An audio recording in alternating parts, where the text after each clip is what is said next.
What's happening? Benton here. Insert Psalm 23 here, I suppose. Shout out to the replay crew. It's been a lot of content, some nonsense, certainly. But yeah, it's been a lot of streaming. Let's call it that. Live streaming lately. I hit the road early. Been driving, I don't know how long already, but what time is it?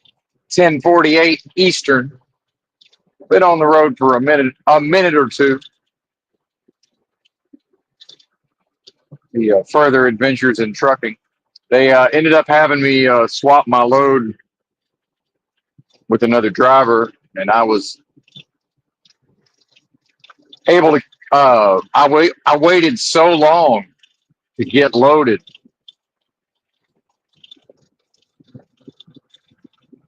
that eventually it was like 4 hours I had been there. So they let me stay there and sleep on the property to complete my 10-hour break. Some facilities that's a hard no.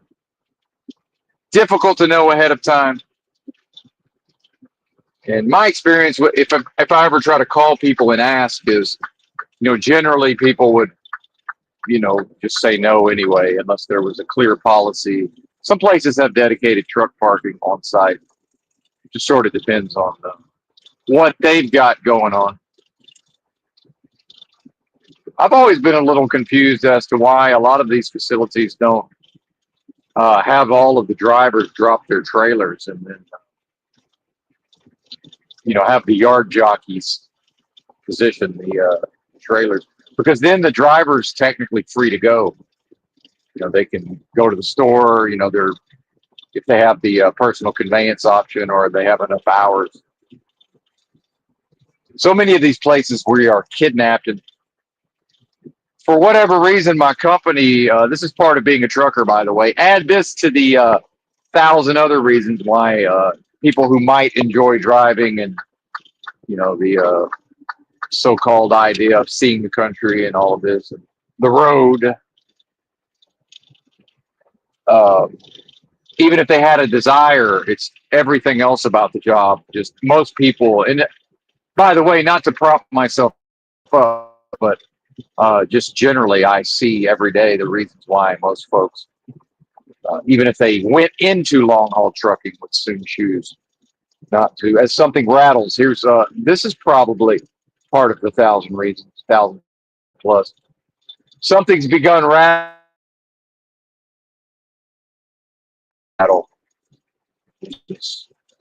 Yeah.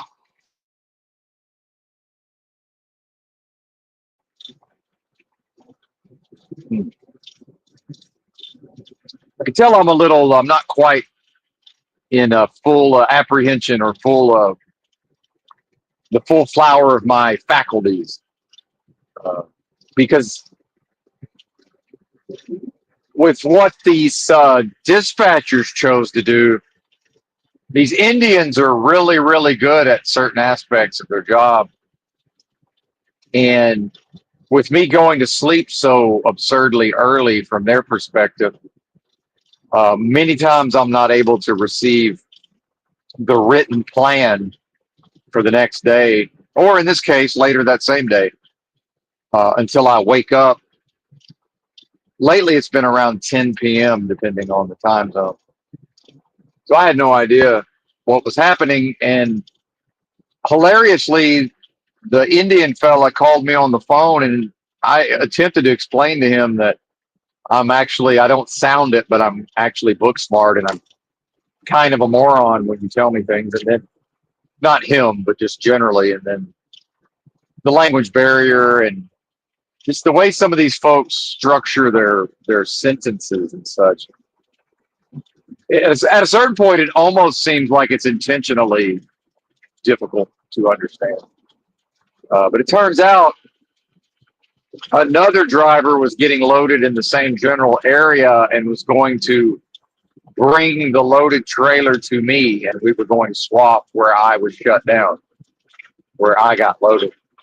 And even though I asked specific questions somehow we never got to that understanding. I thought I was driving to Knoxville and we were switching in Knoxville. Uh, so I was awakened about a little after 8 p.m., which is fine, but I was awakened with a knock on the truck. In fact, this guy, being a truck driver, he knocked softly the first time, and I had the earplugs in, so it woke me up. And then it was like, well, maybe that was something else being knocked on in the general vicinity. Reminds me, truck stops actually surprisingly quiet most of the time, in my experience. But then the loud knocking and the swapping of the trailers, which he did all of the most of the work of that, which was good because I was still waking up, the other driver.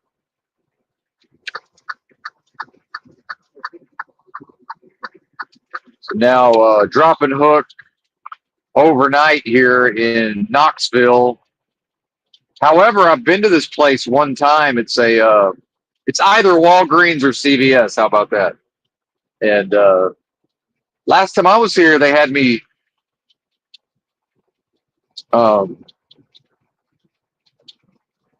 live unload.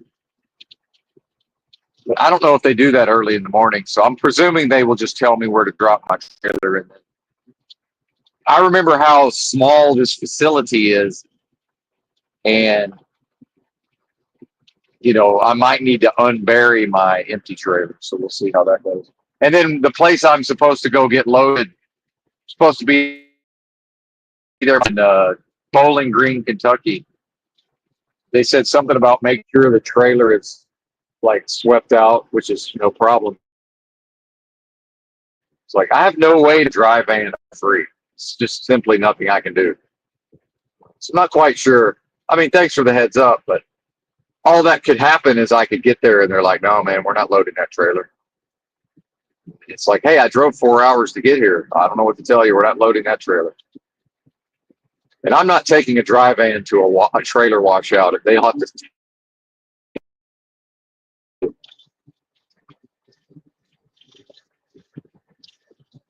So fun. Although all I really care about, and I shouldn't say that in that way, but what I'm concerned with is going to sleep in the middle afternoon, 2 p.m., 3 p.m., 4 p.m. Even if I wake up absurdly early, it's not really a big deal. And I want to drive at night, and I want to be done more often than not. I would like to be done by noon. And something about, this delusional realm, heaven or hell realm manifesting as a hell realm, literal delusion. It should be possible for me to go search for a truck driving job with my experience, where there would be some version of I could rent a room nearby to the depot and show up 10 p.m., 11 p.m., midnight every day and just drive whatever they need me to drive. They call that line haul, I believe. And then come back to the depot, which I don't care about coming back to the depot. I don't care about living nearby. I would like to always start my shift, more or less the same time. That'd be great. Just drive every night. But I would get to sleep first. And I think that's really where I'm unusual, is that I prefer night driving, but I need to sleep first. I think a lot of the people who drive at night, they've been up all day. So, yeah, when are we sleeping? So bear with I know I'm not quite as, I'm less sharp than normal, certainly. I did manage to stop and block the fuel island just long enough to make the eggs and get some coffee early. So we got that going for us. Already had the eggs. I was considerate. I was looking out the window to see if I needed to get out of the way. But that's one thing about certain times of the night or the day or the early morning. It's the truck stops are effectively unusable. in some ways. And by the way, I pulled into a Love's about before I pulled into this Pilot, and it just the everything was full. There was just no possibility of doing anything. It's like drive in, drive out. All right. Now, if I needed fuel, then it would be a wait in line for fuel. But beyond that, nothing could be done, and that's part of the job. Again, back to the 10,000 reasons why a lot of folks would just find themselves unable. And my schedule affords me the opportunity to avoid a lot of that. I avoid a lot of those problems. Really, the only thing it adds for me is I can't really inspect the equipment, because right around midnight there's too many vultures circling for they'll pounce on my the first time I show any bit of light coming out of the truck, or God forbid open a door, that they're set to pounce. Something about that triggers my undiagnosed fake autism. I guess I really realistically should not care, or choose not to care, right? There's something about that feeling. It's like, I guess it's maybe like a desperation. It's how desperate the behavior is, because it's like, yeah, man, just sort of let me chill and get my bearings here, and maybe look for a moment to get my attention, and like, hey, man, I see you might be starting your shift soon. Oh yeah, I got 30 more minutes, and then 15 to 20-minute pre-trip. I would be happy to work with them in the spirit of like human connection, right? But it's this notion of, and they're just hoping I'm about to leave, or they're hoping anybody's about to leave. And then half the time, they'll pull up, and now I can't even pull out. It's like, well, if you want my space, I'm going to have to drive out of it. I don't know what to say. Like, what is this? And then, are they really this dumb, or is this just how people are? Like, I'm legitimately confused. And in fact, it was so bad at this last truck stop I stayed at. I think I just opened my curtains and stuck my head out the window to get the general lay of the land, and a truck began driving towards me. I'm not even kidding. Because there's people who will make their own parking, and this trucker was just sort of kind of parallel to everything, hanging out. The moment my head stuck out of that window, he started driving towards me. And I was just, at that point, I can't deal with this, because it was nowhere near time to leave. And I closed the blinds, and just, it's like, this is crazy. Like, who are these people, man? Again, just keep chilling and watch the situation, right? See what happens. And it's just bizarre to me, because if I actually wanted to accomplish what they're trying to accomplish, I would understand that just driving directly towards the person aggressively, that's most likely going to, that's probably not going to make it more likely that I get the spot. And I understand there's some spirit of like, oh, we got to fight these other truckers for the spot. But I don't know, man, maybe just like kind of casually mosey in that direction, or God forbid a trucker get out of their truck and start walking. I'm very different in that. I'll jump out of this motherfucker in half a second. I don't give a fuck. I've noticed a lot of truckers will do damn near anything to avoid getting out of the seat. It's like, yo, man, sometimes we got to get out, walk around, and get shit done. What is this? The royal we.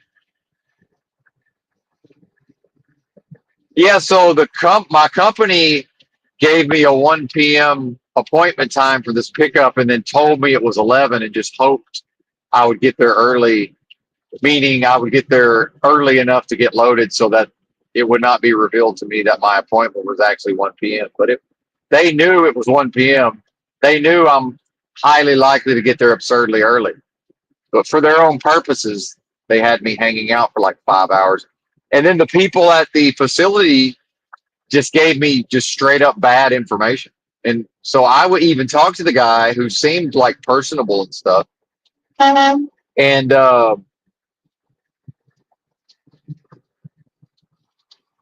people can't figure out how to merge here. It's like, yo, man, it would be fairly easy to get in front of me here, but whatever we're gonna do. Anyway, now we're in oh yes, that's right. Lest we forget, yet another slow driving contest out here on in this big bad, what that image of America, hustle bustle, richest country, greatest economy, greatest military. Like, I'm pretty sure none of that's true anymore, based on what I'm seeing. And I mean none of it. Yeah, I mean, in certain ways, I guess statistically, the U.S. military is the best. But of course, that's what we are told, right? I've never like surveyed the truth. Now they're creeping on me. What are y'all doing, man? How slow do I have to roll here to get them up off of me?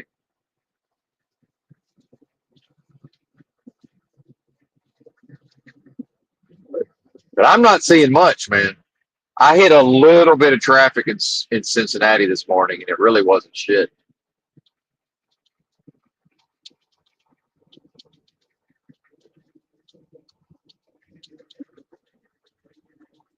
And the mind meld and the collectivism, by the way.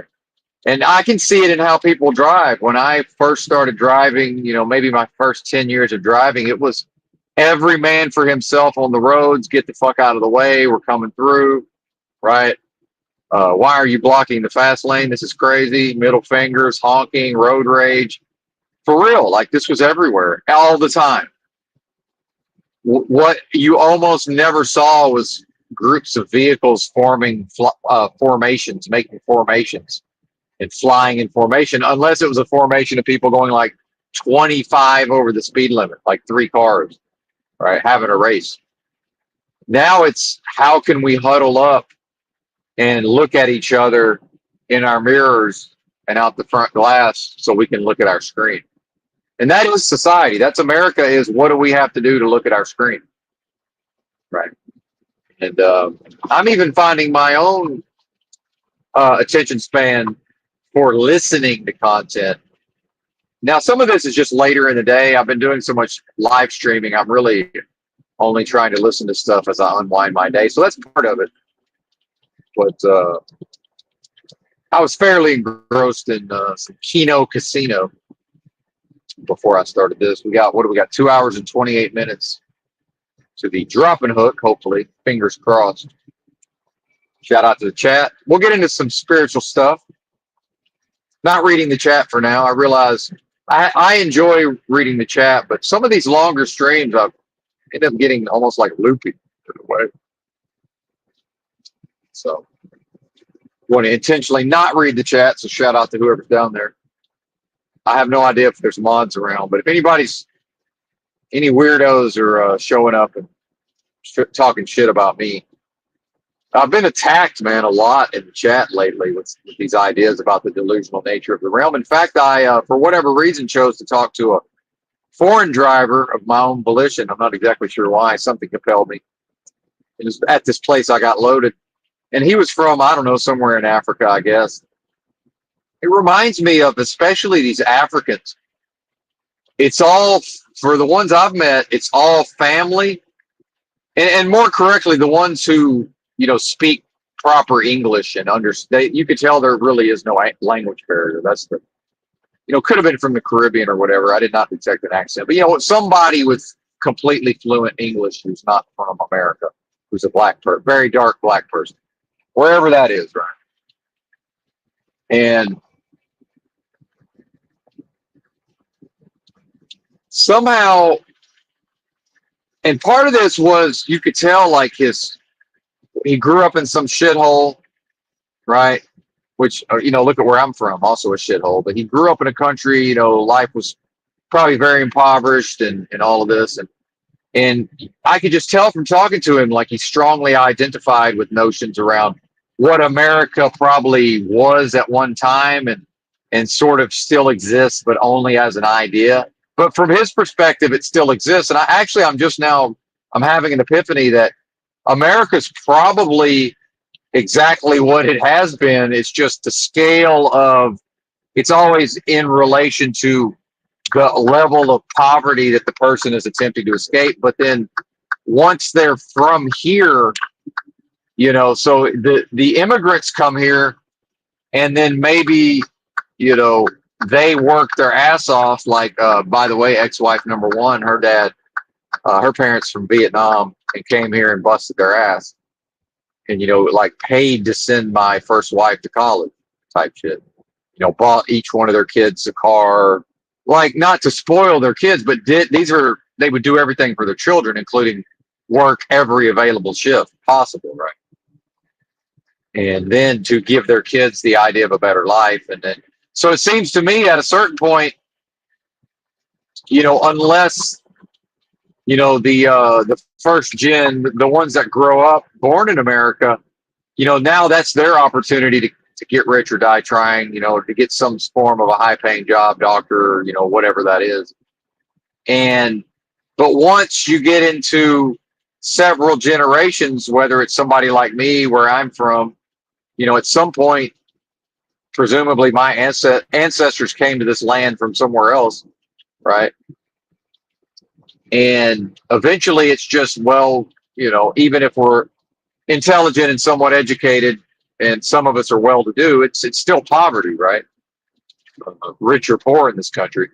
So to him, the idea of coming here, busting his ass, driving a truck, and wherever the family is, he's like a king to them, right? To his family, raised up families, everything. But what's equally important to families? See, and I believe this says a lot about the delusional nature of the realm. And I figured it out by watching this guy.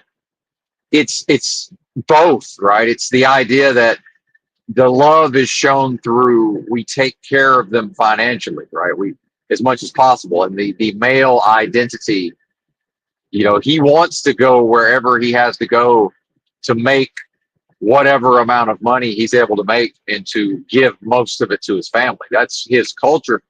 So when I'm talking to him, he's only going to view me through that lens of, if I choose not to live that way, there's something wrong with me, or, almost like less of a man type shit. And then, by the way, this idea that these foreigners come here and then actually look down on the people who are from here, that's absolutely true. This guy, I absolutely detected in the way he communicated with me, that he, and I know deep down he understands this would not be the case. It's an artificial, like if you've ever, I remember back in the day when I was like magnifying my ability to attract women, and in my 30s, and I was teaching myself to intentionally use like dominant body language. It's like I definitely got the impression this is that type of person who's like, intentionally taking a dominant posture, right? And which is fine. I don't give a fuck. I know how to handle myself. But then it to me seemed like kind of demeaning in a way, like from his perspective, oh, here comes one of those, another piece of white trash. Like, I think they really see us that way, right? Whereas, for me, I'm totally different. My mind is my weapon. I've had all these, high level spiritual experiences, arguably, which, yeah, I know what that is, but, just leaving room for doubt there, right? I am the value, by the way. And that's not in a delusional sense. Within a delusion where nothing escapes here, right? Again, render unto Caesar, let the dead bury the dead. So he's seeking after money, right? But what he's seeking after is dead and has no life. By the way, I told that to him.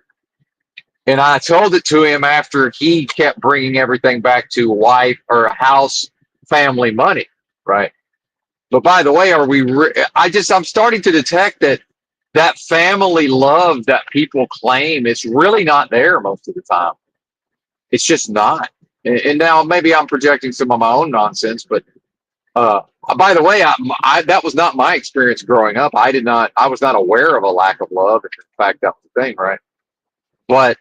And maybe it was, who knows?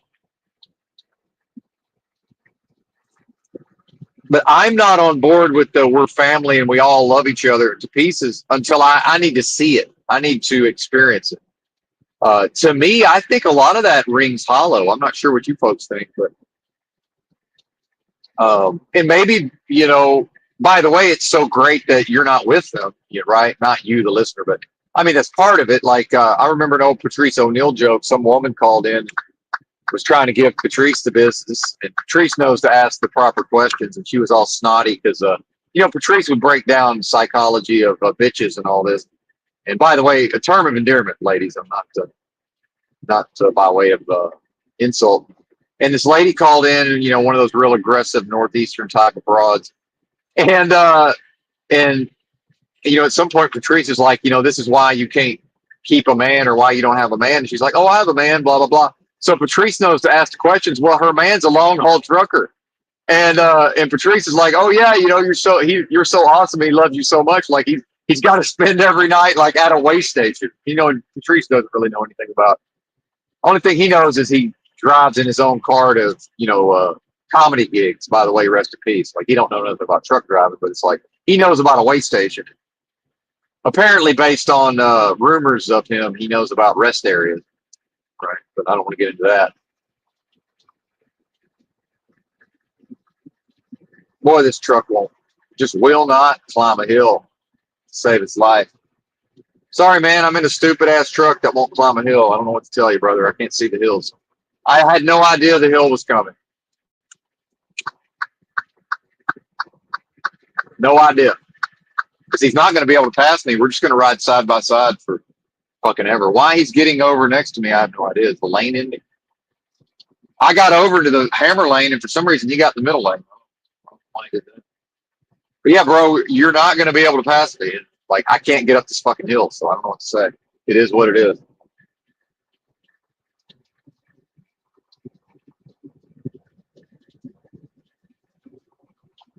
But I'm not riding side by side for 10 miles either. We're going to have to figure it out.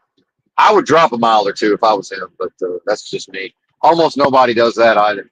I'd drop a mile per hour or two.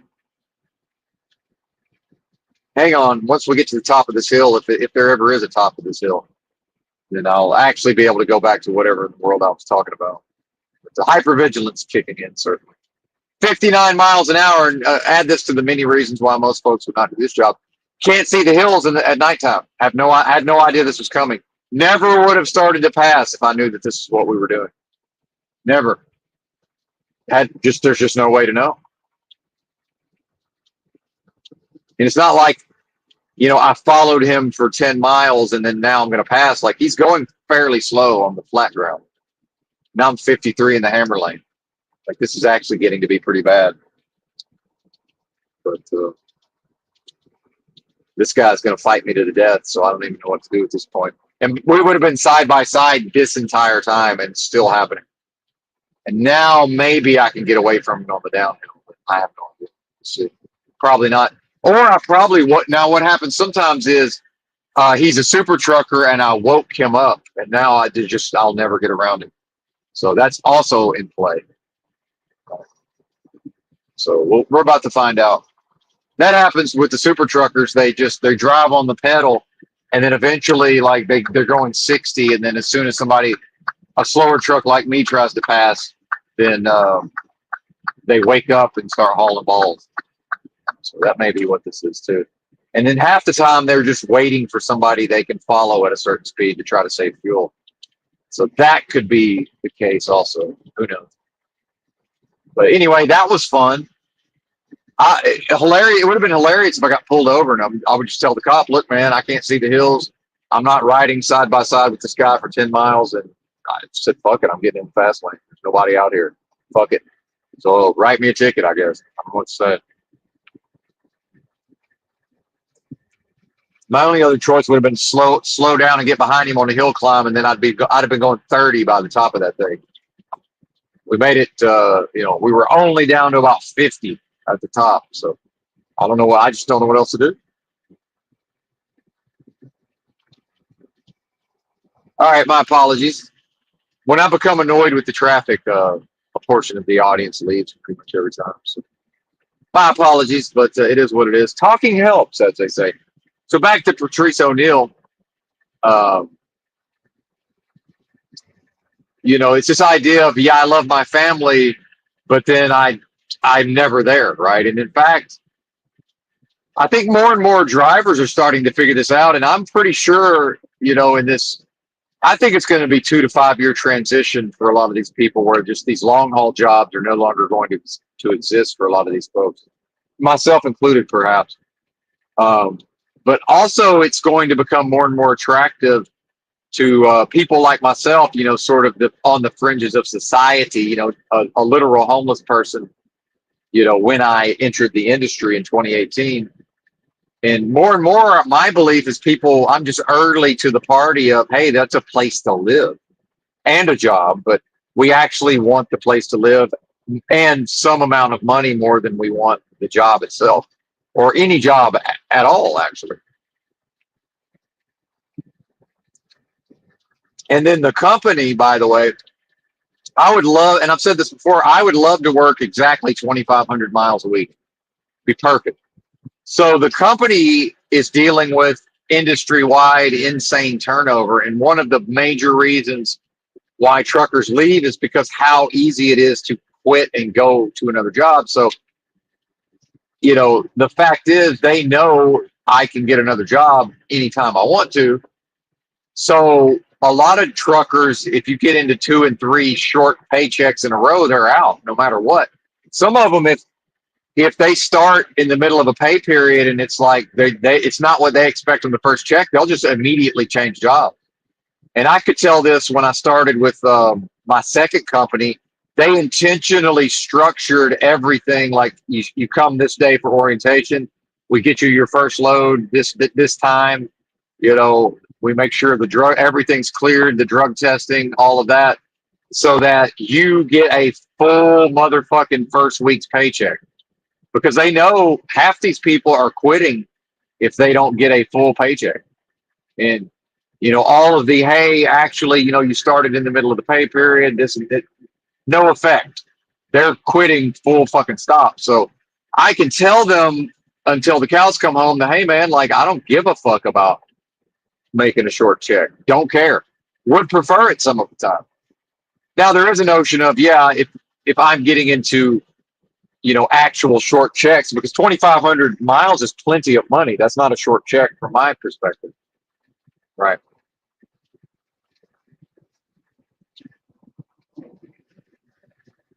And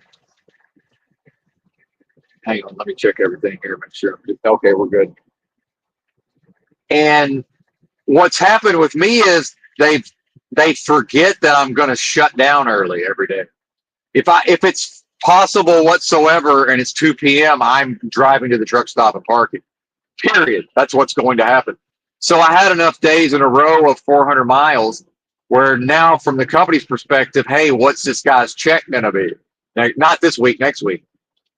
So now it's like, oh, okay, we're the planners. They told us you got to get this guy some miles. Oh, and it's the weekend. So now what we can do is we can swap loads with him. We can send him to Bowling Green, Kentucky. Then we can have him load and we'll send that to Fort Smith. Oh, and or Fort Worth, Texas. And he needs to take home time for personal business sometimes this month. And that'll kill 2 birds with 1 stone possibly. And then he will get the appropriate amount of miles. I just don't care, right? It's like, yeah, I must go to the depot at some point. In order to do my personal business. Doesn't have to be now, but if it's now, that's fine too. Whatever.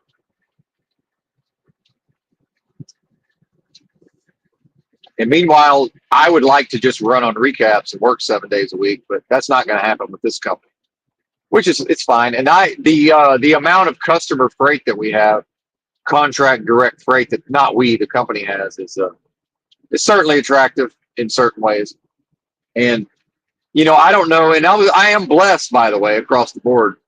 It's all blessings, but compared to running spot market reefer on my job before this, which in a down market, and by the way, it's a down market until the long haul is a down market until the self-driving trucks take over. So, by the way, everything with the economy that we've been talking about, this is all the transition to automation and no jobs, and that's what this is. It's like, why not have a depression, right? Okay, let's have a fake pandemic.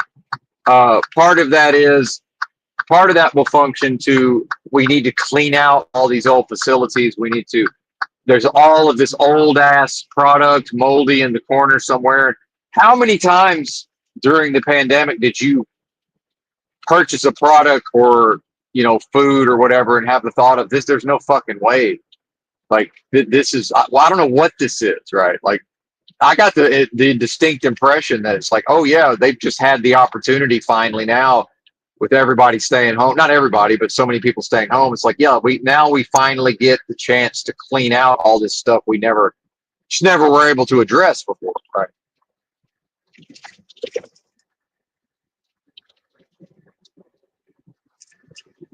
Retooling of facilities, and then certain like places they tried to send me to this one place in Memphis 2 different times. To go to an industrial type building in an industrial area of a large city, technically Memphis, Tennessee. On, by the way, the major river on the continent, and the notion of going to this facility that's just clearly been allowed to fall into rot and decay. It's not economics, it's by choice. And I believe it's planned, just like this company had. And I don't mean planned like people rubbing their hands and, oh, they're doing this and they're doing that. I mean like I'm being dispatched by intelligent people who are able to make the company money based on how they book the loads and plan and maneuver the drivers around, right?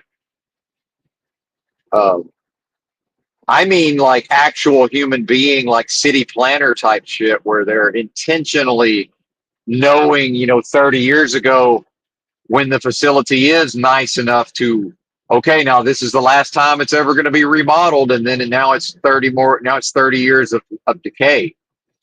Meaning, what does that lead to? Well, at some point, here comes Benton 2 different times and can't get a load, right? Like none of this is an accident. And then in the same city, got talked into driving an hour across Memphis in rush hour traffic in a typhoon. And again, not by definition, but from my perspective, that was a typhoon, like literal typhoon.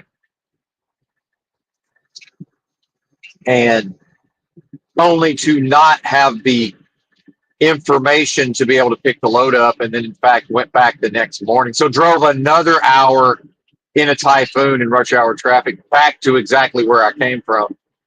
Almost, except by then I was so irritated that I intentionally parked at the weigh station, hoping that they would inspect me and it would fail so I could tell the company, well, that's what you get for not listening to me. But whatever. That fortunately did not happen. And so this can never be a coincidence. By the way, that was a more modern facility, probably built in, I don't know, the 80s. And not, by the way, also not allowed to fall into disrepair at this point. So at what point, 30 years from now, will the place be in disrepair when it's all self-driving trucks, or maybe it's not even trucks? So in a thought experiment, let's go through the idea of if it still is human beings operating big rigs long haul, will it now be that the facility that was still being maintained, will it be allowed to fall into disrepair? Right? Because it's obviously they're letting it fall into disrepair. It's not just, oh, well, this factory or this warehouse or this production facility, man, it's fallen on hard times. It's blighted, but somehow it's just hung on and not gone out of business. Like, that's not really possible, I don't think. It's like, yeah, 30 fucking years of like almost going out of business, but not going out of business. Doesn't make any sense. And if it was, by the way, how do you have bought it, buying it, at least a little bit of money into it? What's this idea of the Chinese buying up everything? The Chinese bought it. I got loaded recently in Houston, and man, you could tell this facility, it's prime fucking location for the self-driving trucks. And it's one of those places that's, you can tell they've let it turn to shit. And they're running like low quality doors, like residential doors out of there to, again, like Home Depot or wherever. And all Chinese people working there, except maybe, a couple of locals, Hispanics, or maybe maybe like the one white boy that can pass the drug test or whatever. Or, sorry, can pass the rando. Anybody can pass the piss test. He's going to forget to have the fucking urine on him when they rando him. That's what that is. No time. No time. They're not going to give him enough time to hit the head shop on his way, right? Or some version of probation, parole, fucking bad charges. Can't work around the freight because he's got a theft or whatever, theft charges. All of that, right?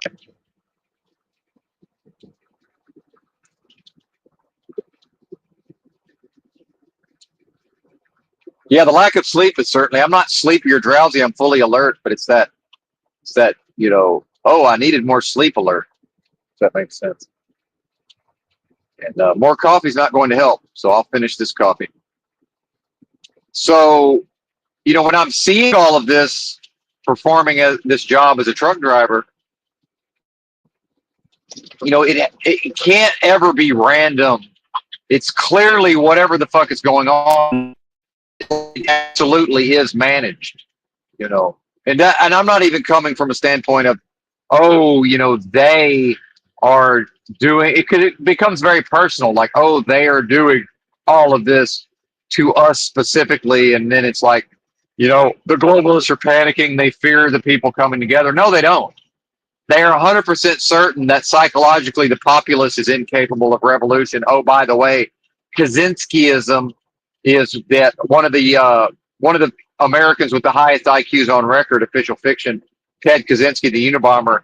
A lot of what he wrote about was the way society operates. It's basically impossible to fix anything for the benefit of the people from within the system. It's simply impossible. Everything that happens within the system will always necessarily benefit and perpetuate the system itself. So I'm just going to go ahead, based on reading most of it, what he wrote, not just the manifesto, by the way. I've read most of what he's wrote. Some of it's quite dense, so I skipped parts of it, but most I've read of what was published anyway. I'm convinced that he's absolutely correct. So it's like, oh, here's Alex Jones to tell us the globalists are panicking. Oh, the system fears you and your Donald Trump sign. By the way, Trump is the system, lest we forget. Trump, by the way, former Democrat, lest we forget. By the way, in order to get concrete poured in Manhattan, he had to be a Democrat, no choice.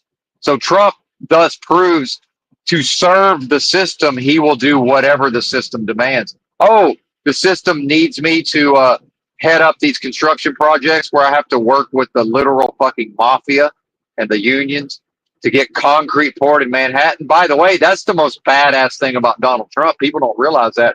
Oh, you mean he can get concrete poured in Manhattan? That's a bad motherfucker.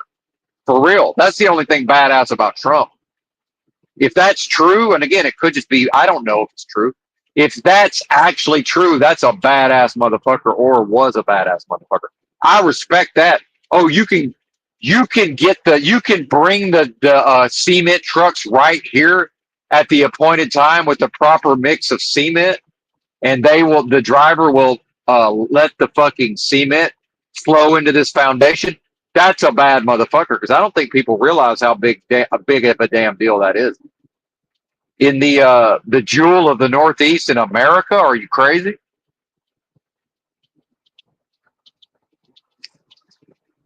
If that's true, that's his greatest accomplishment.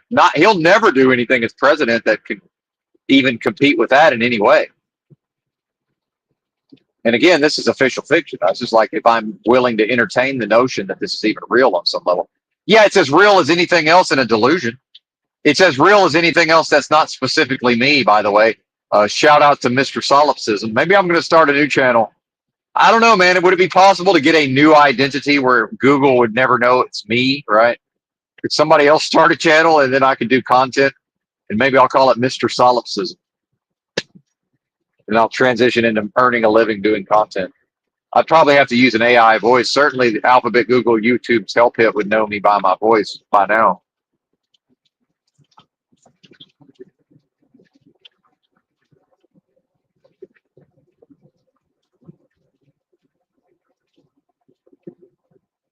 Anyway, folks, I just don't really have the sharpness for the spiritual topics, so I'm going to continue to ramble.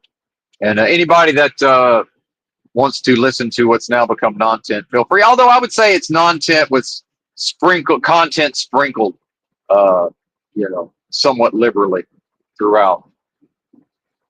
Some of these, breakdowns are decent, I would say.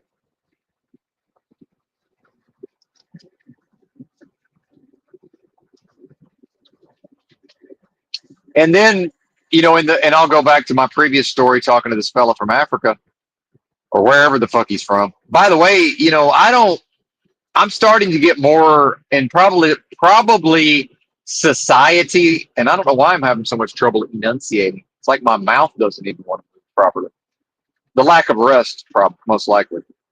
Again, neurological effects at the level of potential dementia setting in. Uh, I'm quite sharp at times. So, I've had a notion of being, not ugly, halfway decent looking in a way, right? Arguably attractive. And society, and it's always been important to some degree, but society seems to, via social media, people seem to really be more aware of sort of where they are on the look scale, if that makes sense. So part of this has to be that he's pretty fucking ugly objectively, and I'm not. Right? Again, I'm not even saying I'm good looking. I'm saying he's like unfortunately objectively ugly, right? Like for real. Like it's a thing. And I'm clearly not. So having this conversation, so I'm reading his body language, I'm reading how he's interacting with me, his whole attitude, which is fine. Like sometimes somebody comes up and talks to me, and I just sort of take over, and I'm very gregarious. Like, dude, that's fully fine. That's completely fine. Right? I'll also adopt the fucking assertive body language and all of that. No problem. It's not a big deal. But it's the, and back to the foreigners. They really do come here, and a lot of them really do have the attitude that there's something wrong with the locals, right? And the whites in particular, right? But then also, wherever the fuck he's from, there's probably been a historical notion of like, I'm shameful for being this dark, and like, it's good to be as pale as possible. Like, that's a real thing in a lot of these countries. So much so that ex-wife number one's mom wore the whitest makeup possible. I'm not even kidding. Like almost like a clown makeup. Like no bullshit. As close to that as possible, because culturally that's what was, admired. And this woman grew up and spent her whole life in Vietnam before she came here, like intentionally avoiding the sun to try to have some version of status, right? Whatever she had to do. And maybe even did the skin lightening and bleaching once she got here. I have no idea. Perhaps. Maybe she had her face lasered every other week. I don't fucking know.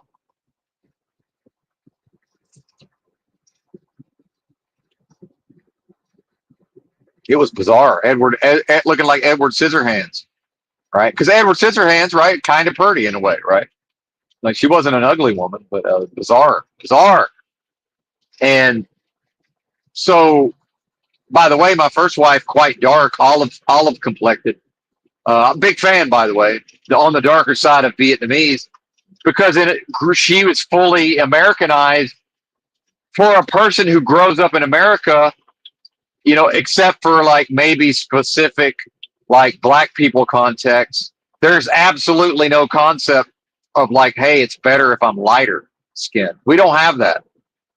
It doesn't exist. Yeah, there was some version of, you know, some fucking juke joint in Harlem or whatever, and they or New Orleans, and it was this old trope of, if you have to be as light or lighter than the paper bag, the grocery bag, or we're not letting you in here type shit. Which, yeah, probably was a thing on some level.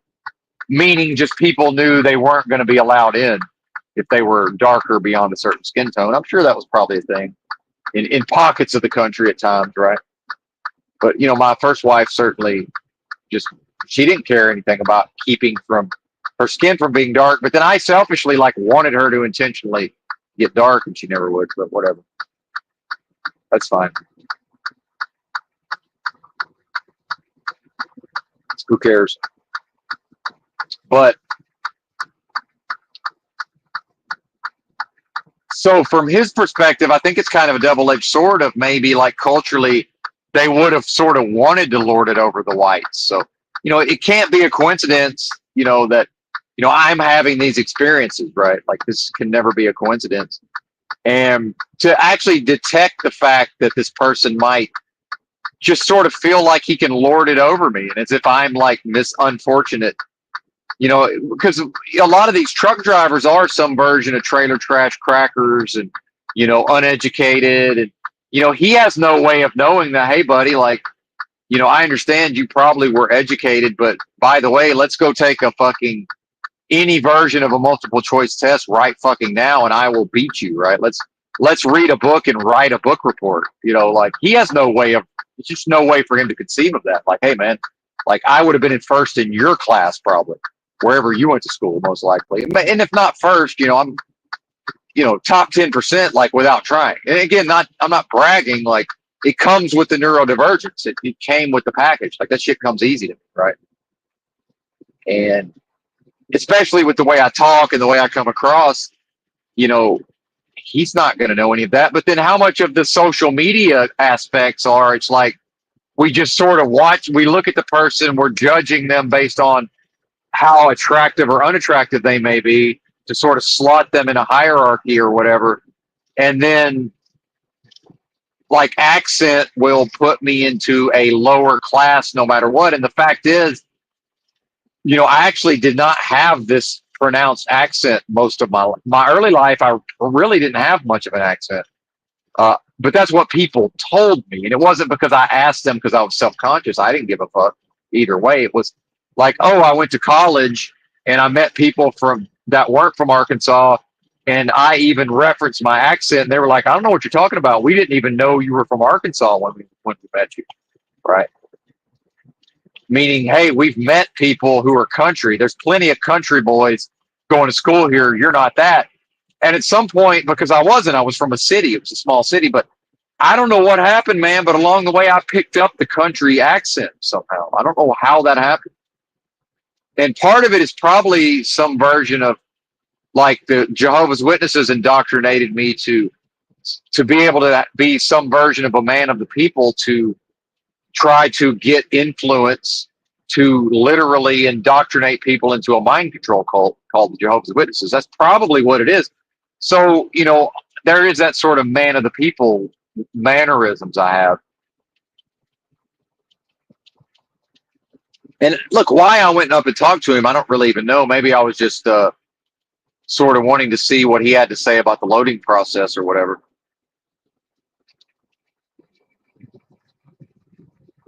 And I'm not offended by any of this, by the way. And then with how he's treating me. So he's asking about my truck because he's got this piece of shit that he owns, right? Most likely it's his truck. It's a piece of crap, right? I've driven some trucks that don't look like much. I took one look at this thing. I wouldn't drive it. Like, no fucking way. I'm not driving it. I'll drive it to the shop to get it fixed. Like, for real. And I'm not, the first truck they ever put me in was a pile of crap, except everything worked on it. Everything that was necessary was functional, right? This truck was a version of, I talked to a guy at a truck stop one time, and his steer tire, one of his steer tires was so fucking unacceptable and unroadworthy.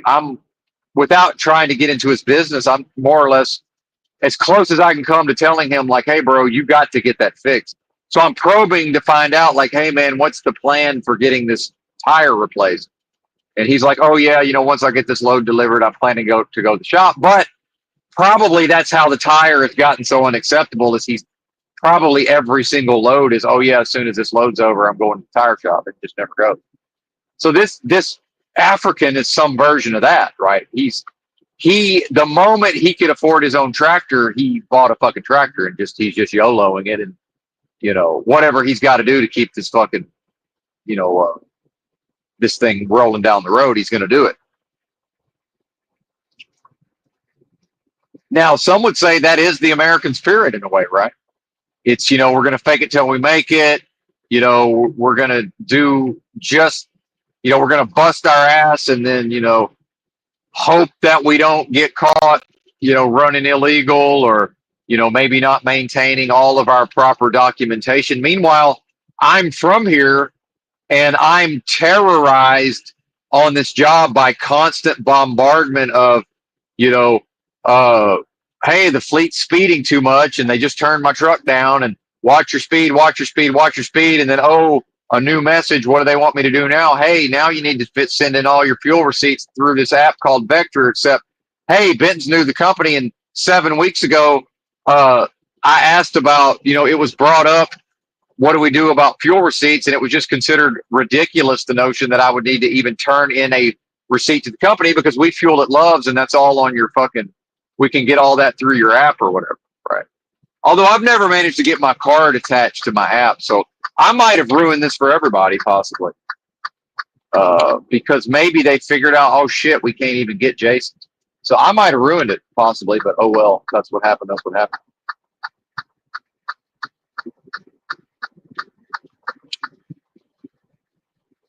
Oh, you know what?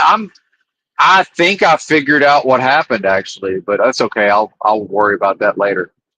Um, yeah, interesting. I think it's the way Love's handles the reward card. I found, by the way, one of the things Benton does better than almost anybody, I immediately find the weak points in any system without even really trying. And I believe I found a weak point in Love's system of fueling. And I've just now realized what it is. And not in a way that I can hack them or whatever, but yeah, it's interesting.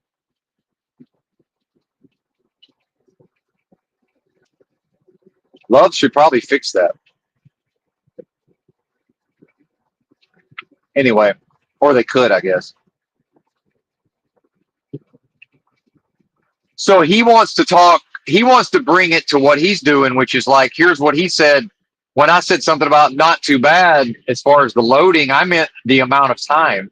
And I'm also, part of this, actually, now that I look back on it, is I'm trying to communicate to him without saying it, like, hey man, believe I'm next in the door. As soon as you roll out, no pressure, but I'm backing in there. So, and by the way, I already read him as the type that he's not going to give a flying fuck if people have to wait behind him or not. Right. Which I'm that way sometimes, but I immediately profiled him in the shipper office. Oh, this guy, like, he'll actually intentionally take longer if he feels like it. He's one of those kinds. So it's also some version of, I'm actually trying to fucking socially engineer him and to get the fuck out of the way also. So that's why it was self-serving, certainly. Now, to get into the spiritual topics, why was it self-serving? Because what happened was, I was attached to an outcome, because I still saw a path to, hey, I still thought I had an 11 a.m. Appointment, not a 1 p.m. I still thought I was next to get loaded, and they're only loading my type of loads in this one door right now. So once it's a one door situation, it becomes a very different thing in truck driving, or it can, right? It's like, I'm right here, I'm ready to just go ahead and back in. And, I'm not desperate, but so in the course of this conversation, now he wants to bring it to, so the first thing he says when I say not too bad, I'm talking about the time. He says, yeah, it's light, which it is. It's like 5,000 pounds. So the heavier the loads he hauls, the more often he's having to fix his truck. And he knows this. He's not a dumb guy. So some people, just like I get profiled as I ain't got to be stupid because of my accent and the way I communicate, he's going to get profiled by somebody like me based on just he's from another land. But this is a smart dude. He ain't dumb. And, he probably actually is pretty adept at running, because he's probably has his own authority. He views himself as a small business owner. He's probably might even own multiple trucks, by the way. Who knows? He's probably going to work his ass off to have some version of a small fleet of trucks, right? Go for it, brother. I'm all for you. As soon as it's, and by the way, this is the American dream, or the American spirit is, we live as below our means as possible. We scrimp and we save, we fight and we claw. One truck, then we keep fighting and we keep clawing.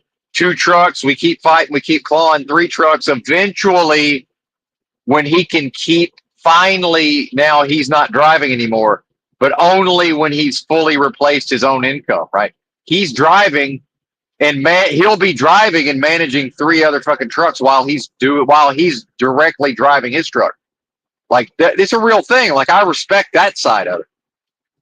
But he's gotten so involved in identification with family and money, right?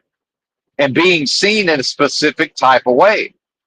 By the way, I don't value any of that. Like I am the value, but not in a way to try to convince him of that. Like that's the actual facts. I am the value, and my mind is my weapon. And by the way, buddy, I understand. I see the intelligence in you. I'm way fucking smarter than you are. Not in a. I'm better looking and smarter. And when we were young, I was more athletic. If we were probably about the same age, the girl you liked probably liked me, not you, the listener. But and by the way, he's going to be aware of this on some level. I don't even think that way in the moment. Again, man of the people on some level. Probably the Jehovah's made me that way. The mind control. I'm just like doop doop doop. Here's Benton. Woo, what's happening, partner? Or that wasn't too bad. So he's wanting to talk about owner operator type shit, and he's like points at my truck. But I think he knows I'm not a fucking owner operator. Like, so he's actually already trying to sort of demean me and run game on me. So he's asking about the truck, but he's actually wanting to bring this to he's better than me because I'm a company driver and he's an owner operator. But by the way, I had fucking 15 grand to buy a really nice 10-speed 99 model International when I within a year. I drove a truck for a year and absolutely had enough money to buy at the time for 15 G's a nice 1999 International, but they're all 10 speeds. And Benton is like, thought about it, and I was like, well, number one, I'm going to YOLO, meaning the moment he had enough to buy a halfway decent tractor, he YOLO'd, meaning he just started operating his own business. And if he had not the money to fix this fucking thing, unless, by the way, maybe, who knows, maybe other Africans help him out. And this is what my Indian friend in college, we were quite close. He actually dated my sister. And, of course, I would be all for that. I got no beef there. And by the way, my sister, it's not like my sister would have ever allowed me to decide who she dates. So it's a non-starter anyway. But he just straight up told me, like, hey, a lot of this stuff that gets directed towards Indians, like, why do they own all these businesses? He said, white people don't help each other, man. He said, he said Indians help Indians. And by the way, he was my best friend in college. He grew up in Batesville, Arkansas. Like, this is an American from Arkansas, right? It just happens to also have a second culture, native English speaker. Just like me, went to public school in Arkansas, right? He's not an Indian. He's me culturally. Actually a redneck, believe it or not. I'm not a redneck, but also I'm a hick, but not a redneck. And he's also a hick, probably not a redneck, but then, also has this Indian culture overlay, right? Fluent in Gujarati or whatever the fuck it is and all that. And that's what he just straight up told me. Like, and I never cared. I was never one of these like, hey, why are they owning all our gas stations or whatever? In fact, I've worked for him and other Indians in gas stations. And he left town, and I managed his motel for the weekend one time. And by the way, you know what he told me? He said, when a single white guy, if you're sure he's not having company, he's just traveling or whatever, give him the worst room and he'll never complain. I'm like, and when he told me that, I said, you know what? That's absolutely right. I wouldn't either. I would, as long as I go in there, I turn the light on, the fucking water runs, and whatever I need to works. I don't give a fuck. I don't care if it's the shittiest room. Don't care at all. Right now, if I'm bringing my lady there or whatever, if I'm traveling with my lady, I don't mean bringing her there like for a liaison. I mean, we're traveling together. It might be different. So I'm like, oh, you're right.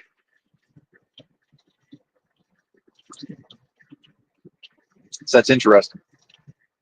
Part of that was like one of the rooms was so shitty that they only ever rented it like when the place was already full and you could only rent it to a specific type of customer. or they're going to complain. Right. And it's interesting watching all these dynamics. So, and I'm just, by the way, I'm like in the spirit of my essence, right? I'm identified with the fact that what I am on the inside, I know what I am, and that's the most super intelligent force of love possible at the highest levels of vibrational frequency.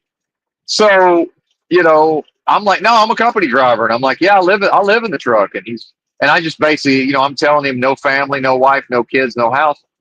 But, he doesn't know that, yeah, I've already done all of that except for the kids. Like, I got two ex-wives, brother. Like, I've had a fucking mortgage. I've worked at the fucking, I worked in IT and, had a badge to go to the Walmart home office. Like, he's got no frame of reference for any of this. His frame of reference is this is trailer trash white boy. This is, and by the way, it is the most money I've ever made. But, prestige wise, this is way near the bottom of the jobs I've ever had. And I've fucking waited tables for 3 years, for fuck's sake. I've worked in gas stations, multiple gas stations.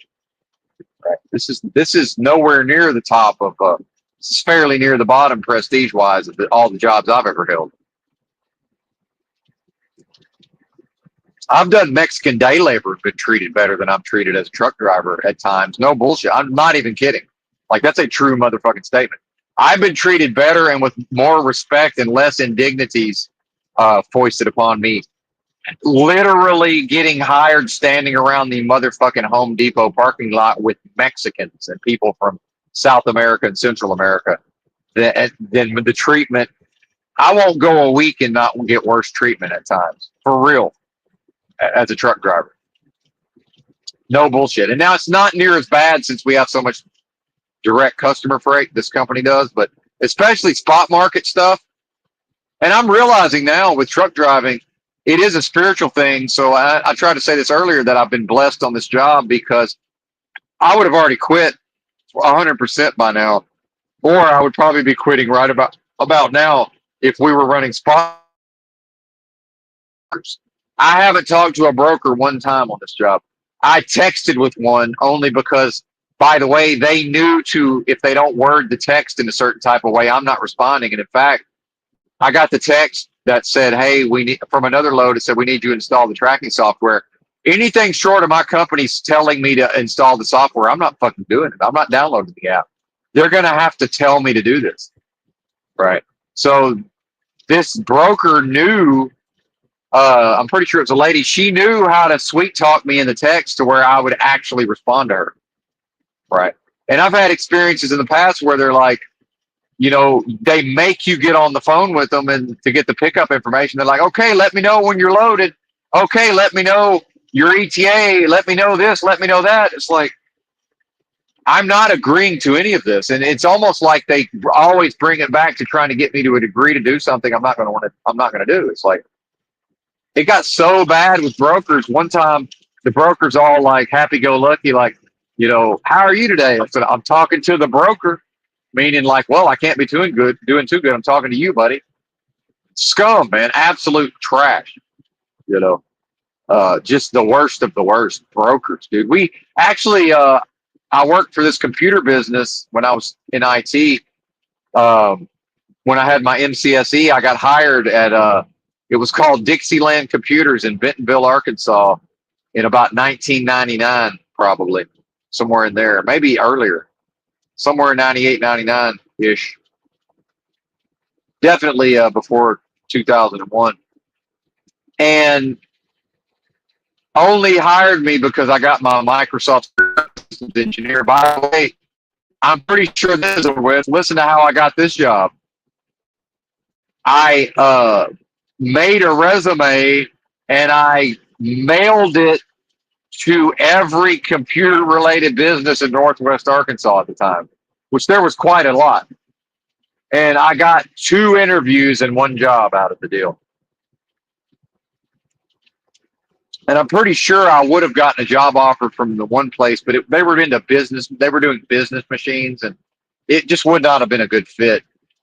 And they did not value my Microsoft certified systems engineer. I think they wanted some version of a go-getter type, that could, again, the autism back then wasn't really detectable. just like certain proclivities I've talked about before that nobody used to be able to tell. Like at a certain point, I was like, you know what? I think they can kind of tell. And it wasn't like a secret. It was just something I always knew about myself on some level that just other people weren't able to pick up. But every once in a while, like another dude would be like, yeah, I'm pretty sure that this is what's going on with this guy, right? But then that became to be where, oh, like the general public can kind of tell. Meanwhile, my behavior never changed, right? I just behaved the same way all the way through, right? It's like I'm not any different, but okay. Um, and it is what it is. Like that's not me, right? I was sacrificed to a fucking pagan deity called Moloch. I told this guy that, by the way. I told this guy that, and it's interesting to just straight up tell somebody that who's so in love with this. He's in love with this place, like for real. It's a love affair. He's having a love affair with government, corporation, business, money, family. How this realm sees him, like for real. And it was an important experience because became aware of that when talking to this guy. I was like, oh, he's really assessing my value based on how the realm would see me based on, um, you know, business, family, a house, a wife, kids. But then it's this notion of this is all rewarding. It's not, man. It's not rewarding. And the fact is, I figured this out because eventually I got to be to the age where I was the only person anywhere on both sides of my family that never had kids. And I could tell at a certain point, oh, they're jealous that I just get to do whatever the fuck I want to do. They're actually jealous. It even got to where at a certain point it was like, oh, you're lucky. And I'm like, wait a minute. What do you mean? Because after a while I was like, well, wait a minute. If you're telling me that children is the most rewarding experience possible, how am I lucky? Like, what the fuck are you talking about? Meanwhile, by the way, these are choices. I just managed. I never actually knocked up a broad that I'm aware of. So, what are we talking about? How am I lucky? In fact, shouldn't y'all be compassionate? Because I don't know what I'm missing, perhaps. But the fact is, his children are not, it's not rewarding because how can he be rewarded in a system where he's worshiping Moloch and so much so that he also is offering up his children to Moloch? Now, how can that ever be love and how can that ever be a rewarding experience? So the fact is, how could my mother ever have how could that have been ever a truly rewarding, like, this baby loves me to the fullest extent of its being and I love it to the fullest extent of my being? I don't think that's possible in a Moloch machine scenario, a figurative and literal human sacrifice to a pagan god of Moloch. Like that's what's happened here, right? That's what this is, right? Within a delusion. Well, by the way, within a delusion, are you telling me it's just, oh, well, that couldn't possibly be a pagan deity called Moloch that your parents sacrificed you to? Oh, really? Oh, you want to tell me it's a simulation and, everything's fake on some level and all of this surrealism and unreality, but it's just completely outside the realm of possibility that there's a pagan deity known as Moloch that represents business and corporations and government, the entirety of the whatever brought on the Industrial Revolution and all of this. Moloch worship brought on the Industrial Revolution, by the way. And in fact, Kaczynskiism is a moral cause in some ways, the idea of destroying modernity, right? I mean, that is Kaczynskiism is, hey, but more or less, we are destroyed. The people are destroyed for lack of not physically destroying modernity. That's what it is. Humanity is in a state of self-destruction, a perpetual, never-ending cycle of self-destruction solely based on not rising up and destroying modernity, meaning whatever the Industrial Revolution. The idea that Industrial Revolution and its consequences have been a disaster for humanity. That's probably, that's really, what other true state, look at the level of truth in that statement is what I'm trying to say.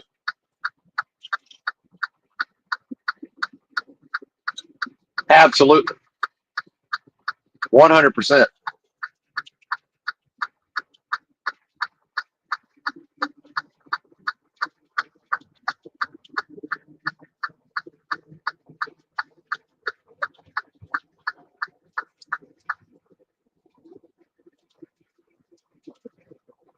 And then, spiritually, back to the truck driver guy, how is it that while I'm from here, and again, I'm not martyring myself, I'm from here.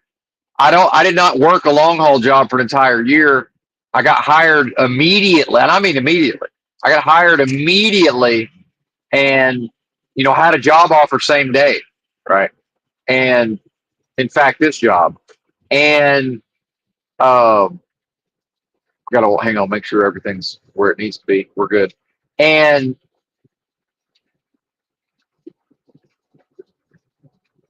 I'm started. By the way, I started out in a fast truck. We ridicule this notion that you would need to take pictures of your truck on every pre-trip and send it in via this app. We poo-poo the notion of fuel receipts having to be sent in manually. This is crazy.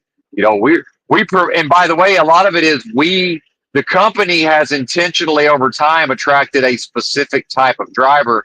Now the company is in transition. So a lot of their selling points for attracting drivers is like, hey, you don't have to submit your fuel receipts because we fuel only at Love's and we have access to your fuel receipts through the app or whatever. Oh, except we didn't notice that Jason started here 6 weeks ago and we don't have any of his receipts because he never connected his fucking fuel card to his app. And he fell through the cracks and we didn't notice it because realistically it is a depression and people are depressed and they're simply not on the ball details.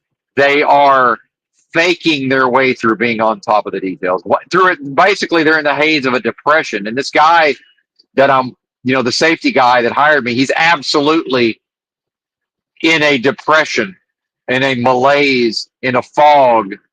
And he's doing what he has to do every day to appear to be on top of shit. He's not on top of shit. If he was on the top of shit, he would have made sure my fucking rewards card was attached to my app and that the shit worked before I left town on my first load. Because believe you me, if I was working his job, every motherfucking driver I hired before they left town, I would verify that I am able to access their fuel receipt.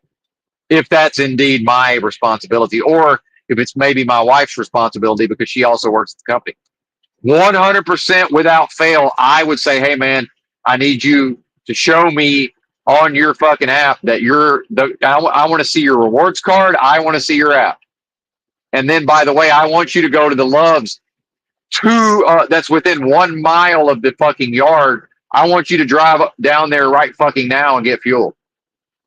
And I want to make sure I can get the moment we give you a truck, take your happy ass down there and get fuel. Even if it's 5 gallons, I don't give a fuck. That's what I would do for real because I'm on top of shit. I'm detail oriented. I don't give a fuck that they might not want to do that. Right? Who cares? Like, I need this done. Do it. Meaning like pretty pleased with sugar on top. By the way, I have a CDL and he has a CDL. Fuck it. If the trucker doesn't want to do it, I'll fucking drive my happy ass down there and do it. Who cares? Don't care. Don't care. I just need to see that this all works. So probably nobody fucking noticed that I've been fueling for 6 weeks and they have absolutely no idea what I've been buying in fuel. By the way, now they would have a way of knowing in a way, but it's actually probably just less convenient. Now that I think about it, I'm realizing now they do have a way through the fuel card. It's just going to be less convenient. So they have access to the money. They have access to the data. It's just if I was going to try to steal fuel, it would, and I don't think this way, it would probably be easier for me to get away with it for a time. And probably somebody in the company's realized this and said, hey, we got to get every driver to send in fuel receipts every time because we don't have the data through the Love's fucking app. Conceivably, he could have stolen fuel at least up until this point. That's probably what it is now that I think about it. Yeah, most likely. So in the past, it's been the fast trucks, the we don't babysit you, the no driver facing camera. We're like family. You're not a number. Blah blah blah blah blah. All that lip service to all that bullshit. A lot of direct customer freight. Yippee. Yeah, good. Hell, I almost got up and walked out when he, with a straight face, told me and the chick he hired at the same time that we're like a family here. This imagine the level of used car salesman that could just sit there and tell me that. This is a used car salesman on some level. I'm like, what is this? And again, some level of desperation, right? It's like, is it really, by the way, I'm deep enough into the process. Yeah, I wanted to get up and leave, but I didn't. It's like, yeah, we're deep enough into this thing. It's like, I'm just looking at him like, am I being punked? Like, what is this? We're like family. Well, yeah, I guess we are, but that's not good. I mean, that's really the response to that is, oh, that's a good thing, right? It just be to me kind of flippantly go, oh, well, that's a good thing, right? I mean, that is the proper response. Oh, we're like family. Oh, well, that's a good thing.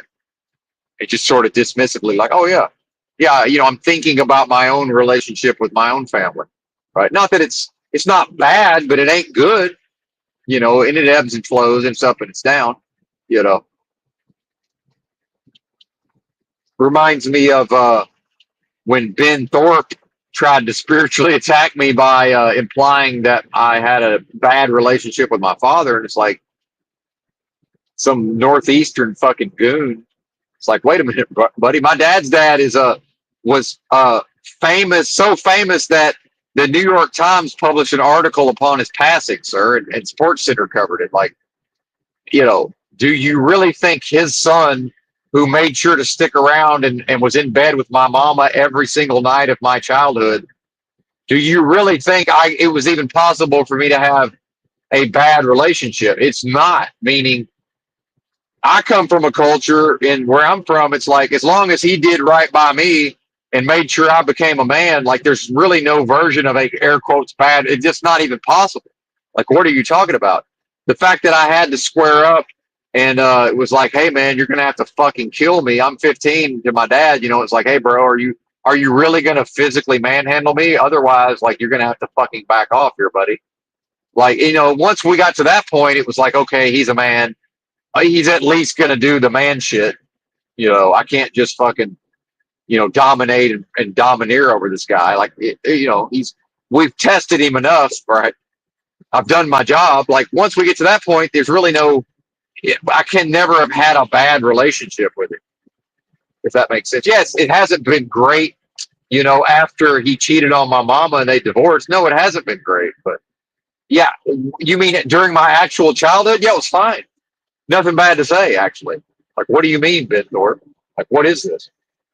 And I understand he's playing the odds, but it's like, yeah, but did you not detect the accent, sir? And the fact that I'm 49 years old, like, yeah, I'm effectively from 1955 in a way. Like, yeah, why would I have anything bad to say about how my dad raised me? Are you kidding?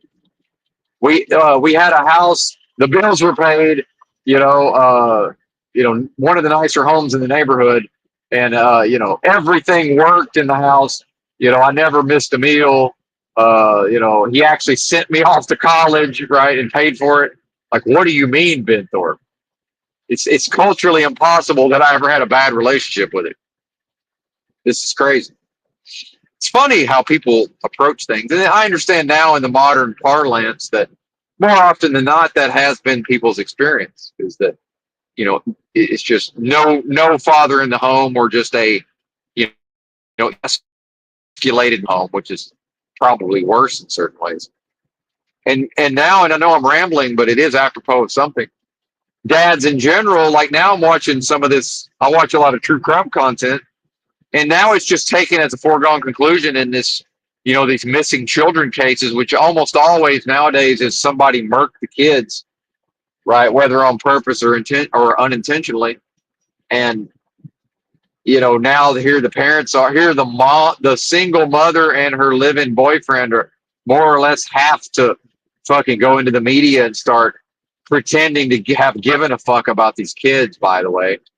Seriously, I mean, that's what it turns into. Some, pair of junkies, or whatever this is. And again, I don't. If somebody wants to go be a junkie, that's fine. Don't raise kids. So this is what I mean by my relationship with my father was fine. He never would have become a junkie and then attempted to raise a kid. Like maybe, again, probably culturally impossible to become a junkie, but if he did, he wouldn't have also stuck around to raise children. And he also probably would not have like shacked up with some broad that was and then be a junkie and she's got kids. My dad would have just been like, oh, women like me, I'll just go be some version of a ladies man junkie or whatever that is, right? By the way, psychologically my father would never have become a junkie. It's just I'm making a point here. It's like, so now in the true crime community, they just say on Front Street that it's a red flag if the kids go missing and there's a non-biological father in the home of the kids. Meanwhile, something in Benton always knew, right? I'm not a fucking stepfather. And furthermore, when I got with ex-wife number two, she had a 10-year-old, and I used to correct, and he stayed with us one week, and he stayed with his dad the other week. By the way, fully present father. I never met him, but Arkansas dude, across the board, right? From what I knew of him. And by the way, I would correct people. They would refer to her son and say, your stepson. I said, I don't have any kids. What are you talking about? His dad lives across town. I don't know what you're talking about. Like, maybe I'm like an older brother or an uncle, but no, I'm not. What are you talking about? This is not. By the way, I got nothing to say to this kid unless we're both, other than we both like sports and we might talk about the Razorbacks or whatever. Like, what do you mean? Like, and by the way, I never would have accepted another man other than my dad as my father. Same thing for this kid. It's an Arkansas kid. He's never going to view me as his dad no matter what. Good. Once he's known his dad, he's not supposed to accept another man as his dad. And I never would have ever raised another man's kid, ever. I never would have even considered it. I told ex-wife number two, who wanted me to knock her up, I said, yeah, that's fine, whatever. You're getting a paternity. I hope you know there's a paternity test involved. I don't care that we're married. If you're trying to tell me that's my kid, that's fine. I need medical proof, lady. Don't care what you think, by the way. Don't care what you think. Oh, you're insulted, you're demeaned. Your problem, lady. Don't care. What we're not going to do is raise another man's fucking biological material. If somebody thinks that sounds barbaric, don't care. Don't care, right? So, and that's part of what a lady responds to when I'm bebopping around they can tell that I'm that way, right? I would never do that. Are you crazy? And by the way, I would also never have, once I knew my dad, I would never have accepted another man as my father. I would have just been like, hey, you're not my dad. What the fuck's wrong with you? Same thing with this kid. And I would hope he would tell me that. Meanwhile, I never had a word to say to this kid as long as he didn't give me any problems. A couple of times he did some shit I didn't like, and I was just like, hey, man, how about not doing that anymore? What do you think? Is that okay? Okay, yeah, sure. All right, man, we're good. I'm not mad at him. I'm not angry. I'm not fucking like, now you're in trouble. Oh, I got to tell your mom. I don't give a fuck. Just, hey, let's not do that anymore. Okay. All right, man, we're good. And I'm asking him, if, pretty please with sugar on top, if it's not too much trouble, would you not do that thing you just did? Okay. All right, man, we're good. Have a nice day. I'm going to go back to banging your mom. I mean, and again, understanding, like literally, like, I hate to say that, but that's what it was. And, I'm also understanding, like, it's got to be something kind of awkward. It's like, it's the sexual fucking Olympics going on in the fucking next room, right?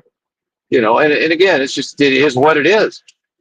I don't have a dog in that hunt, right? That's his mom and his dad are allowing that to happen. It's got nothing to do with me, right? My only job is what? Let's just say something did happen to the kid. I promise you, if I talk to the media, there's not going to be any red flags other than I had no idea this was considered a red flag. Oh, non-biological father in the home. That's fine. By the way, hook me up to the motherfucking lie detector, right? I'm not even going to be interrogated. Hook me up to the goddamn put me on the fucking wire right now, or whatever they call the machine. Hook me up today, right? By the way, I'm going to immediately tell them everything helpful. right? And any suggestion that I had anything to do with it's like, what do you, it's like, fuck you. Are you crazy? And just how shady these people are. It's like, yeah, they're junkies. They're just shady about everything. What if the kids really did just wander off, right, into the fucking woods? Well, they're still going to be acting shady because they're fucking junkies. That's what fucking junkies do, is they act shady all the time. By the way, 100% of the time they act shady. It's the MO of the junkie. And whereas I'm like straight shooter, like fucking hook me up to the machine. And I understand, yeah, I'm not going to let them interrogate me because I would understand from a lawyer perspective, you know, if there was a crime committed, they're going to try to pin it on me. Like, yeah, I get all of that, whether I had anything to do with it or not. Understood. But it's also like, man, just put me on the machine and ask me, did I have anything to do with this? Yeah, no problem. Uh, am I going to be interrogated? No, I'm not. Why not? Don't. What do you mean? Why not? I'm pretty sure I'm an American. What do you mean? Why not? I just told you I'm not going to be interrogated. Well, why not? Huh? I want to know what you mean by why not. Like, I'm that type of dude. Like, for real. Like, what do you mean? Why not? What? I'm just confused. I'm confused by the question. Huh? What? What? Huh? Come again? Oh, well, we just figured, you know, blah, blah, blah. Oh, yeah, I understand that's what you figured. I'm not going to be interrogated. Now, perhaps I will be willing to type up my own written statement. Perhaps. But by the way, you know, and maybe I'll let you give me a list of questions. I don't know. But what we're not going to do is go off into that room right now and you're going to interrogate me. That's not happening. Oh, well, why not? You know, we just thought you'd want to clear this up. Oh, wait a minute. Clear what up? See, I always just put it back on them. Wait a minute. What's there for me to clear up? Right. Police. What do you mean clear what up? Oh, well, you know, this thing's happened. Oh, well, wait. How does that benefit me to clear something up? I'm confused. Oh, well, you know, just in these cases, you know, suspicion always falls, you know, just you happen to be the person that is. Oh, yeah, I get that. But how does it benefit me to clear that up? Oh, well, now you're not under suspicion. Okay. But you realize I understand the legal process, right? So again, how does this benefit me? And I'll just keep asking that until they just say, well, I guess it doesn't. All right, man, have a good day. I'm out. Right. Oh, okay. I'm leaving now. Right. See you later. And then they might arrest and charge me. Who knows? Who knows what the fuck they're going to do? We're not going off in that room and I'm going to just start answering your questions. Like, what are you talking about? Like, that's insane. Police. I got in trouble because I ran my mouth one time at the Walmart during the fake pandemic, and loss prevention called the popo on me and literally lied on me, for real. Like, lied on me because they knew that I made it kind of personal in a way. And then they knew that they had such a good relationship with the local popo. And where was that? Can't remember the name of the town, but yeah, Anna, Texas. That's where it was. And the fucking Pope, by the way, they found me on fucking foot on my way back. I'd walked to the Walmart from the truck stop, tried to get in right before they closed. Those motherfuckers were closing early just because they felt like it. And I was cranky old man and kind of took it out on the people there. I was wrong. But so the cops caught me on foot. Dude, I put a timer on their ass. This is what I told them. They stopped me on foot and they started explaining to me what was happening. And you know what the first words out of my mouth were? They were like, we're investigating. As soon as I heard the word investigating, I said, well, that has nothing to do with me. And I continued to state my desire to leave on foot. I said, unless you tell me I have to stay here, I'm walking that way. And I pointed. I said, that's what I'm doing. I said, I'm walking that way. And I said, unless you tell me I have to stay here. And I just continued to point, and eventually they said, yes, you have to stay here.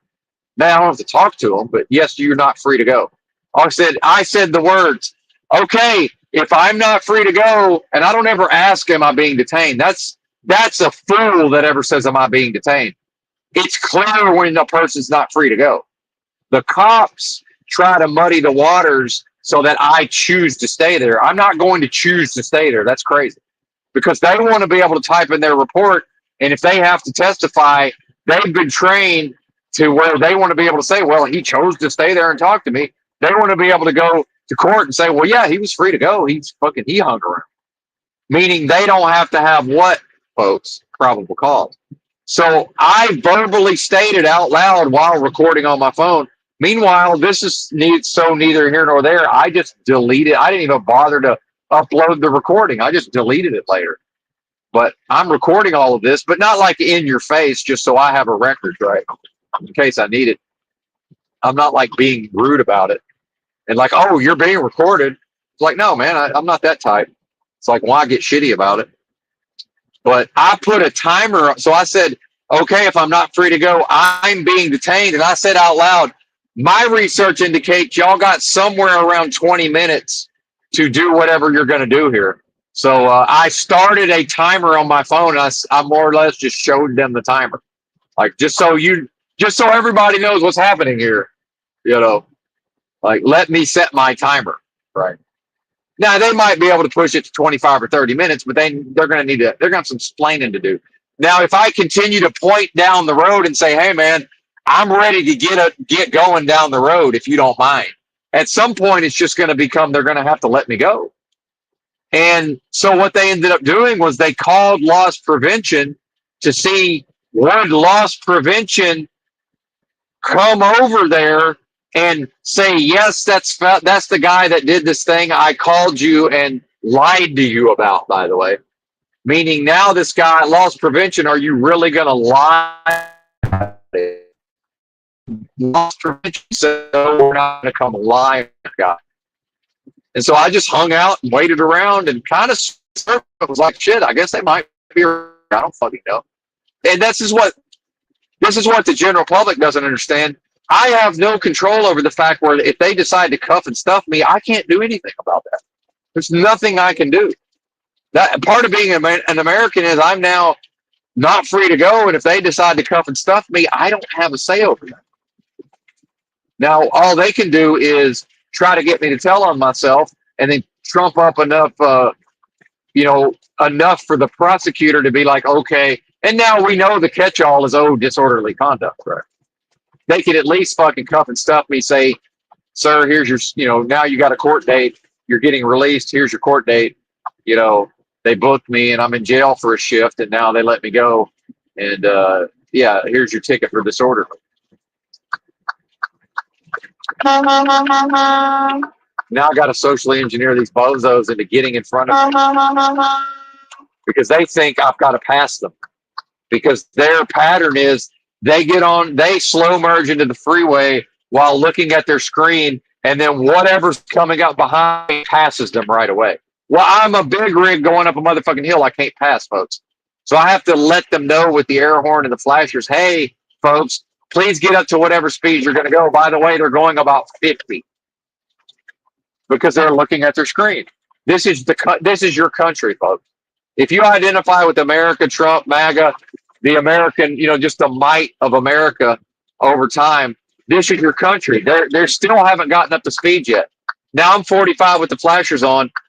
Eventually, somebody's going to pass them going so fast, they're going to realize what they're doing, right? By the way, Senator Albert Gore Jr. freeway, apparently, or whatever that is, right?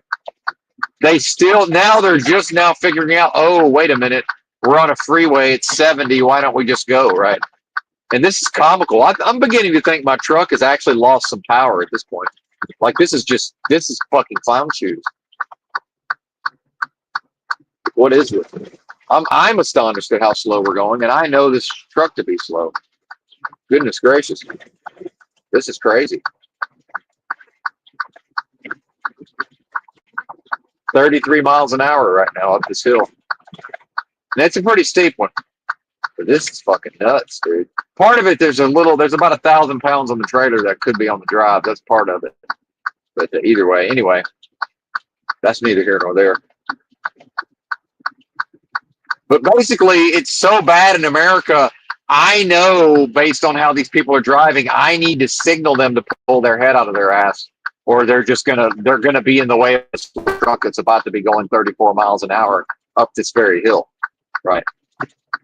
It's either I got to run up on their ass and maybe make an unsafe situation, or now I'm made to pull out the pass on a hill climb, or maybe, which I'll never be able to get around them, or maybe slow down on the hill climb and I'd now be going about 20.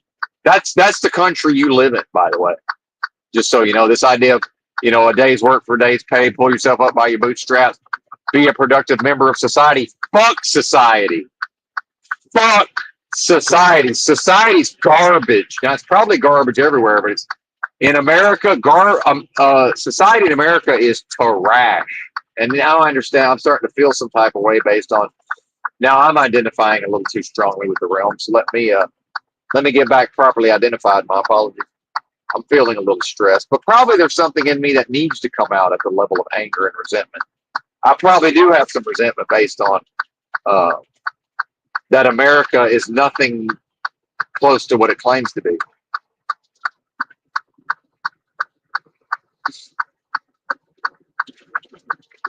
It's just not. I guess it's time for chocolate. So let's get some. Let's break off a piece of chocolate.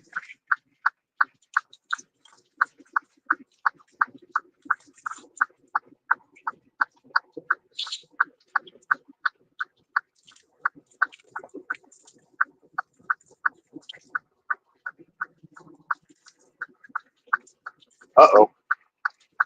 Did not visually inspect the chocolate. It was already broken in half. And so the other half is somewhere on the floor. Oh, there it is. Excellent. It broke also, but I think I found all of it. Yay. Bear with me while I chew and talk at the same time. How rude. Truck now beginning to consider overheating. So the fans are taking care of it.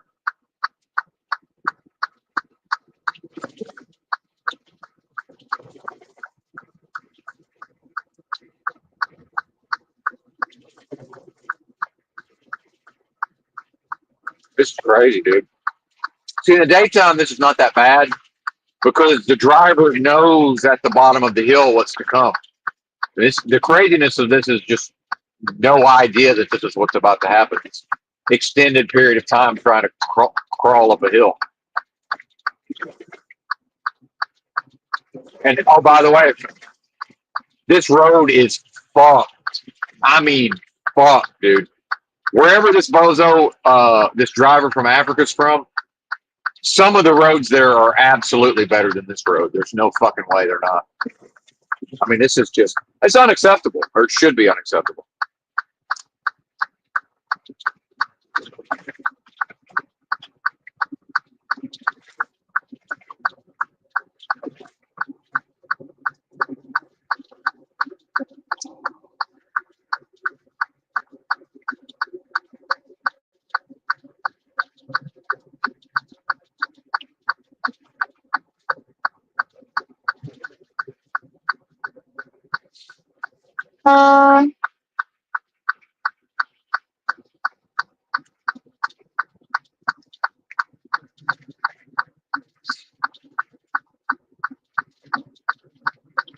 It's such a bad hill that there's two rigs that failed to make it all the way up.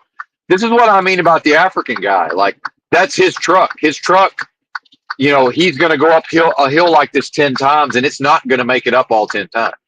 Like, for real. This is such a bad hill. One of the rigs was the road service was already there, and then there was another one near the top that almost made it, and he's got his hood up. And I hit the air horn because I couldn't tell what was going on. At first, I thought that was a truck trying to start pulling out, but actually it was the road service guy. And, by the way, whatever they're paid is not near enough. And I can't get over because I'm going so slow. But yeah, I can't pull into the fucking fast lane at 37 miles an hour. That's crazy. So, sorry. Nothing I can do. Honk the horn, let you know I'm coming. Here I come.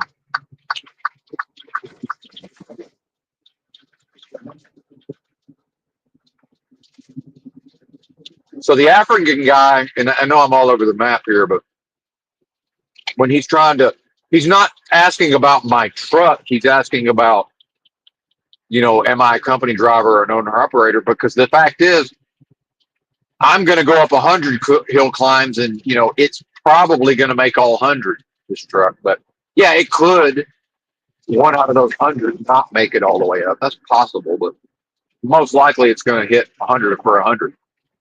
Right? Voice road is fucked, dude.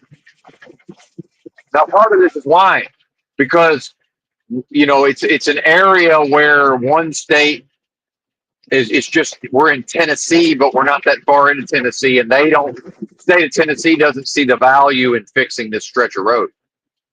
From a Tennessee perspective, it's just not important to them.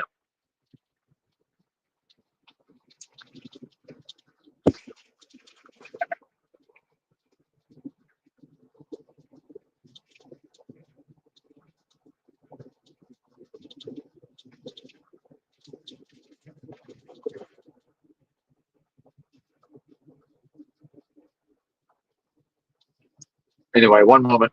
My apologies. How rude.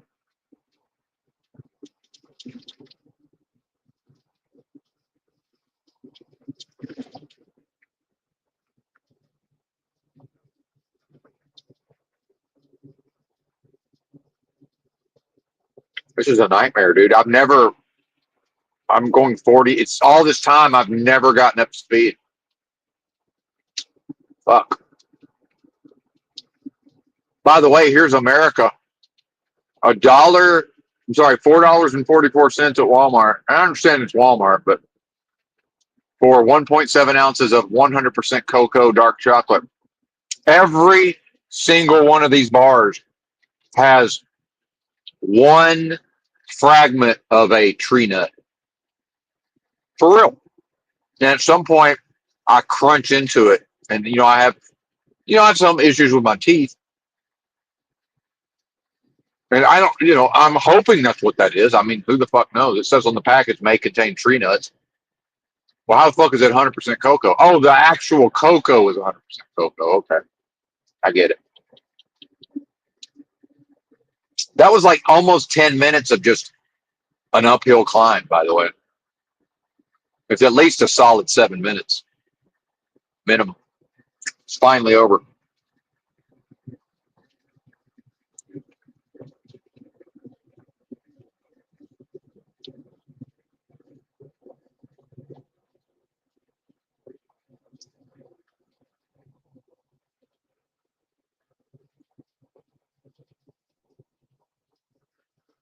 Now we got traffic catching up. Now, what do they want to do?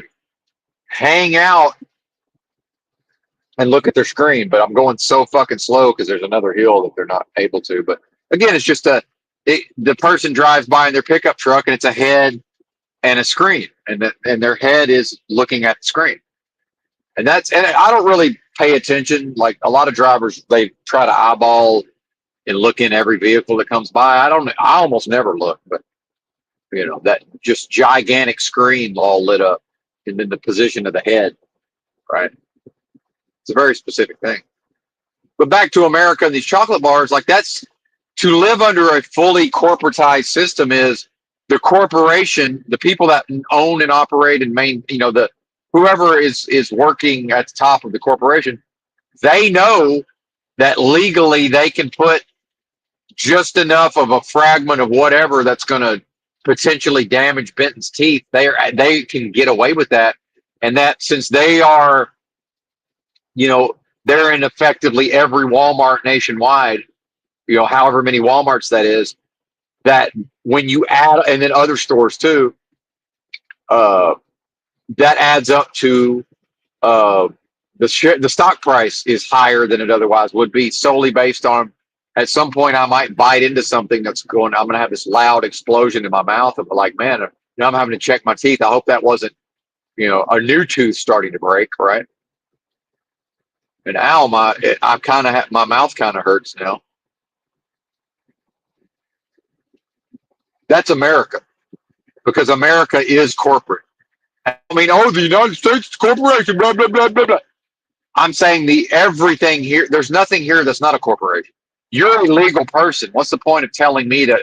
Oh, there's the all caps United States Corporation, and there's the mixed case United States of America. Who cares? You're a motherfucking legal person, right? With a social security card, and what does it matter, right? You're in sort of a corporation unto yourself, by the way, in a way. What? Oh, okay. So it's a corporation. Like, yeah, great. Could you please explain further? Because most of the folks that mob around talking about it's a corporation. Okay, in a context, can you tell me more about that? Why even mention that? What's it fucking matter? Like, can the person who says that discourse in a way to sort of bring that up as the ancillary point, right?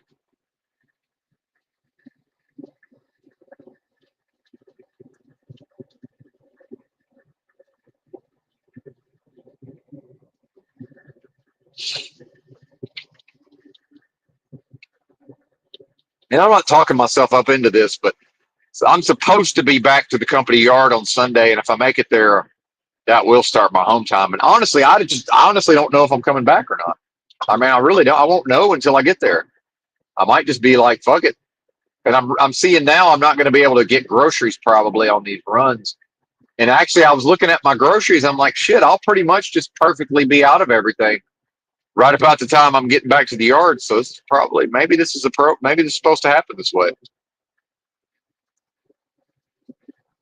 I don't know.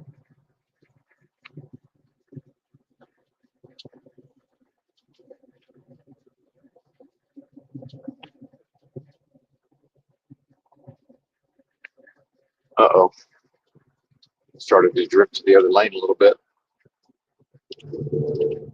So make America great again. That's not possible in a corporate hellscape. I hope you folks realize this. America can never go back to whatever it, by the way, it wasn't what it's promoted at. It wasn't back then what it was promoted as, but this idea of some sort of return to the however we think people were living in the post-war period. That ain't possible with a corporate hellscape overlay. I hope you realize that. This country is a corporate hellscape, full stop. You can't take you. It's not possible to go back to whatever people think America was in the post-war period with also a corporate hellscape. It's not possible. That's what "Make America Great Again" means, or what people think it means. Americana. Americana never would have allowed a corporate hellscape to take over everything. Sorry, not a thing.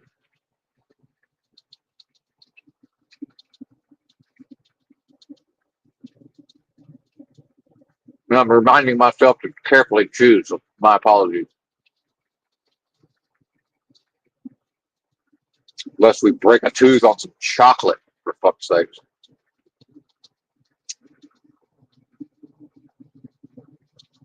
And then people will blame me. Oh, well, you went to Walmart. Yeah, I'm driving a truck. Where else do you think I can go for chocolate, by the way? It's a health food. Oh, don't eat chocolate. It's literally health food. Literally. What are you talking about? Some of the healthiest food possible. To just go into a store and walk out with something immediately edible that has a lot of fucking nutrition? Are you crazy? Dark, 100% cocoa dark chocolate. No bitter taste now that I'm used to it, by the way. None. Doesn't taste bitter whatsoever.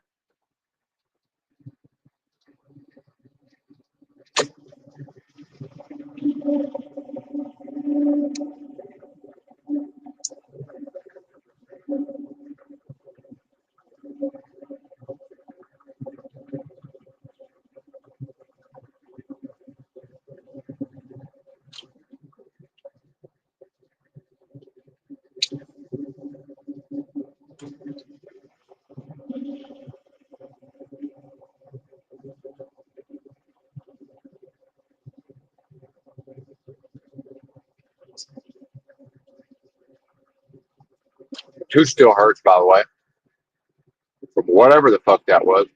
And they are intentionally. It's not that they'll try to say, "Oh, that whatever that is gets into the chocolate as just an accidentally as a part of the manufacturing process because it is processed, right? No, this is not that. There's exactly one fragment in exactly every bar. Exactly. There's one crunchy fragment that hurts my teeth if I bite down on it too hard, which I did in this case, in every single one.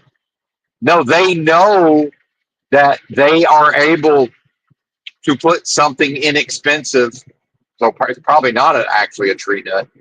They're able to adulterate the bar on. That's corporatism. That's what a corporation is.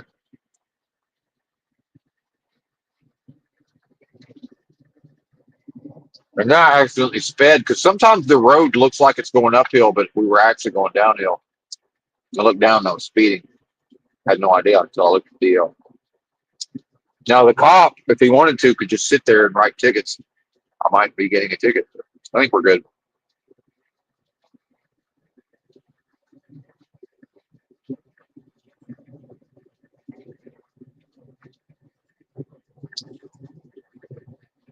And one reason I'm thinking about quitting this job is I'm about ready to get rid of this car, man. I've used it. I've got my use out of it. I view it as disposable on some level. Um, you know, am I really going to have it detailed or clean it out myself and like just continue to use it? I'm not even convinced of that. Oh, another fragment. There, and as over time, there'll be more and more of these fragments. Pushing of the envelope of what can we get away with here.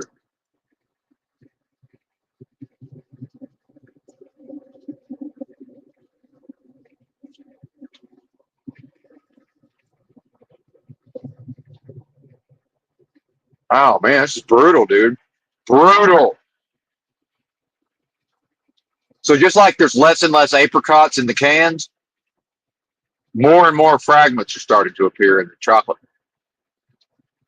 But tell me again how it's this awesome country. Oh, that's right. It's because of Biden's poopy diaper that I'm. If not for Biden's poopy diaper, none of this would be happening. See, that's a fucking fantasy. The idea that, well, it's those Democrats. Otherwise, everything would be awesome. It's like, you do understand that's not how that works. Like the idea that your team is awesome and the other team sucks. Like if your team's awesome, the other team sucks, your team would have defeated that other team by now. What are you talking about? They're the same. They're equivalents. They equally serve banks and corporations. Are you insane? All politicians work for banks and corporations, every single one, at every level, by the way. Whoever your local people are, 100%. Oh, shit, they are pulling people over. Unless there's been an accident. Maybe there has been. Something's happened up here.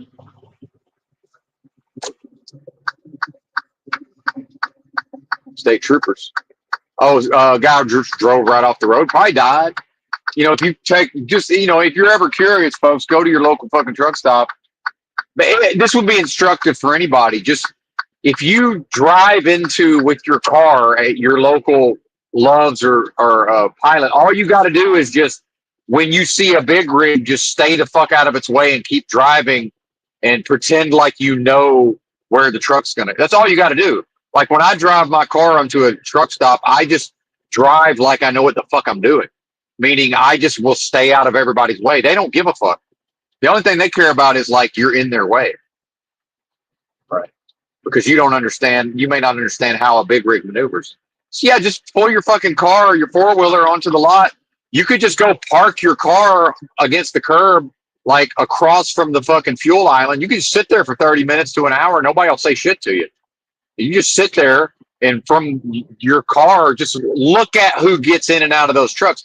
That's probably somebody had a fucking heart attack and died. And the rig went off the road into the fucking trees. Right? It's probably what that is. Most likely. Right? It's not somebody, they were looking at their phone and they lost control. That's probably somebody fucking passed away. But just based on the positioning of the rig. Right? In fact, may not even be dead. Might just be behind the wheel, Like, hey man, it came on me real fast, and this was the best I could do, was just, drive off into the fucking woods here, right? Like what? The fact that they didn't roll over, it didn't even really crash into anything. I don't know. Maybe they just slowed down as much as they could and just fucking drove off into the woods. Who the hell knows? I think at highway speeds they would have gotten like all the way into the woods. That's some kind of medical event right there. When I said some of these drivers are driving until they crash, some of them are driving until they flatline. Like for real. Like, what do you think the quality of life is in this industry? It's fucking bottom of the barrel, folks. Bottom of the barrel, folks.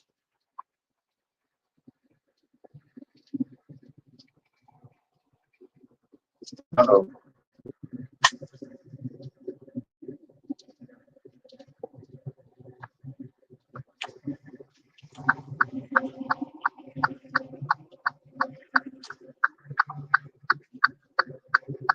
And we got more shit going down. Let's see. Left lane closed.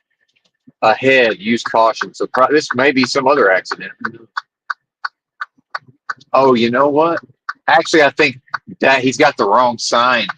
That's the road service or whatever that goes and finds out why is there some car just on the shoulder. State vehicle probably. And I think he's just got the wrong message on his. Or maybe the lane is closed. I have no idea.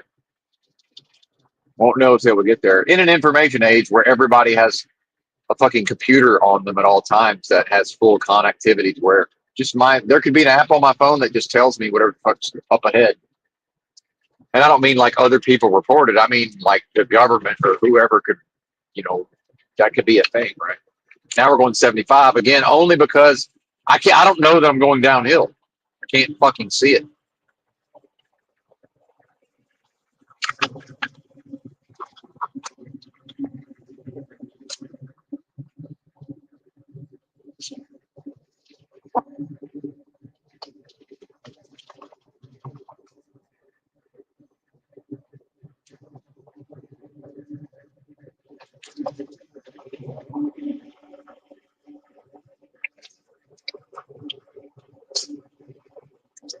And actually, if I would have been paying a little more attention, my GPS has been telling me for 50 miles that I was about to hit a steep downhill.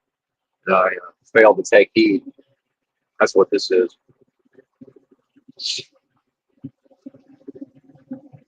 Anyway, what was I on about? Bitching about America, MAGA. The idea it's not possible to make America great again based on what people. You can't have a great America and a corporate hellscape. It's not possible. Americans already voted for we don't want a great America based on what they think they mean, because it's not possible to have a great America based on what people think they mean in the context of a corporate hellscape. It's not possible. It's one or the other, folks. You cannot have both. And I don't love what's happening necessarily, but again, properly identified, what I am can only ever, can't even experience, a dislike of this realm, my own essence, right? But it can't, more correctly, it can't really identify or conceptualize that, only within a delusion. Only within the delusion, right? And by the way, this entire realm, that is MK Ultra mind control, satanic ritual abuse. The entire realm is that. Like I read Fitz Springmeier's book, or is it Fritz? I think it's Fritz. How the Illuminati create a undetectable total mind control slave. And by the way, to actually go beyond some of what I've heard a particular content creator cover, it's not even like the platforms. It's not society. It's the entirety of the delusion itself operates at the level of MK Ultra mind control. So in fact, I would say MK Ultra mind control is something that's always present at the level of what's referred to as satanic ritual abuse. It comes with the delusion itself, right? It's actually baked into the entire cake at the level of the delusion. Here they come slow merging. Yep, slow it down. Slow it down. You're in that merge area. Slow it down in that merge area. We wouldn't want to merge onto the interstate at the appropriate speed.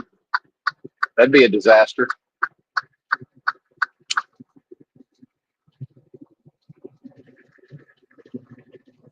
We'd hate to speed up and get in front of a big rig when we're locals and we know that the left lane closes up ahead and we're going to get stuck behind a slow 18 wheeler.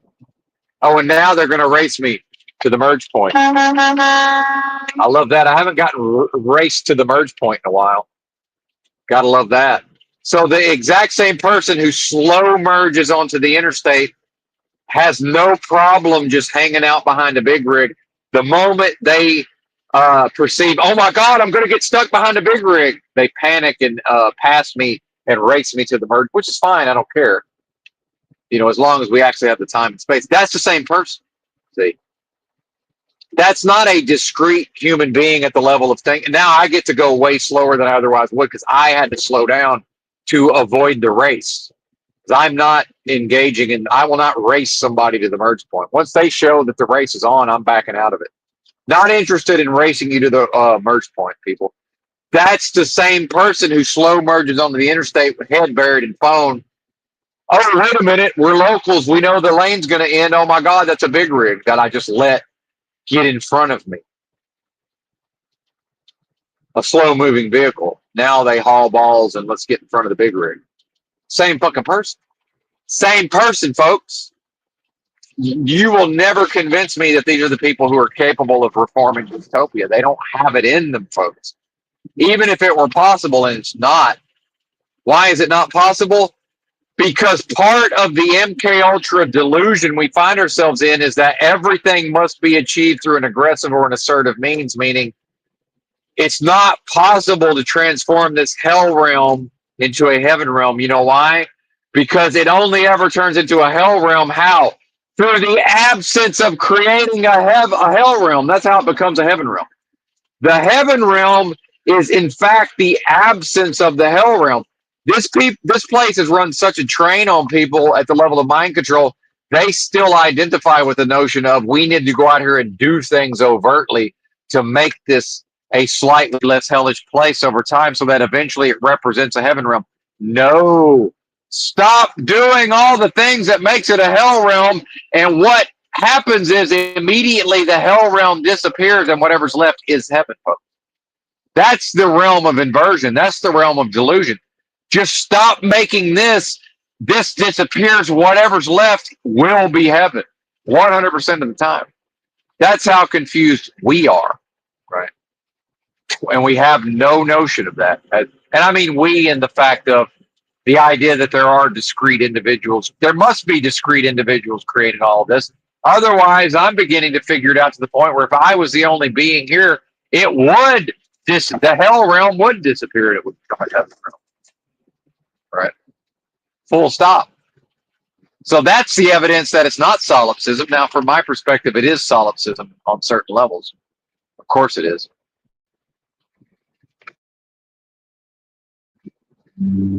It's like make truck driving great again. Well, it is great from the perspective of a somebody who grew up in Africa and is, driving a, barely roadworthy tractor, right? And trailer. Yes, it is great from his perspective. Like, what are you talking about? Everything's wonderful. It's a fucking land of milk and honey.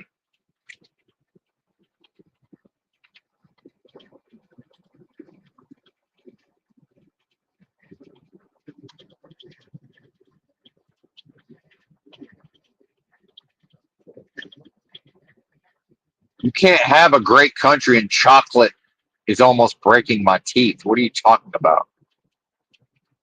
Like, for real. That's crazy. And it's $4.44 for 1.7 ounces at the world's largest retail brick and mortar retailer, by the way. But I'm free to figure out how to obtain, order on Amazon or whatever. The same amount of actual pure cocoa beans would be fucking $10 for real. Like, what the fuck is happening here? Anyway, I got to figure out where to pull over real quick. real quick, like, since we're not quite close enough to the delivery. And see, and the old me would already be sweating like, are they going to have an empty trailer? Is it buried? And then, um, you know, can I, is it going to be acceptable after I drive 4 hours to the pickup? Are they going to reject it? At this point, it's like, yeah, I'm not able to really worry about any of that because what I am is incapable of worrying. So I want to tell you.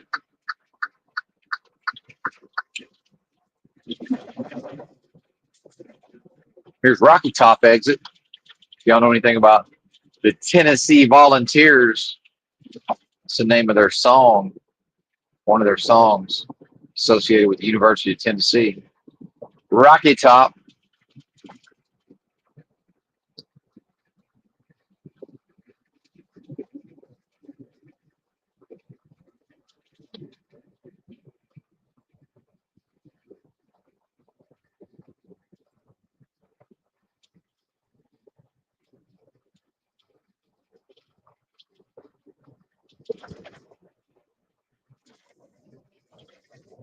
Man, these potholes.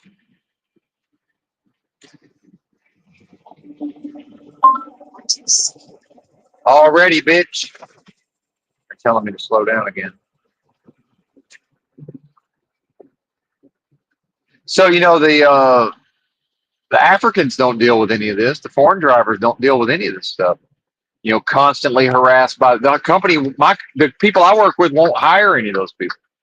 Now they would if they hired specific type of drivers who would want to make $3,000 a week on a 1099, and have their own truck driving business, with the LLC or whatever.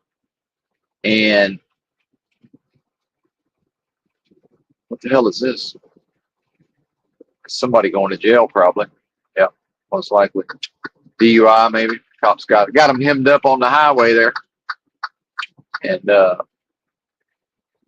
so I'm dealing with, and every day, it's crazy. Every day they're adding more to my plate. And it's hilarious. And this is part of the spiritual attacks. And what this realm of delusion does is they had me at their facility for orientation less than 2 months ago and had every opportunity to say, well, in the past, we used to operate one way and now we're transitioning. So, maybe be on the lookout. Right now, we're not expecting you to do certain things with the, scanning in your fuel receipts and, doing this, that, and the third. But, perhaps within the next couple of months, it's going to transition. There's just no mention of that. And it's, by the way, it's guilt-free quitting because this company's going to do to me whatever the fuck they feel like. Whatever they feel like, meaning, oh, we need him to go to this shipper and wait all fucking day to get loaded, which is what happened to me yesterday. And we'll just lie to him and tell him his appointment's 11 a.m. And we know probably he's going to get there like at least an hour early. And I was only an hour early because I didn't like fuck around. I just like intentionally took my time strategically. Right. So they knew I was probably just going to be there for 6 hours. And by the way, since I live in a truck, what do I need to do? Oh, well, maybe I need to go to the motherfucking grocery store in those 6 hours. And I started to tell this earlier. I got bad information at the shipper because when they checked me in, the guy's explaining that they're busy that day. They got all these trucks coming in, Oh, you're early. Well, he didn't say, wow, your appointment's not till 1 o'clock, sir. It's going to be a while. He said, oh, you're early. Well, I'm thinking I have an 11 o'clock appointment. I wasn't smart enough to say, yeah, 11 a.m. I will next time. I didn't realize he meant like, oh, you're comically early. So and by the way, but he still gives me false hope. He starts to try to tell me I'm next because I'm telling him like, hey, man, I need to go to the grocery store. But if it's only going to be an hour or two, like I want to be here for when it's my turn to go. Like I don't want to miss my turn to go to the dock. That'd be crazy. But I'm also telling him like, sometimes I go to a place and it's 4 to 6 hours. So if that's the case, just tell me I won't hold, I won't say anything. It's like between me and you. I'll go to the motherfucker, and you know what he says? First thing is, "Oh, what store are you trying to go to?" And I'm like, "Bro, I don't need your help finding the motherfucking store. Like, this is how these locals think that don't drive trucks. Like, what are you talking about, bro? I go everywhere. Like, what do you mean? Like, I'm not asking for directions, sir. Like, I'm asking you, how long is it going to be? Not because I'm impatient, because if it's going to be a long ass time, I want to go to the store, sir."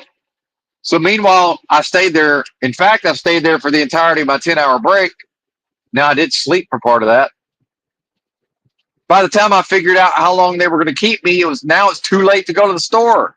Oh, and I went and logged into the fucking tablet. For some reason, my company left my personal conveyance option on for like a week. And then I was like, okay, now I'm just going to PC. I'm going to bobtail PC to the fucking Walmart. No, they turned it off. I don't know what the fuck they're doing. I have no idea what they're doing. Whatever. So clearly the company is just going to do whatever the fuck it wants to do. Why wouldn't I just do whatever the fuck I want to do? Meaning, oh, it's 2 p.m. Oh, I've only driven 400 miles. Fuck it, I'm done. I'm done for the day. And they know, they're already telling me like, hey, based on what we have planned for you after this, we need you like. So the guy now I'm starting to train him. He knows he's got to get me on the phone and tell me on the phone like, hey, after you do all this stuff, I need you to then, drive as much as you can and then park for the day, right? Which, yeah, that's great, sir. If y'all let me start early enough to shut down at my appointed time, I'm happy to drive 600 miles. No fucking problem. If I'm finished up at that 600 miles at about 2 p.m., yay, let's do it. If y'all don't plan right, we're going to get about 400. Now, 3 days in a row of 400. Now it's like, oh my God, he's going to quit. Because industry-wide turnover is so high that a lot of drivers would quit. Meanwhile, the company wants a certain level of production out of this truck, right? If there's a driver behind the wheel of this truck, they want a certain amount of miles, right? So it's the same. Also, it's like they're putting it on me, meaning, oh, we know you want to have a full check. It's like, yeah, but full check for me is 2,500 miles. Y'all pay me for 3,300.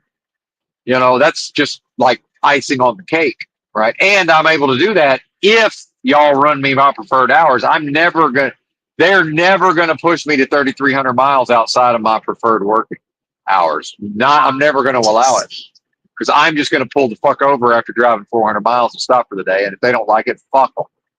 Not my problem. Oh, are we to the 55? Never mind. It's 55 for trucks. Better slow down. That's right. Thanks for reminding me, lady. Appreciate it, toots. Appreciate it, toots. And this is America, by the way. This is America. To be humble, right? They may say, what do you mean? You're arrogant. Yeah, I am situationally. I'm quite arrogant situationally. I'm humble enough to do one of the most humiliating jobs possible, right?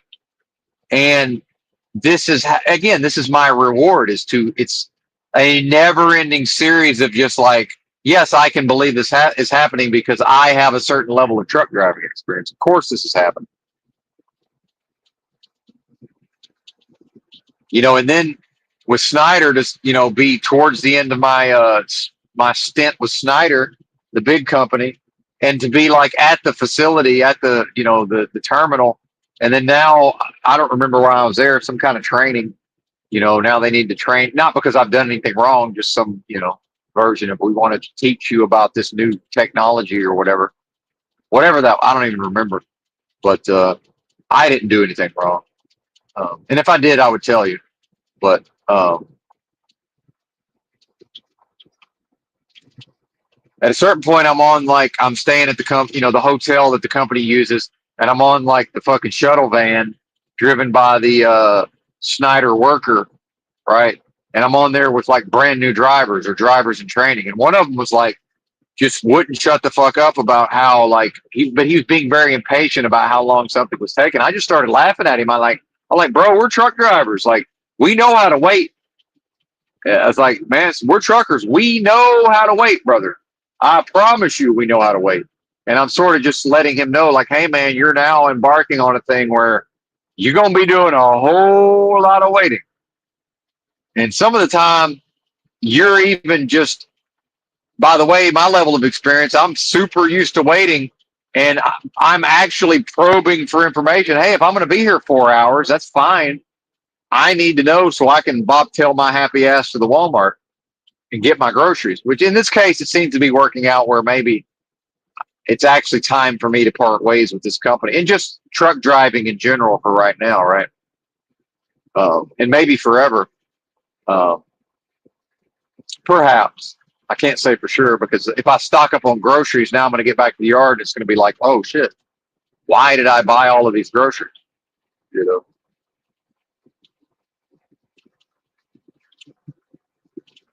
But by the way, have you seen what motels cost nowadays? Cheap motels that has skyrocketed. It's like, man, I am cheap. You know, y'all know I'm frugal. I got the money. It's like, do I really want to, spend however long in a way too expensive by the week motel somewhere, right? Or like while I'm trying to transit, if I'm in fact choosing to transition out of this car, is it going to be some version of, and this would be the time, by the way, cancel the insurance policy, cancel the fucking tags, right? Are we getting emails? What's this email? Oh, never mind. It's something random. And shit, I can't make it another 23 miles. I'm stopping on this exit. Probably not going to be anywhere to stop, but there's some sort of truck stop that I might actually be able to get to the damn fuel island long enough to pee if I have to. But most of these on ramps and on ramps are the shoulder on these on ramps and off ramps are beyond fucked. And I'm not going to risk tearing the tires up trying to get to the other side of the 12-inch tall, difference between the end of the asphalt and wherever the gravel begins. And like, that's not an exaggeration, by the way. Oh, look, something of it. Nope. See, it's exactly what I just said. Not quite that bad, but yeah, that's a good 9 inches in spots. That's a foot right there. It's a foot. So it's so bad. This guy pulled all the way up to the stop sign. So it's like, yeah, he never would have parked that close to that stop sign, except for the destruction of. Now, what is that over there? That's a hotel, I guess. I don't know, buddy. Is this a four-way stop, or are you? Surely he's not trying to let me go. I'm just sitting here. Yeah, some drivers consider it. Now, there's a lot of times I would absolutely let somebody go in front of me, but there's no way to communicate to them that's like, hey, I'm slowing down enough and just feel free to get in where you fit in. And there's just no way to convey that in the moment. It happens a lot. It's like, yeah, I'm happy to, by the way, already going slow, happy to slow down a little bit more and let y'all get in front or let y'all pull out. Oh, wow. Is there actual parking spots? That's one thing about some of these podunk. This is it's a chain, but it's just for fueling. 1-9. They used to be associated with Pilot, so I used to be able. There's times I used to fuel at these things, but I think I saw some actual parking spots. And again, America voting for what? Corporations. So when I wake up at midnight and the vultures are circling because I'm at a major chain, there's also spots open somewhere at a place like this. There's multiple parking spots right now. Right? It's not because somebody just left either necessarily. Like, this thing probably is not going to fill up. Now it's a blind side already, which, see, what keeps me coming to these places is I don't like the fact that the entrance immediately makes, if I'm going to back into a spot, it's already a blind side back. Like, why? Like, it's just crazy to me to set these things up for a blind side. It's like, why? Why are we doing that? I don't get it. What's the purpose?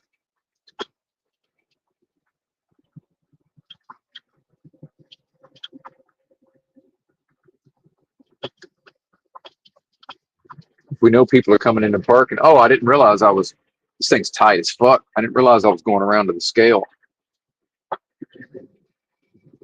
Hang on. Had no idea. Now, might be blocked in, by the way, based on where old Swift. No, that's an actual parking spot. Good. If he was, let's say, if he invented that parking, I might not even be able to get through here. Yeah, we can. Barely. Wow, that's crazy.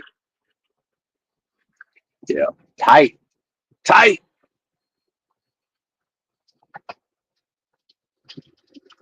So if I knew, why are you looking at me crazy, bro? You think I can see you in the pitch black pulling into the fuel island? Are you crazy, buddy?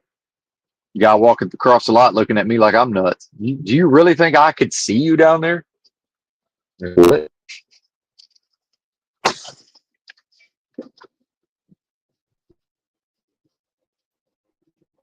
In a dark parking lot, with no reflective clothing, that close to my tractor? That ain't possible, sir.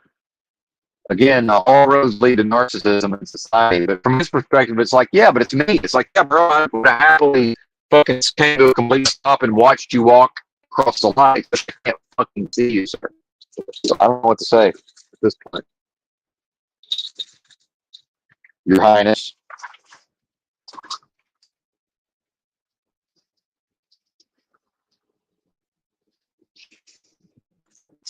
I do need to remind myself to make sure to spend at least 30 minutes at this dropping hook for my 30-minute break.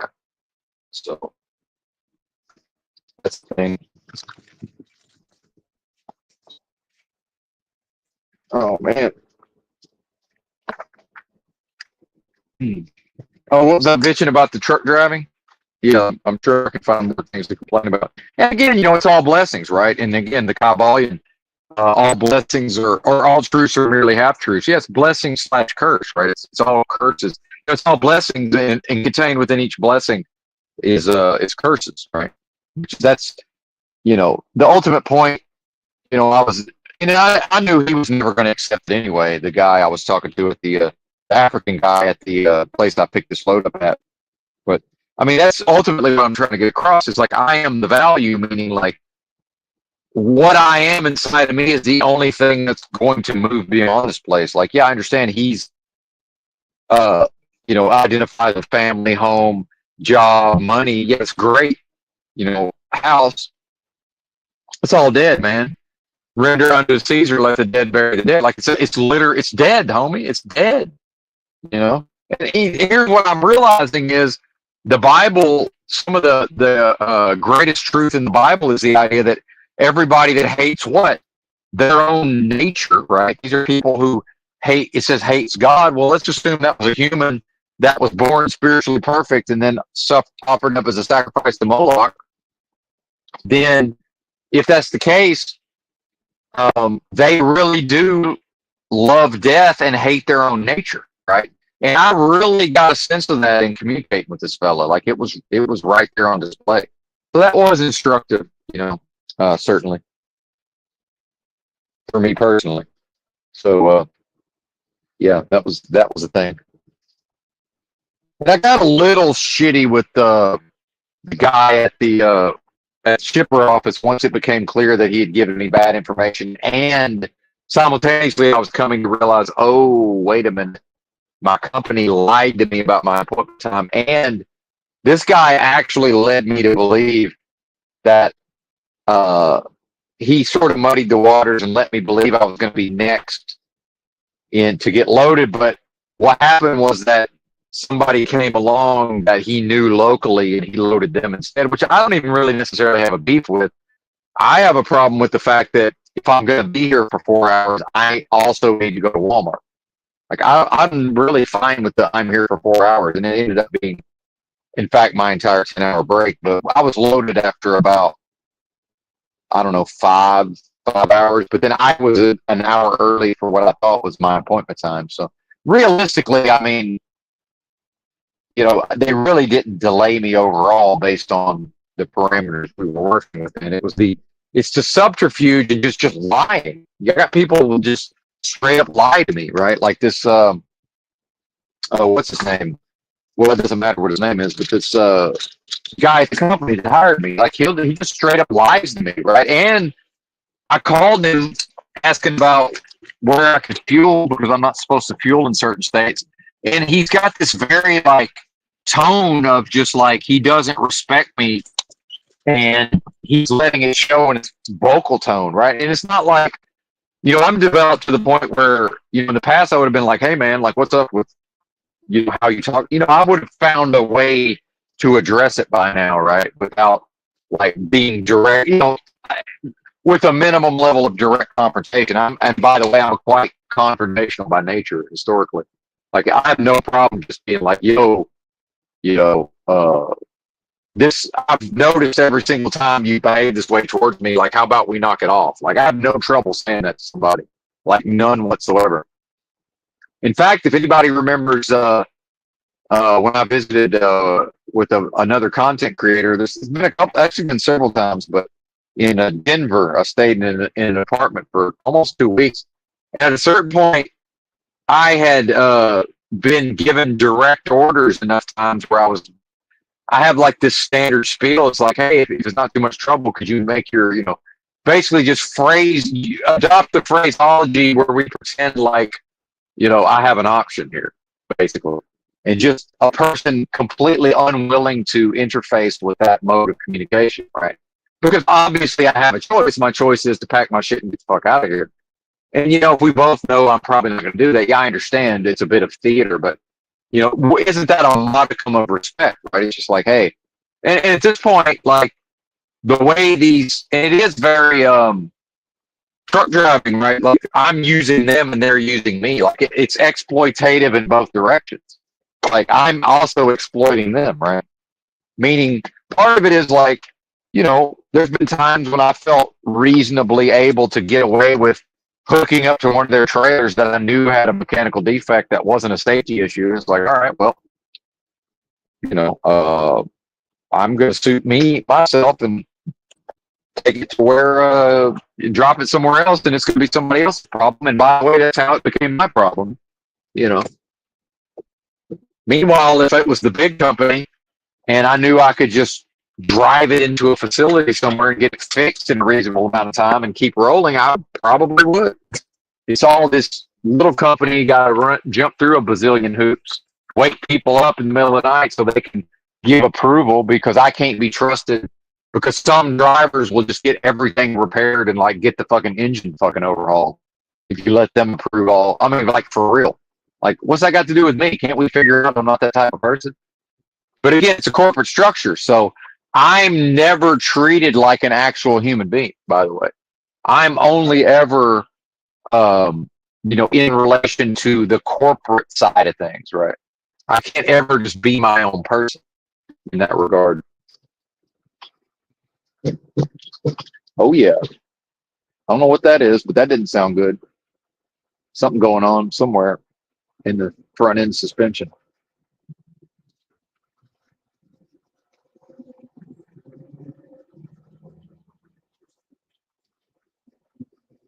I've heard that noise before with this truck. On the incline, slow maneuvers on the incline, it doesn't like them for some reason.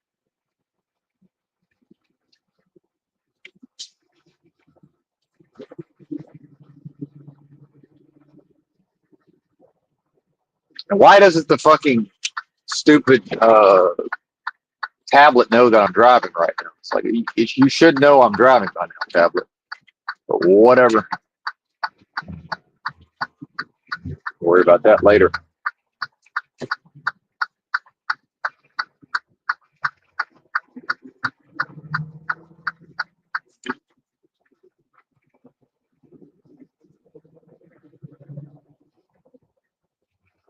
Again, not reading the comments. Maybe later, but I've read none of the chat so far.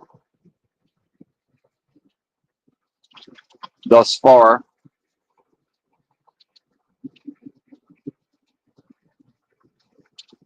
And I'll probably just keep this thing going and going. I'll be going for like 30 minutes probably once we get to the drop here. Hopefully it only takes 30 minutes. We'll see.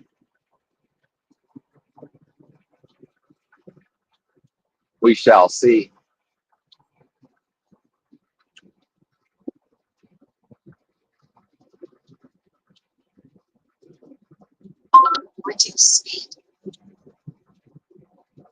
And, back to this guy speaking to me with a tone of disrespect.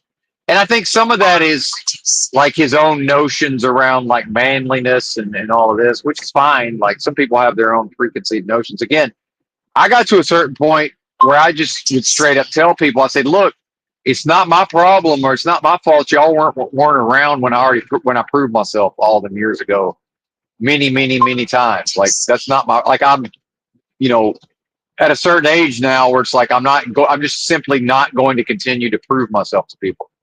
If y'all can't figure it the fuck out, I don't know what to tell you. Or them rather. I've straight up told people that. Just look, it's not my fault you weren't there when I did what I did in the past.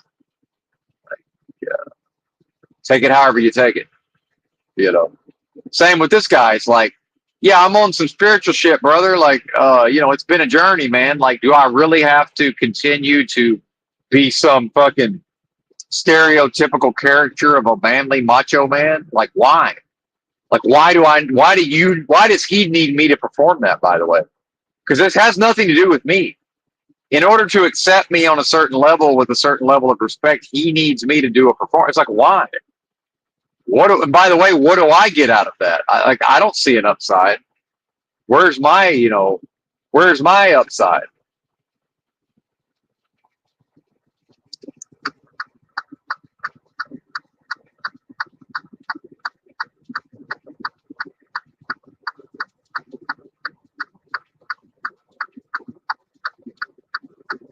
And then it's like, yeah, I'm 130 pounds, maybe. Do I really have to fucking go back to monkey man mode and fucking mog this dude, right? Like, what is this? Like, why? For what? And he's like a really big dude too, which also my people on my dad's side, it's not a problem, but it's like, really? Like, this is what I got to do? And then here's another weird thing, man, as you get into, because I'm very aware of these male hierarchy dynamics. When I first pulled up in my little car, which that's another going to be, he's got his, Texas pickup truck, right? So I'm already viewed some type of way because I can't like small cars. You see what I mean? It's like, are we really, our masculinity and manhood has something to do with the size of this truck? You know what I'm saying? Like, or what? And again, not compensating for something specific. It's just like, why is he so identified with these particular, like, my guns, my Marine Corps, my American flag, my pickup truck? Like, it doesn't make sense to me on some level. Like, which is, by the way, if that's what he's into, I have no thoughts on the matter until I can see I'm being perceived some type of way based on how I choose to live, right? And then, if it actually, I was around, if me and him are close to the same age, and by the way, if we were peers as kids, like, probably, I'm outdoing him in a lot of ways back then, most likely. Perhaps in all arenas, I would have been outperforming him. Who knows? But then, I have to continue to prove this at, I'm 50 fucking years old. Like, what is this? Like, why? What do I get out of it? I don't get enough out of it.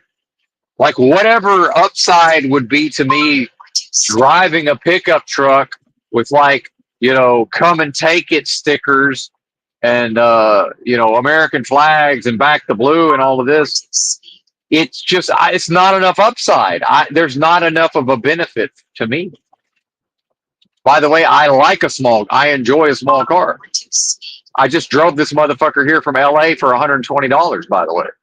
Like, I could have said that and it would have been a true statement.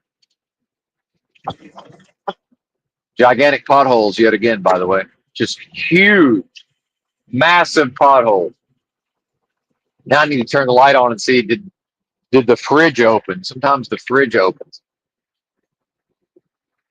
So I remember when I first pulled up, I was looking for um, where to park. But then, by the way, I've never seen this guy, and I suspect that's him as I'm driving by the office. I've never been to the place, and he's out there on foot wanting to greet me. So first, I went and I was going to park in the employee parking, and then I realized, oh, this fucker's actually like he's probably just going to walk over. So at this point, and I'm not, I need to ask him if he's physically here. I need to ask him, well, where am I expected to park, right? And so I bust a U-E and drive back, and he's like already on top of me, like trying to do the handshake, like while I'm in the car, and I don't do that. Like I'm formal, so I look at him and I'm like, yeah, just 1 second, and like then I'm opening my door because it's like, bro, we're fucking standing, like I'm not doing the handshake and I'm still in the car. Like, are you crazy? Like, what is this? It's just bizarre to me. So how is this guy like, oh, has all these, it's a lark. The idea that he's got all these characteristics, he's been in the Marine Corps, he's got this pickup truck, he's a physically gigantic person. Guess what? Yeah, so is my dad and all his brothers. So I mean, yeah, I'm used to all this. It's completely fine. I can put the firm handshake on my pops, right? This is not a problem. Like, dude, I understand all these dynamics. I understand, I might need to plant both my feet and give a man a proper handshake. Like, yeah, I know how to do all the things here. It's not a problem. But by the way, why does he feel like he needs to get the drop on me and he wants to put his hand through my fucking car window? It's just fucking weird, man. I would never, ever do that. I would stand there. If I was him, I would stand there, wait for the person to get out. Or I wanted to ask, hey, man, where do you want me to park? And then I can walk up and we can do the thing. Why does it have to be right? It's already a disrespect. I'm not being afforded the proper respect. Well, and again, I'm not trying to go back to my day. Where I'm from, back in my day, that shit never would have happened. Ever. Not one time would that have ever happened. I would have been allowed to drive up without somebody trying to jump on top of me. I would have been allowed to pick a parking spot, walk up to the fucking office. See what I'm saying? Like, why is he even out there in the first place? Like, what is happening? Right. And these are all signs, man, and none of them are good. And it says a lot about where people are at, It really does. And it's like, I understand people will be like, hey, Benton, you're reading too much into it. No, I'm not. I'm not reading too much in. This is what happened. I have a lot of information. And by the way, absolutely things have fallen into place where I look back to that first meeting. It's like, this is not someone who's ever going to treat me with respect. I could have rolled up there. Anything short of me, having some kind of version of the military where we could bond over the military or whatever, I'm going to be treated with disrespect on some level. It's just like, am I going to be tapped in enough to detect the disrespect? It's like, yeah, I get it in the vocal tone, sir. And this is the key point I'm trying to make here is truck driving is not a respectable job or profession. It's not.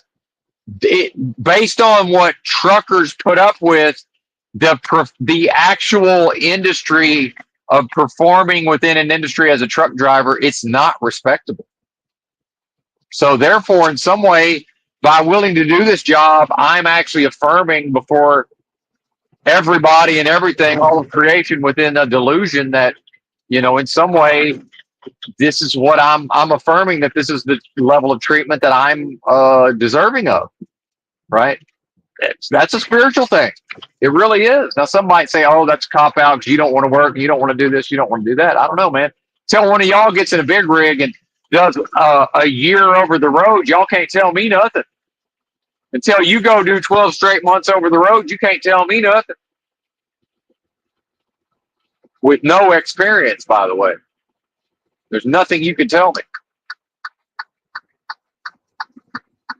So I can't help you there.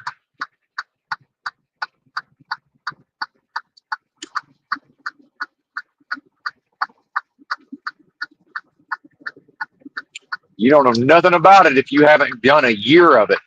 I met a guy, somebody that helped me that I got into a little bit of a conversation with at one of these major corporation distribution centers, and he tried to talk to me like he was a truck driver. He did 3 months with Swift. I hate to break it to you, sir. You're not a truck driver. It's one. You get to 1 year over the road, you're now a truck driver. Before that, sorry, buddy, you are not what I am. No, sir. And I didn't tell him that, but we both knew it. We both knew it. And then I ran into another guy recently, and he wanted to tell me that he did however much he flatbedded, but it's been 20 years ago. And then he's like, "Yeah, I keep thinking about getting my CDL."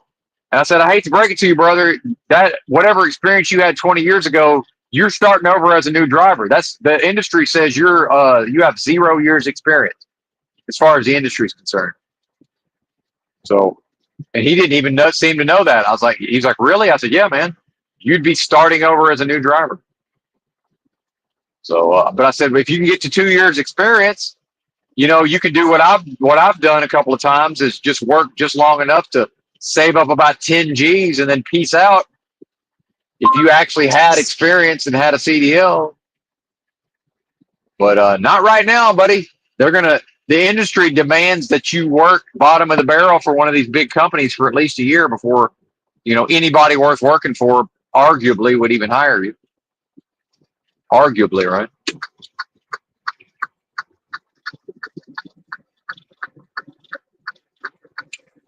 And at this point, I'm thinking it's going to be better to work for the big companies. Honestly, I'm on the verge of maybe strategically staying with this company long enough to try to get into some halfway decent gig. I know, like at a certain point, I was looking to go in towards a specific company that works with Walmart, delivering to the stores, and which the major benefit of that to me would be I could probably work my preferred schedule more often than not, and most likely, and also I can.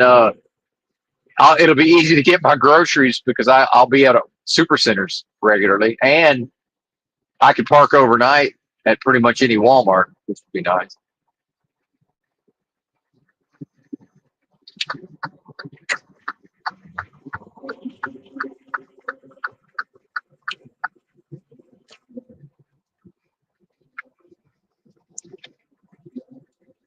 $45. I don't know about all that. Yeah, maybe 55 for this corner. We'll come out of it at 45. That's what it is. More road destruction. And one thing about being an American, I think everybody should have to get in one of these big rigs, and whether they drive it or not, they should have to at least experience what these roads are like. It's completely different than what it's like in your car with your car suspension. Totally different. It's really, you can't fully appreciate how fucked the roads are unless you get in a big rig and go check it out for yourself. It's appalling. I mean, it really is.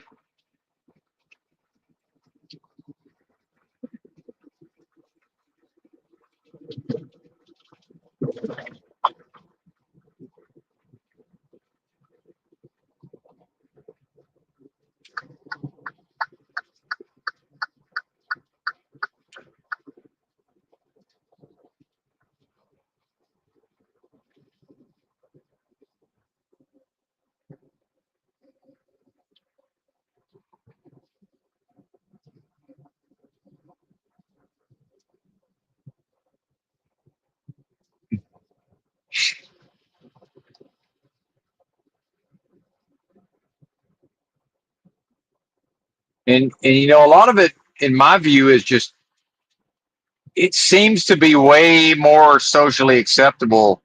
I think in the past people weren't really any better than today necessarily, but there was a lot more put into sort of hiding whatever, you know, may have been there at a level of degeneracy or just you know, maybe they always had a certain type of attitude inside, but it's like, okay, we will go through these formalities. You know, it's where like this guy that hired me, he's just unable to even overcome himself enough to what? So the same guy that will use car salesman me in the orientation, we're like family here. It's like, yeah, but guess what? My dad would let me get out of the motherfucking car for the obligatory handshake. Like, you realize that, right? And again, some of this is my own retardation. I only really figure this out later. I'm not that smart in the moment, but you know, that is the answer to it. If I could build a time machine and go back to that moment, that's what I would have said to him. I would have said, yeah, that can't be the case because when you greeted me at my car, my daddy would have waited for me to get out of the motherfucking car. Not one time has he ever put his hand, his gigantic paw through a car window to shake somebody else's. By the way, I don't know if you noticed, gigantic paw. Like, yeah, I understand you're a giant, sir. Do you notice we have the same size motherfucking hands? Like, that has to mean something, right? Can you not spot a little fella that you think's a little fella that probably is descended from goddamn giants like you, right? And just for whatever reason, we're not building them that way anymore. I don't know. Like, you can't spot the fact that I'm probably not quite like the other scrawny fellas in certain ways. Like, what is this?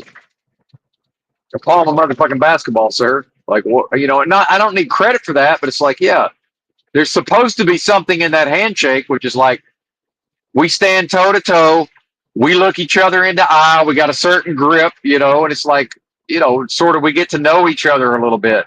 So why is he gigantic, you know, like looming over my fucking Mickey Mouse clown car and wants to, he physically put his fucking hand through my window. And I was like, I'm not shaking his fucking hand like that. Are you crazy? Like, what is this?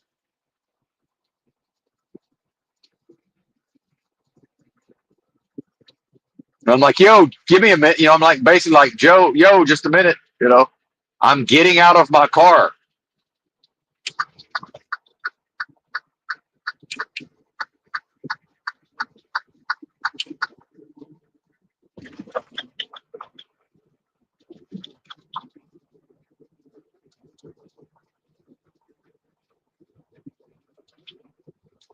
And then bizarrely with somebody I went and met up with in Denver and spent a couple of weeks with, he managed to approach me. And part of this was that I was wrapping up as I arrived at the location.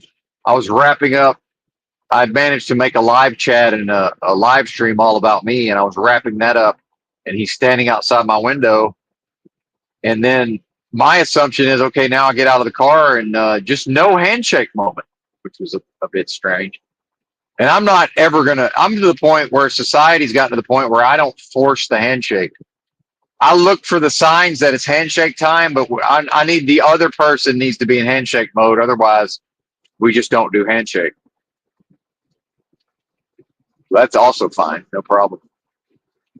But I'm not a hand crusher. I'm a firm handshake while being prepared if I need to defend myself against the hand crushers. I can crush just enough to not get crushed, basically, on the handshake. And thankfully, I've lost none of the strength in my hands over these years of illness. So, thankfully. Anyway, well, we got a few minutes, but what I'm going to do is mute up and put the banner up in about 5 more minutes when I roll into this place to check in. And what did I do with my bills? My bills are in here somewhere. I think they're on the dashboard. The bills, man, the bills.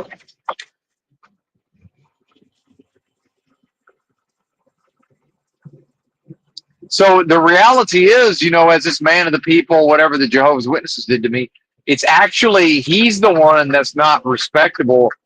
And then it's interesting, he's treating me like I'm not respectable. And in certain ways, I'm kind of not. Like I'm fairly obviously a homeless person showing up to drive a big rig and live in it. You know, if one, you know, it knows what to look for, not everybody does, but it's fairly obvious if a person, you know, has an ability to read those signs, right?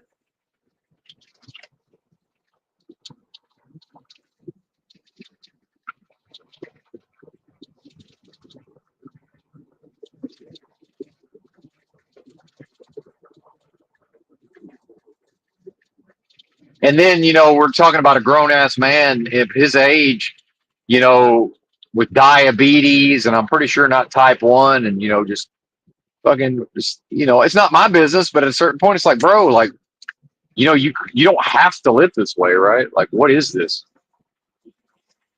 You don't have to live this way.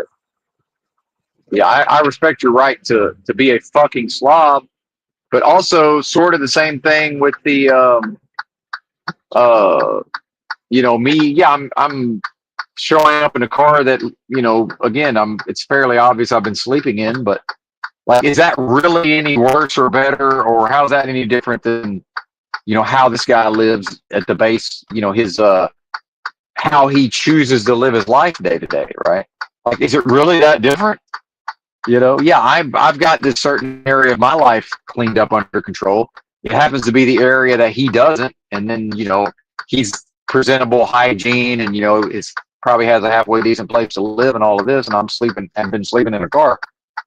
Meanwhile, surely some recognition on his part that he, by the way, used to do the same job I'm doing, and then, he's for a job dealing with people like me on some level, right? Like, I have, and with the ideas of America, and like, yeah, America means I'm free to choose to live this way, and who cares? That's what's, I thought that's what America was supposed to be, at least in part.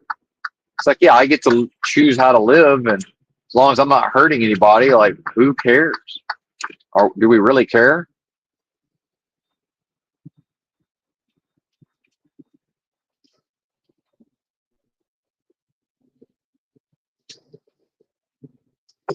Man, definitely. Might need to take a nap. Actually, when if I manage to get docked after I get to this pickup, that's probably be nap time. Actually, if that, hopefully that happens right away. And if nothing goes wrong, we will be early to that, 6 a.m.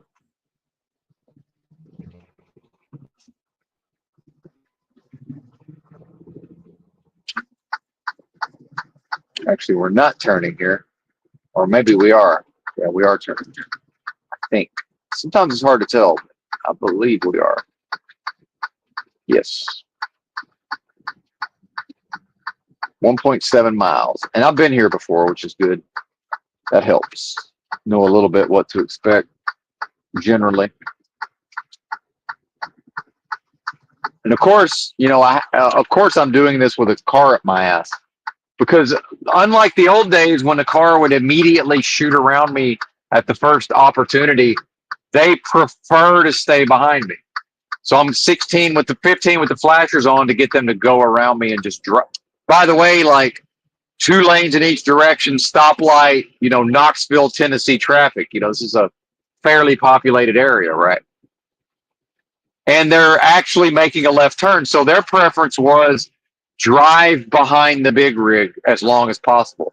See, that's a change in people. Again, back in my day, nobody was spending a half second longer anywhere near a big rig than absolutely necessary. They preferred to stay behind me, knowing they're about to get in the left lane and make a left turn. They want to look at their screen until the last absolute possible second. Seriously, that's their preference. Whatever they can do to look at that screen is the preference in almost every moment. That's society, folks, and it is trash. And I'm seeing it. It's like, so much so, it's like, yeah, I know I'm about to make some turns and do some maneuvers. I don't know where they're going, so I'm just go 15 with the flashers on until they get around me, because it's bad enough to do all of this by myself, but then now I'm doing it with the knowledge that somebody's 3 feet off my bumper the entire time. It just sucks. And then, God forbid, I actually need to make a maneuver. Psychically, they know that's the time to magically appear in the lane next to me, and thus potentially blocking the entirety of the maneuver I was about to do. Like, that happens a lot. It's one of the reasons I do everything in my power not to let somebody ride back there. They are super tapped into the exact moment I'm about to make a maneuver, and then just magically they pop out next to me. And then it's like, yeah, maybe Maybe they're not blocking my maneuver. Maybe they are. Can't really tell. It's 53 foot back there. I don't know. It's hard to tell. Depth of field, right? Depth perception. Maybe I'm not going to hit them. Maybe I am. Now do I have to start hauling fucking ass to try to put enough space between me and them? You see what I mean? Like all of this. Why? When they can just go the fuck around me. Oh, by the way, everybody used to do that. You want to go back to 1998? Start driving like 1998. You want to make America great again, people? Drive like it's 98. Because I remember how people drove in 98. It's nothing like people drive today. Nothing whatsoever. So you tomorrow you can do your part to make America great again. Drive like it's 1998 again. Every time you see every time, don't look at a phone because there was no phones to look at in 1998. Anyway, I'm about to miss my fucking turn. All right, I'll be back. It's officially break time.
It is I. Yeah, we're having to do a lot of dropping and hooking and maneuvering, but we'll be back at some point in the near future. Thanks.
Man, it's taking forever.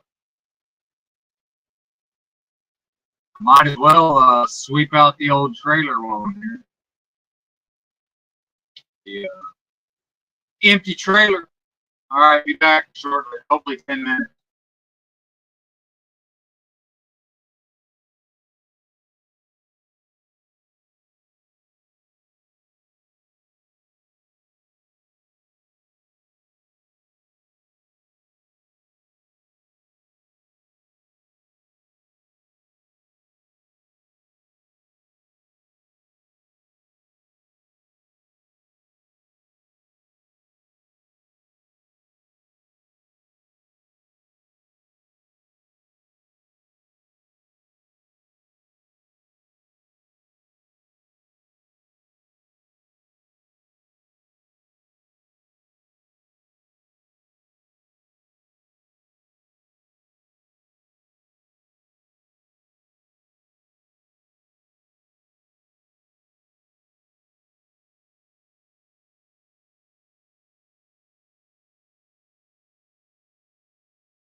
right. I'll get back on the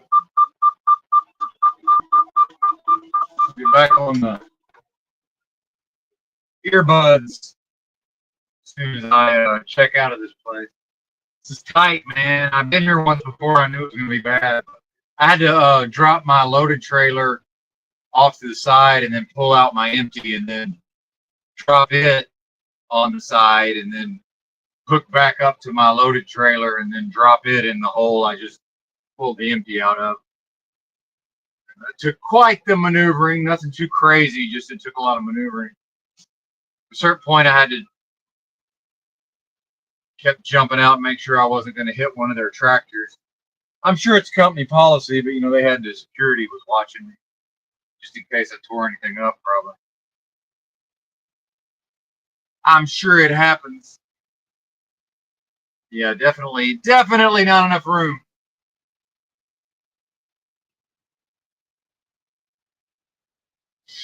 For what I'm doing.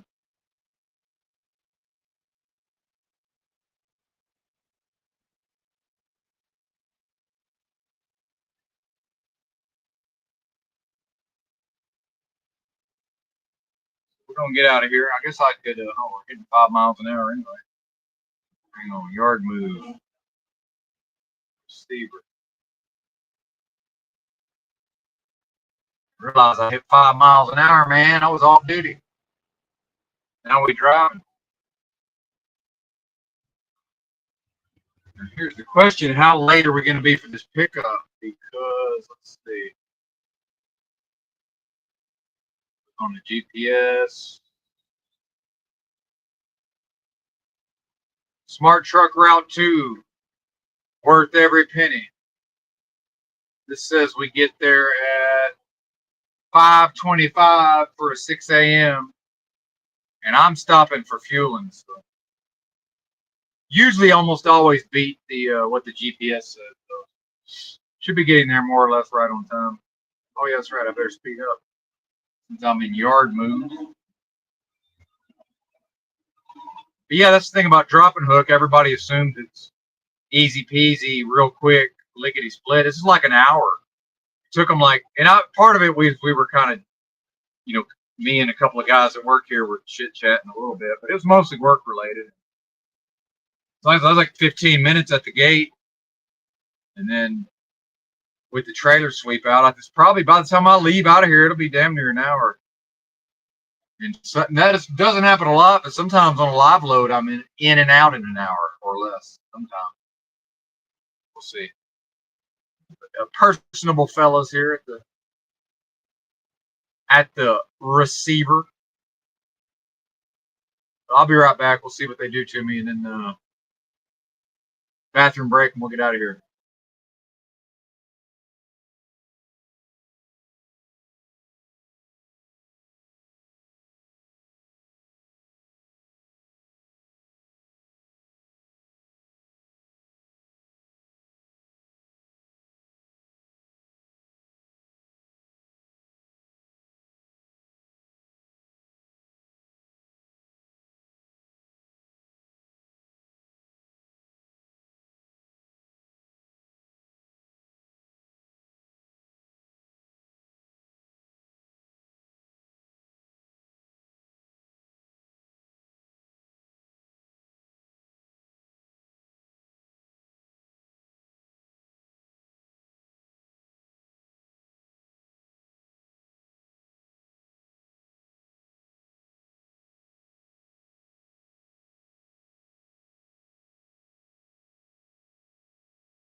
Mic check.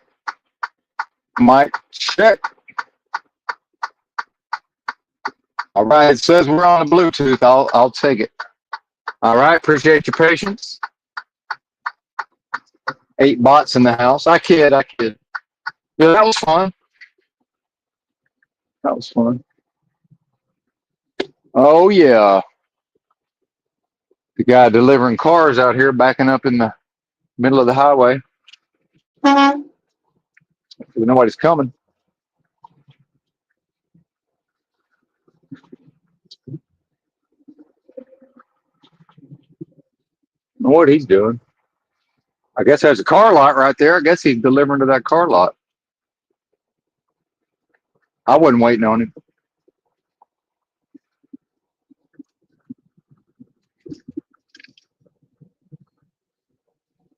We're back on the road. Yeah, this says we get there at 5:33, but I'm stopping for fuel.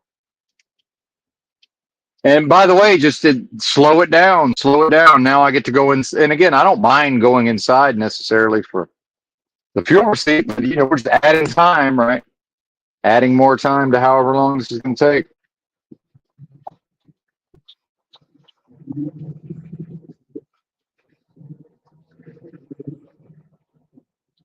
Seems like almost every day it's something new that's time consuming. By the way, whatever that, let's call it 45 minutes. I don't get paid for that. That's just, I get paid my normal, whatever my mileage pay is. There's absolutely no pay for, I just worked 45 minutes for free. And that's called long haul truck driving. And people will try to say, well, what about this and what about that? No, I worked 45 minutes for $0. That's what happened. And well, problem solving, right? Well, what about this and what about, it doesn't matter.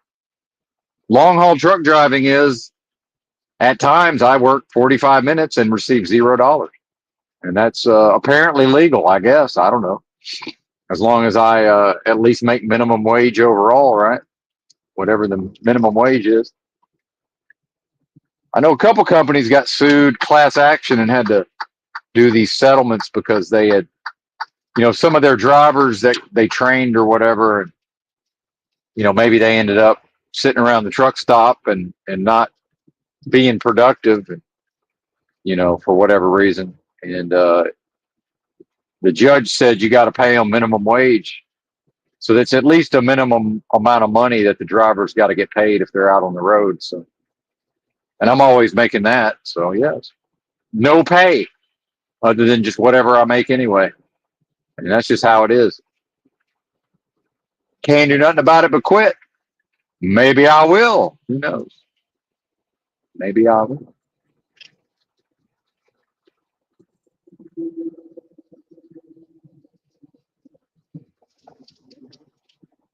What's that facility? What does this say?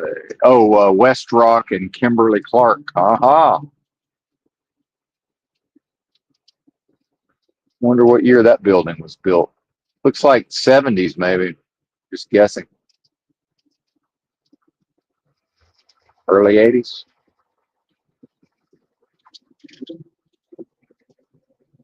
Well, and also that's the interesting part of just showing up at 2 in the morning. It's like, yeah, what if there's not an empty trailer? It's like, oh well, just I don't know. I guess get out of here, buddy. Well, the company wants me to go drive 3.5 hours to pick up a load. It's like, well, I don't know what to tell you. I don't know how you're gonna do that without an empty trailer, partner. Me neither. But yeah, it worked out. It worked out this time. It doesn't always, certainly.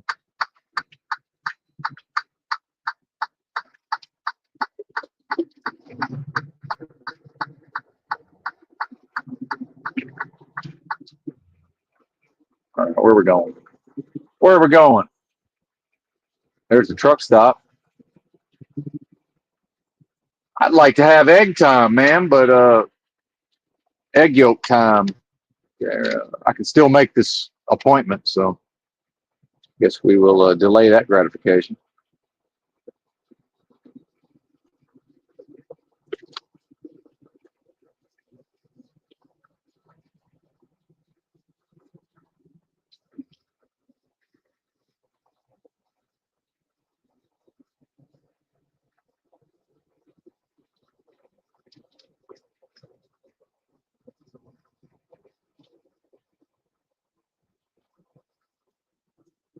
Red light.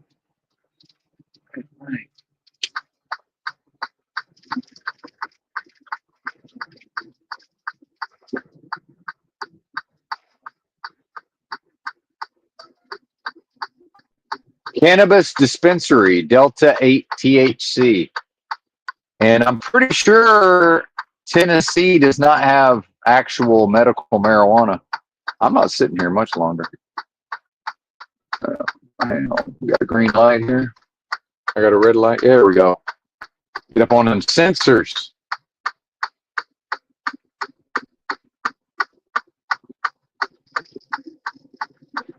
Yes, sir.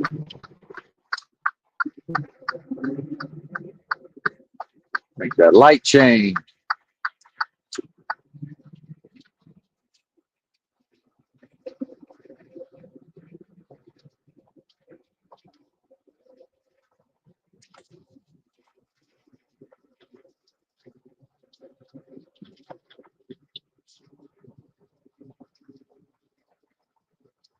Give me a minute. We'll get into something.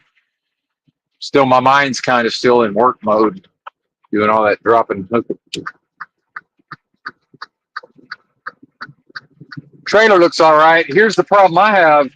I don't know if it's the undiagnosed fake autism or whatever, man. They tell me, make sure the trailer's odor free. I smelled something in there. I don't know if that would that constitute odor free? No idea. Don't know.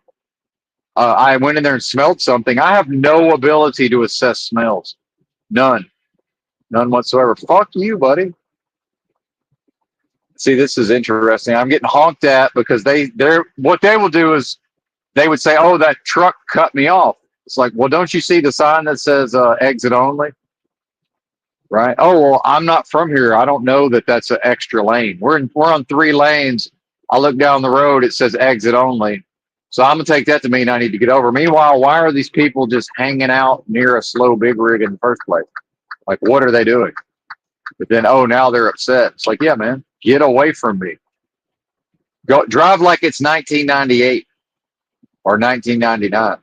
So nobody look at a screen. Nobody touch their phone. Turn your phone off. Put it in your trunk or in the wherever where you can't reach it, and then haul ass. Right. Stay the fuck away from big rigs. Pass them as soon as you can. Right. Don't drive in group. Drive like it's 1999 if you want to make America great again. I bet that would get everybody in the spirit of, hey, let's hustle up. Let's get a move on. Everybody trying to hang out. And that's, they're honking at me. Why are they trying to hang out with me? I'm an 18-wheeler driving 3.5 hours. Like, why are they hanging out? It doesn't make any sense. I mean, it really doesn't. So it's like, yeah, I see you hanging out. I need to change lanes. So fuck you. I'm changing lanes. Don't like it? Too fucking bad. That's to drive like 1999, by the way, or 1998, either way. Because in 1998, they wouldn't have been anywhere near me. Because why were they most likely hanging out with me? Looking at their phone, going down the road. They're the only one on the road, looking at their phone, looking at the road, looking at their phone, looking at the road. Oh, here comes a semi. Looking at the semi, looking at the phone, looking at the semi, looking at the phone, looking at the semi, looking at the phone. That's why they're still right there. It's like, yeah, turn signal, right? Looking at the phone. Oh, well, I'm getting over. I got enough room. Now they're like, oh my God, what's this crazy semi doing? Yeah, they're not watching the road. Why aren't you watching the road, people? Or why weren't they paying attention? See, they should have never been anywhere near me. Like, what are we doing? So I'm going 68 now. They're still pulling away from me. But when I was going 63, trying to get my bearings, merging onto the interstate, there they are, just hanging out. Here we are, nowhere to go, just Ready Player One, hanging out in cyberspace, looking at the phone, looking at the road, looking at the phone, looking at the road, looking at the phone, looking at the big rig, looking at the phone, looking at the big rig. Oh my God, it's changing a lane. What is this new experience? What do those lights mean, right? I mean, this is the state of the people on some level, by the way. I mean, it really is, you know. Remember when there was this idea of don't take your eyes off the road type shit? Like that's over with. Who would ever say that nowadays? Like that was actually an idea. Like don't take your eyes off the road. You know, if you're in heavy traffic and shit's going down, and you know, both hands on the wheel, eyes glued to the road. That's over, man. That's dead. Nobody drives like that anymore. Every once in a while, somebody bombs through it like 120. Every once in a while. Other than that, on the phone, head buried in the phone. You know. Oh, but make America great again. Okay, everybody, put your phone where you can't reach it. Turn it the fuck off. Put it in airplane mode. Put it on silent, whatever it is, and put it where you can't physically reach it, and then go drive your car. Because anything short of that, there's no possibility of making America great again. Meaning, you can't return to what America used to be like, and everybody's driving down the road and looking at their screen the whole time. What nobody looking at a screen back in the day, except for just certain TV, right? But other than that, once you left the house, when was a person looking at a screen after they left the house back in the day? Oh, make America great again. Okay, put your phone away the entire time you're driving. Put your fucking phone away.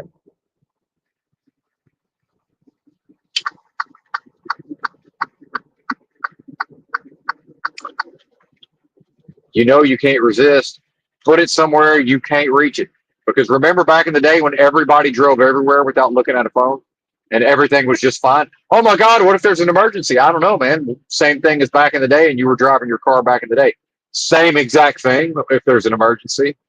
Oh my God, my kids, my kids, my kids. Yeah, people had kids, by the way. I was 10 years old in 1985. People had kids. Everybody left their house and could not be reached until maybe they got to where they were going and people knew they were there.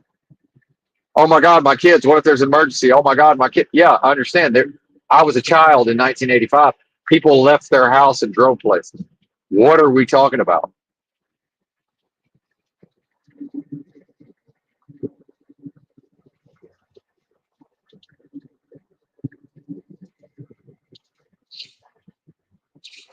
Pardon me, excuse me. A little bit of mucus there. That was uncharacteristic. Probably. Yeah, I'm off my game. Just waking up super early artificially. Normally I would have blown my nose by now. Oh, it's sweeping that trailer out. What trailer was dirty? All right. Oh, and yeah, I forgot about the drum. Yeah, what if they don't have an empty trailer? What if I get there and they're like, "Yeah, man, we're not loading that trailer." Okay, well, have a nice day. I mean, it's just kind of like, "Hey, bro, fuck off." All right, buddy, I'll see you later. You know. Also, by the way, no pay. I'll get the mileage pay for driving there. Right. I mean, presumably. Sometimes it happens. You roll in, it's just, hey, buddy, get the fuck out of here. We're not. You think we're loading that stinky trailer? Well, I don't know, man. I'm a super high functioning retarded person, undiagnosed fake autism. I have a nose, and I have no ability to ascertain if this is acceptable or not. Couldn't tell you. Now, if I had to guess, I'd say no. But the problem with that is, just about every time they send me and say, hey, make sure the trailer doesn't have any odor, I'm just going to say, hey, the trailer has an odor. I can't use that trailer. That's what my answer will be. So it's like, for all I know, I'm going to get there and there's going to be no problems. I have no ability to accurately judge. Um, Reminds me of pulling reefer, and they wanted me to. I got rejected. And I went in the middle of nowhere in North Carolina, and I was brand new to reefer. And they let me sit in the door for like 2 hours. This is by the way, this is what I mean by how truckers are treated sometimes. And let me sit out there for 2 hours waiting to get loaded. And then I walk in to check. They're like, "Oh, we can't inspect your trailer unless you're on the dock." Okay, well, I hope you realize I checked in earlier and nobody told me that. But okay, sure, dude.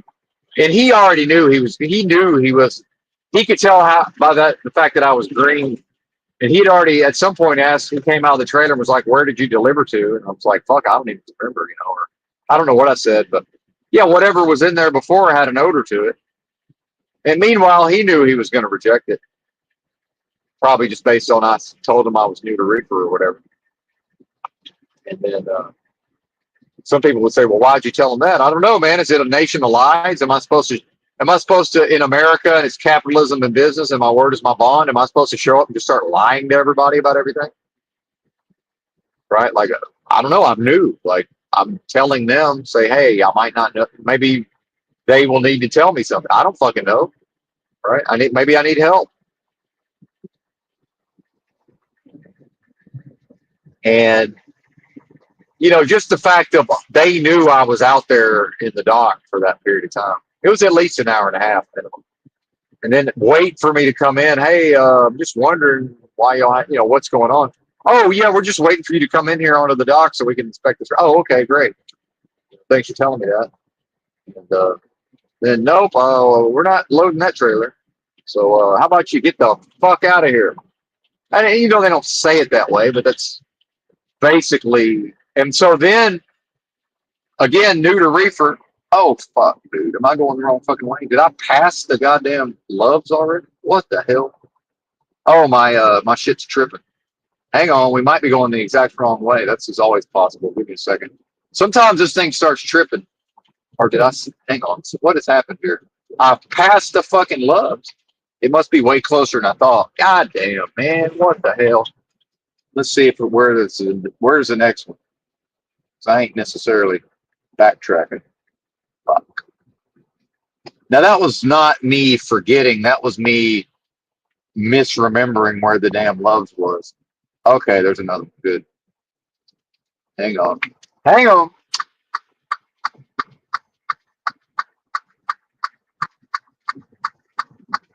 Based on my trip planning earlier, I thought it was quite a bit farther down the road. Turns out it wasn't. So, yeah, this is probably better anyway. Yeah, 83 miles. Probably need a bathroom break by then. Although, what time will it be? Yeah, we're still good. Yeah, 3:30. Perfect. Be 3:24. Yeah, perfect. Won't be busy yet. But the people that like to come in like I did earlier and sit at the fuel island doing God knows what because the lot's full, they won't be there. Yeah, that'll work. It's all coming together. One last hurdle, hopefully. What was I saying? Oh yeah.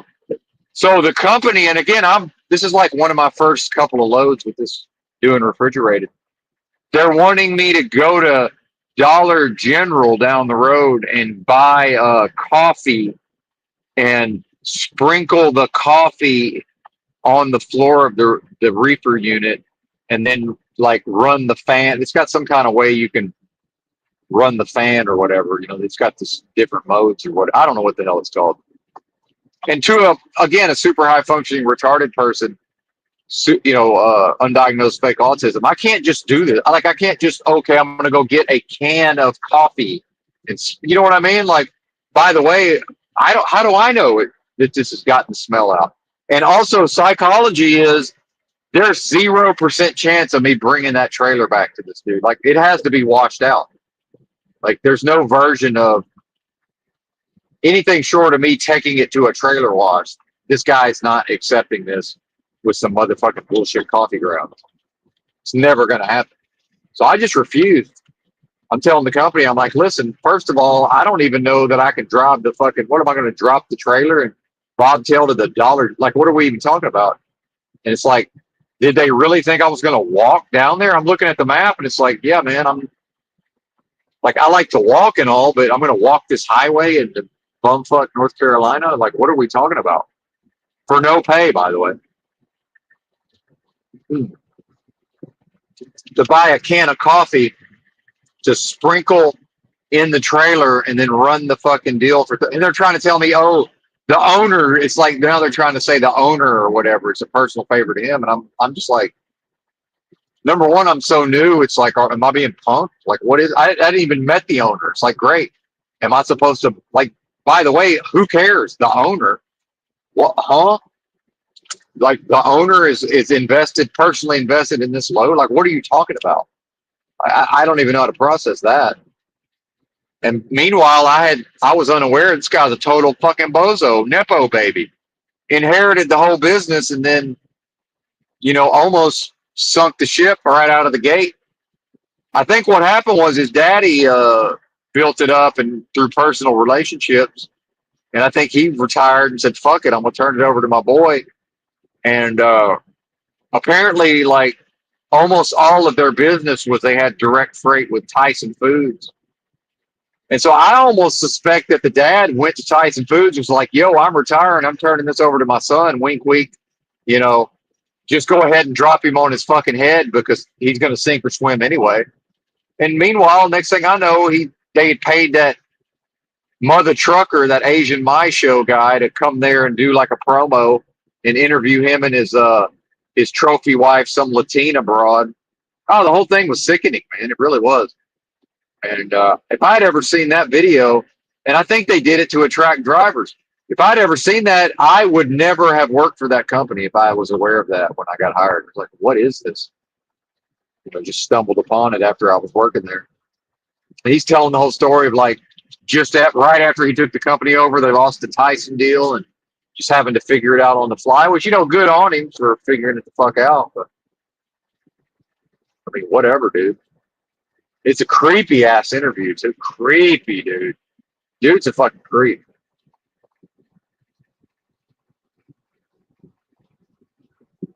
And half woke, It's funny, man. Like you talk about all this MAGA in certain parts of the country and all of certain values.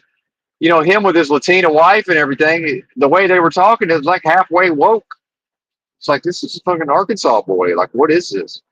It's probably late 20s, early 30s. Come on, man.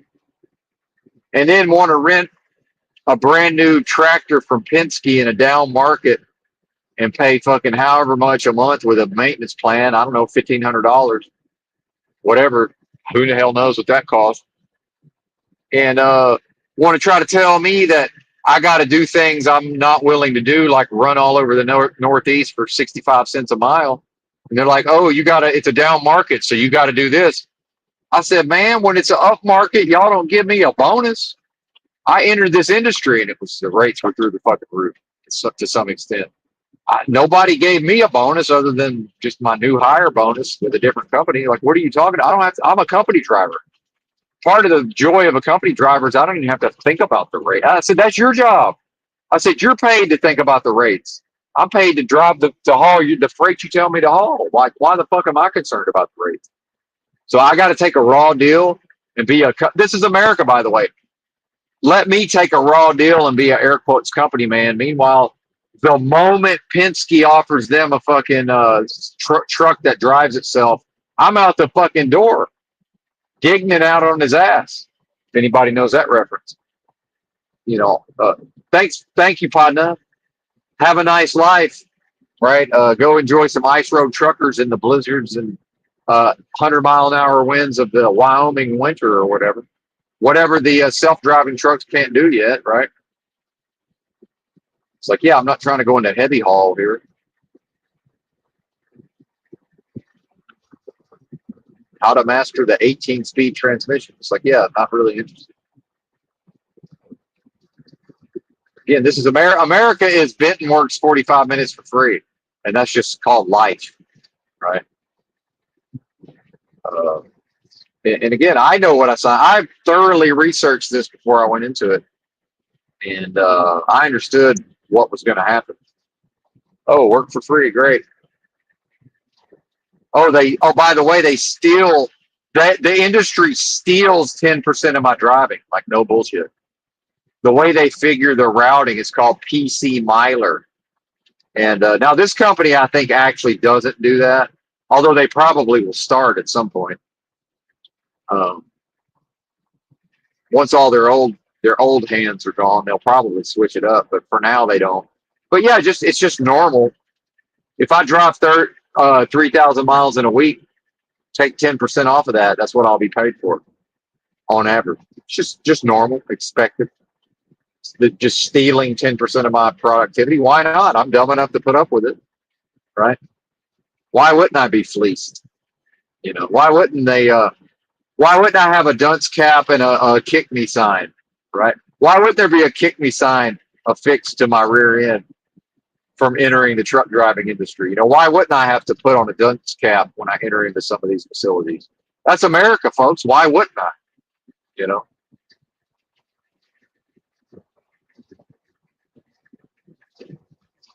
I went to a place one time.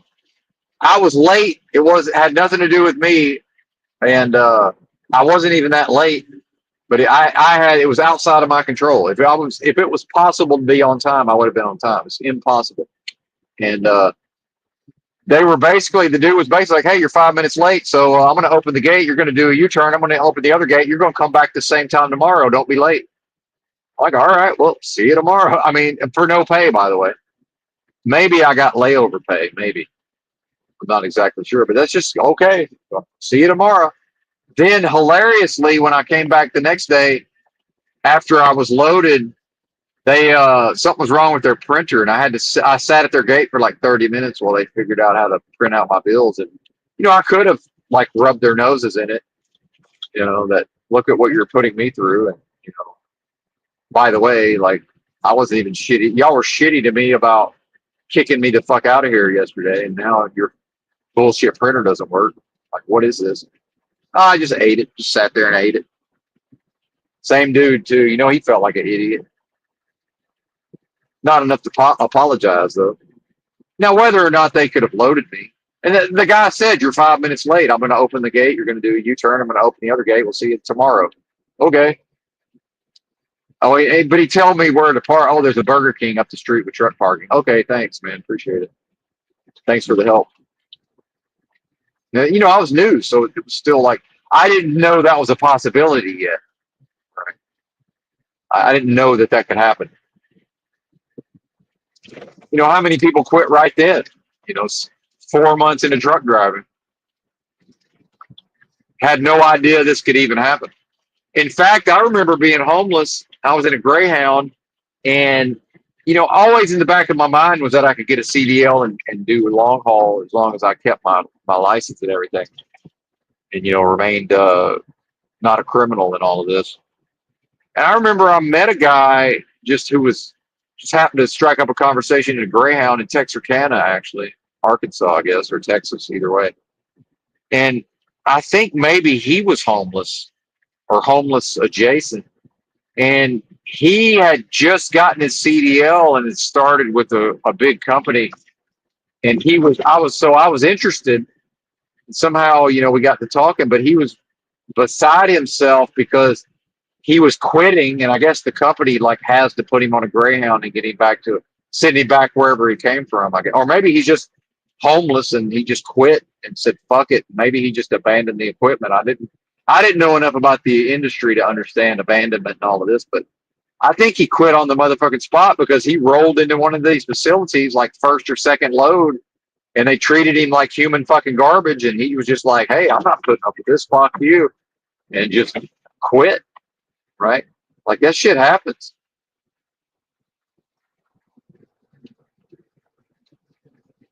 Like just imagine how much shit I ate to get through my first year. A lot. Right. Like who would do that, by the way? Who would demean themselves? Who would disrespect themselves? Who would humiliate themselves to even get to a level of experience that the industry considers so valuable that they will then employ me and not pay me for various aspects of my job. Thus, and by the way, like on this job, treat me, in certain types of ways where it's like, yeah, they're doing it on purpose. Like the company knew they were lying to me about my appointment time and did it for their own reasons. Right. And that's just okay. So, and it's also, yeah, it's guilt-free quitting. But by the way, I mean, maybe, I don't know, try to keep me around. But when you have 94% turnover industry wide, it's like, what's the point of even trying to keep this person? But then, blow smoke up his ass and, at least, get whatever productivity he has to offer. Because look, some of these companies are smart enough to figure out, I don't know, bro, are you going fast to pass me or are you slowing down to watch me in the mirror? I really can't. Oh, shitty straight truck driver. Never mind. That explains it all. Shitty straight truck driver. Never mind. Box truck. most of them never truly learn how to drive if they don't ever drive an 18-wheeler. So yeah, 68 miles an hour in a traffic jam, people on top of me. Now I'm going 57. It's like, are y'all going to pass me, or like, what are we doing here? Which is it? Are we racing or having a slow driving contest? It seems like we can't choose just yet. Anyway, so and I've had other companies that I wanted to apply for, and they're more or less, it's this idea of a job hopper, or they want a certain amount of a work history, and then they want to cite their turnover. But my thing is, yeah, that's the reason to hire me, even if I only work here 3 or 4 months. Because if I turn out to be a damn fine driver for 3 months, guess what? Regardless of how long I stay, the company still experiences 90+% turnover, meaning in a given year. So what's the fucking difference? And that also is the common sensing and the word of mouth thing. Common sense, conventional wisdom, the people would just say, oh, well, it's common sense that we have this high turnover, so we don't want to hire people who are likely to quit right away. And it's like, well, how's that working out for you? Oh, well, we have fucking record high turnover. But you're telling me people who are qualified and probably are really good drivers want to work here, and maybe they're going to quit after 3 or 4 months. Yeah, but we have this high turnover, so we don't hire them. But isn't that the reason that you should hire them? Right. That's conventional wisdom. But we have this high turnover. Yeah, and it's not going away. Right. You're going to continue to have high turnover. So probably part of why this company was the first one to immediately offer me a job. Oh, based on his record, we know if he works here 3 or 4 months, he's going to do a really good job and make us money, most likely, and not tear shit up and not cause problems as far as tearing up the equipment, insurance claims or whatever. Right. So hire this man, and if he quits in 3 months, who cares? By the way, if he quits in 3 months, we've got record high turnover either way. If this man was never born, we have record high turnover. Also, yeah, and again, that's a basic thing that people will say, "Oh, it's obvious and common sense." If drivers are quitting and leaving, if you think a driver might only stay for a few months, don't hire him. And I'm saying, no, that's the reason to hire him if you're pretty sure he's going to do a damn fine job for 3 months. By the way, maybe you can convince him to stay, perhaps. If at least what if he's really good and doesn't take home time, lives in the truck, productive, and maybe we can keep him possibly. There's no downside. Why is there no downside? Because if you hire him or you don't hire him, the company still experiences high driver turnover. So that's the exact reason to hire him. But a lot of people will say, well, obviously don't hire him because we're only looking for people who are going to stay. Again, how's that working out for you? Well, it's not, because it's high turnover. So it seems to me like no matter what we do, we have high turnover. That's the reason to hire this man that otherwise seems like he's going to do a damn fine job. By the way, brutal application of logic outside of common sense, outside of word of mouth, and outside of emotions. Oh, but we just don't like the feeling of let's call it what it is. Some of these drivers, we really like them and they quit in 3 months and we don't like that feeling. Yeah, I understand that. I get it. But that's part of the gig.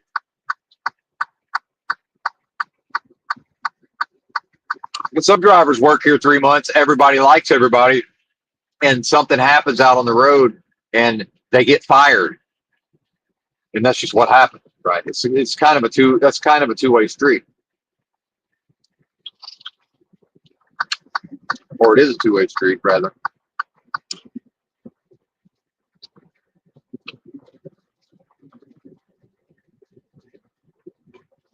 So the main complaints about Gen Z and employment is because they're not stupid enough to do all the crap that Gen X and Boomers did when we were young.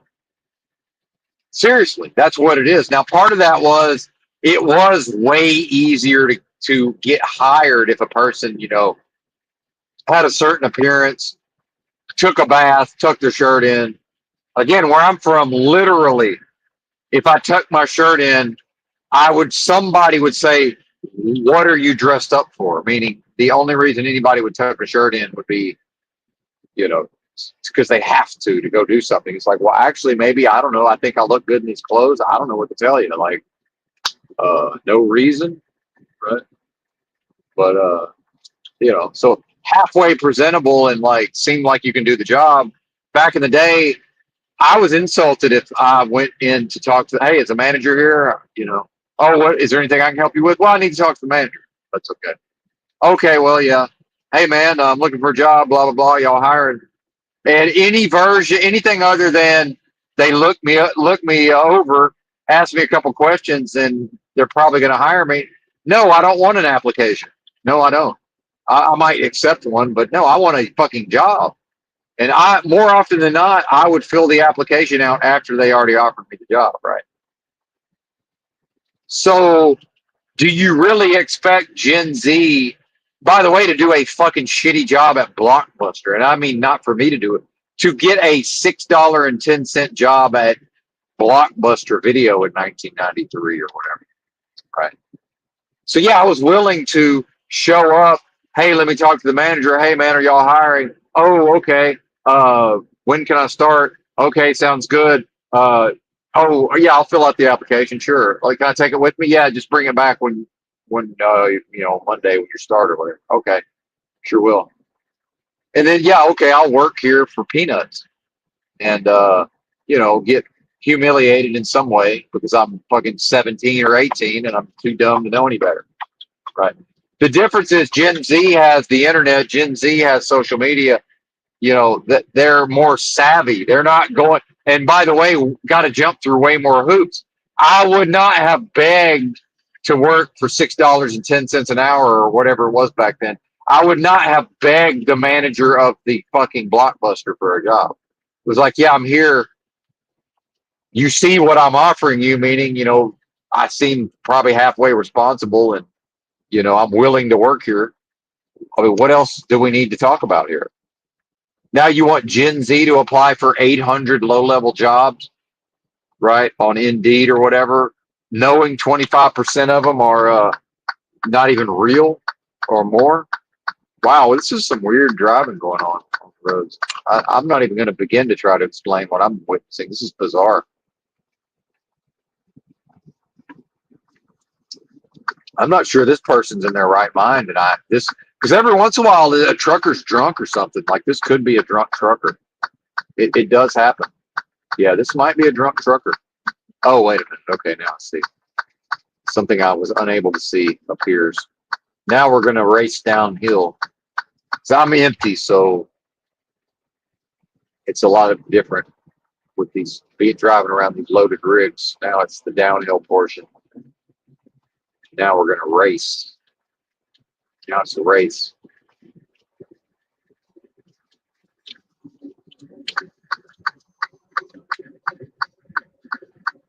Yeah, buddy, I'm a slow truck. So I see you being nice and want me to pass you. I can't pass you. I'm a slow truck. I'll pass you on the uphill, sir, if I need to. Yep. I'm not getting involved in all this back and forth with a 68-mile-an-hour truck and no load to push me down the hill. And this guy we both just passed is now going to probably pass both of us. That's trucking. That's truck driving. Let's tell you, brother. I'm not going 45 up the hill with an empty trailer, so it is what it is. But I don't know what this guy in front of me is doing. Probably texting his side piece, having fucking text sex or something. I mean, what else could he be doing up there?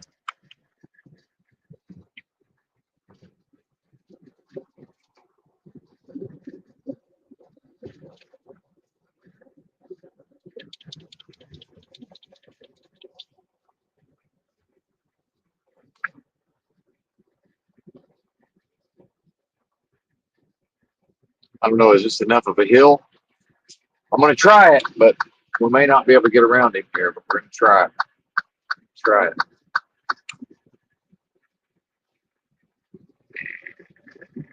it. 50-50 shot.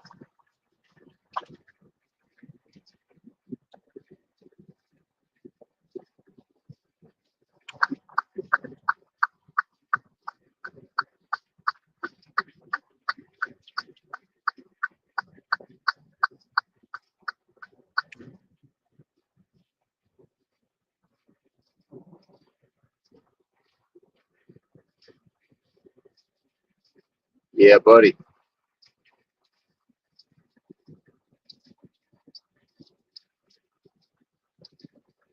What was I complaining about? Truck driving? Yeah. And I like the driving. I like the driving part, especially when I get to work my preferred schedule.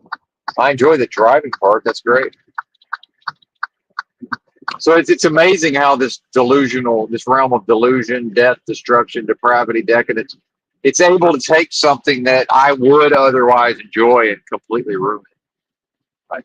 Hell realm, by the way, heaven or hell realm, delusively manifesting as a hell realm, and everything's not everything, but so much it's exactly inverted that the realm itself is designed to always push all efforts to the assertive or the yang energy, meaning everybody, myself included up until very recently, has a notion of, well, this place, you would have to fix it through overt problem solving and solutions and politics and all of it, government.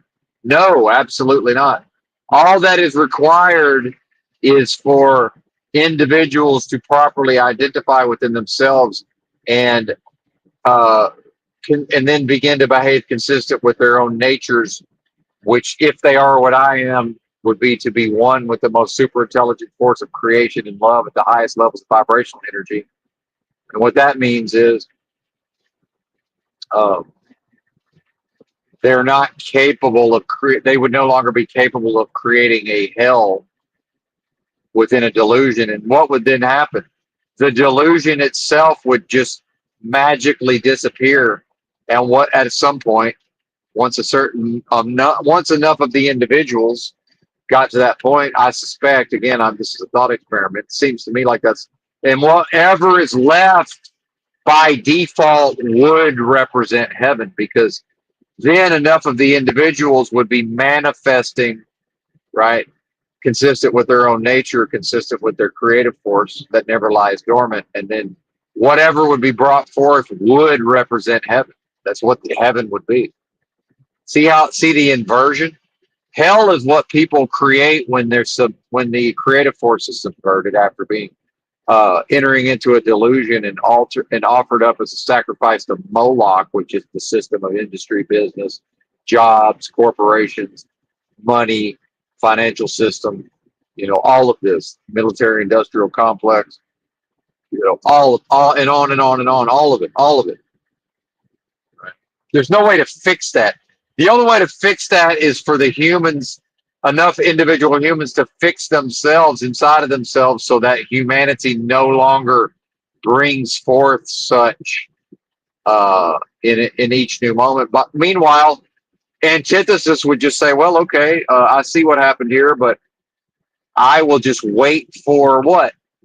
Again, back to the story of Job, the sons of God coming to present themselves unto the Lord, and Satan also coming in their midst, or antithesis. And then, now here's the Most High says, hey, how are you doing, antithesis? And, you know me, looking for something to act upon. Oh, have you considered my servant Job? And now the whole spiritual war proposition comes about. And now, well, we need now the fact that there's a Job means, and there's sons of God means we're already in a delusion. So, we're already in a delusion. How did that happen? It's unknown. We don't know. How did it get to that point? In the beginning was what? Well, if you're talking about this realm, I don't know. Was that pre-delusion or post-delusion? What is the beginning? Right? What does that mean? Was that before this delusion existed, or was that when this delusion came into existence?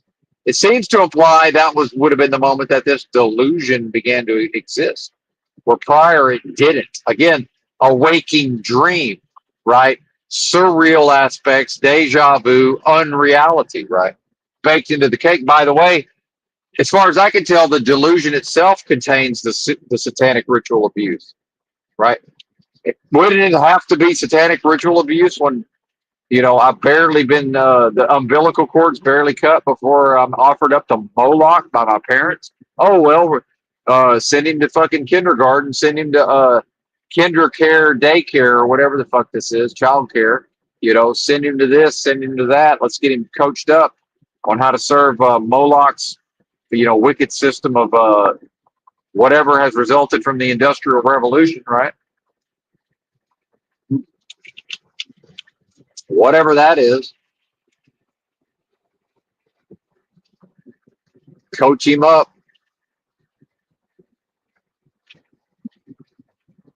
Whoa, that curve snuck up on me. Not quite as alert as I might think I am. So we'll make sure we're not getting drowsy. Drowsiness leads to we pull over and nap. But that almost never happens to me now that I wear the diabetes socks. It seems to have cured the drowsiness. It is getting to what? Yeah, it's getting to the time of the morning. Well, it's 2:30 actually. So yeah, I forget that I started way earlier than normal, which I prefer because that means I get to park early. Yay!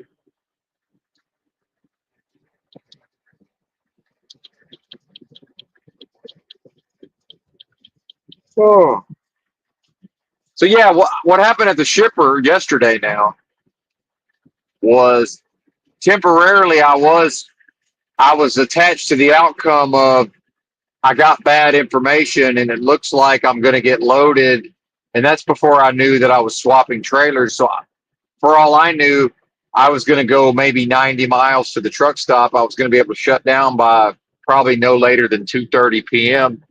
and then roll out. And actually, I had been telling the company that I didn't think I'd be able to make the delivery 7:15. So they were talking about, well, let us know, we'll get you a new appointment. It's very strict appointments at that particular place. And I know from experience, Walmart, DC, pretty much all of them are that way. You got to get a new appointment if you miss this one. And if they load me quick enough, I'm like, hey, I could probably actually make this 7:15 and not have to get a new appointment.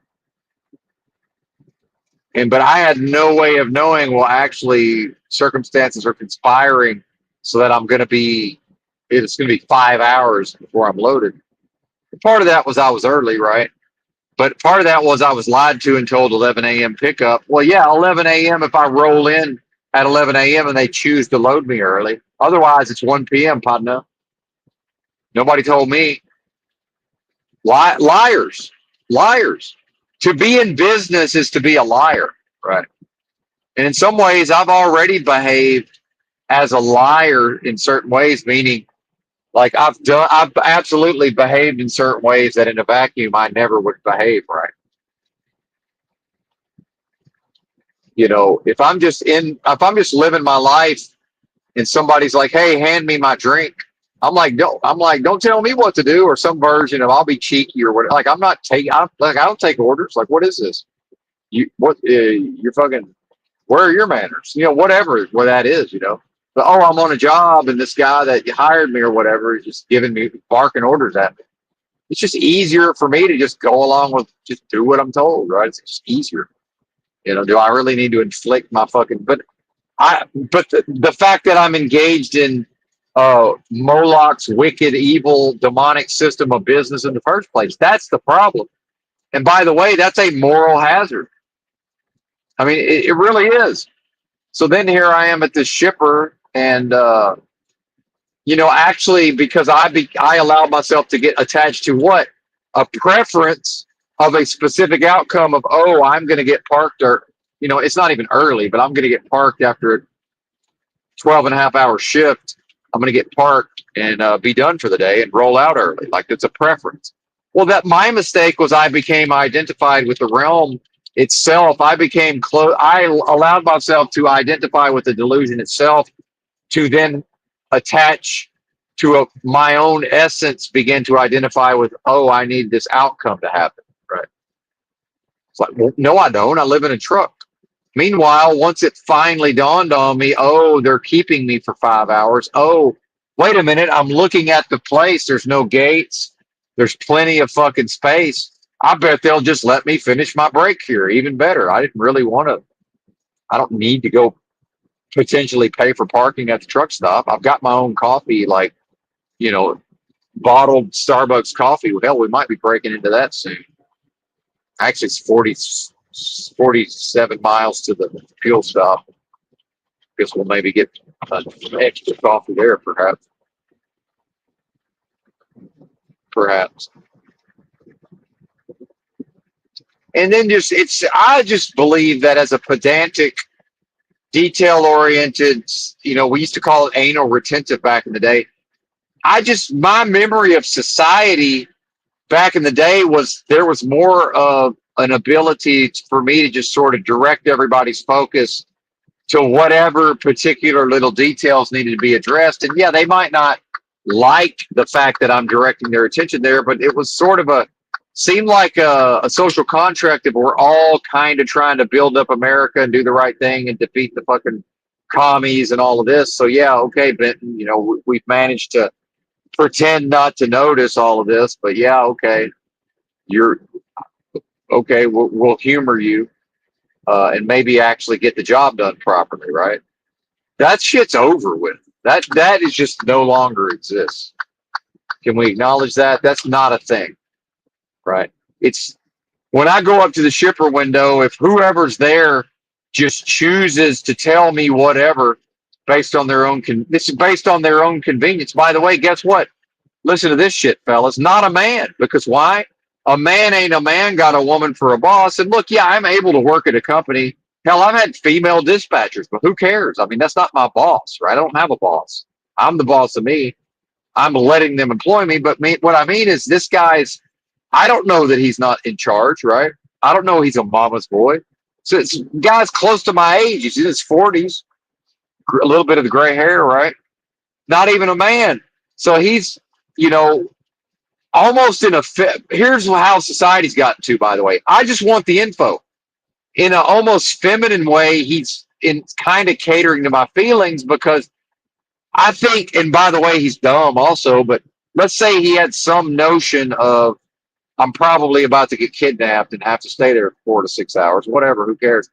I'm just asking him like, hey man, but by the time he's telling me what's going on and I'm signing the piece of paper, fill out the fucking sign-in sheet, whatever, what's your pickup number, blah, blah, blah, that whole rigmarole. Then it's, hey man, between me and you, meaning what I'm trying to say is like, look, I don't need a guarantee. I'm not holding you to this. Just, I'm trying to figure out, do I have time to go to the fucking do my grocery shopping or not? If I do, I want to go do my grocery shopping and come back. Do I have time? So first words out of his mouth is, what store are you trying to go? What do you mean, what store? Why are you trying to take over? What do you mean, what store, sir? I don't know. Why are you, what? Well, I don't understand. So I'm just cut him off with, I don't, I know how to find, basically, I know how to find the store. I understand, I'm not from here. It's not going to be a problem for me to find a store. Don't worry your pretty little head about that, sir. So whatever I have to say to cut him off there, then it's like, I'm trying to figure it out. But then, so now he's starting to identify with whatever his empathy is towards, I'm living in a truck and need to go grow. It's like, listen, man, I can do this it doesn't have to happen right now. My thing is, if I'm going to be here for 4 hours, will you please tell me? Right? And apologies for yelling. But again, I feel like in the old days, it would just be like, hey, man, could you just tell me what the fuck the deal is? Oh, okay, sure. By the way, how come when I met a black man in Memphis, about the same age, I went to pick up a load near downtown, and the place's power had been out since yesterday. And I'm like, hey, bro, between me and you, is anything gonna happen today? I won't hold you to it. He looks around to see if he's being observed. He's like, no, man. Thank you, sir. That's all I need to know. Have a good day. Wow, what's wrong with that? I trust your judgment, sir. You work here. Could you please tell me what the fuck is happening? But he's not, by the way, he knows if his buddy, who's a local driver, shows up at a certain time, he knows they're going to put that driver ahead of me. I don't care, sir. That's fine. Can I go to Walmart or yes or no? The answer was yes. They told me no. But, it's like, maybe you do, maybe you don't. And I'm like, okay, listen, man. I don't want to miss my chance. So if I'm here for 2 hours and don't go shopping, it's like, why is it even getting to this level, by the way? How have we gotten to doing 3 laps around the fucking... I'm telling you, folks, this did not used to exist. It simply did not exist back in the day. Period. Or they would just, some places just say you can't leave.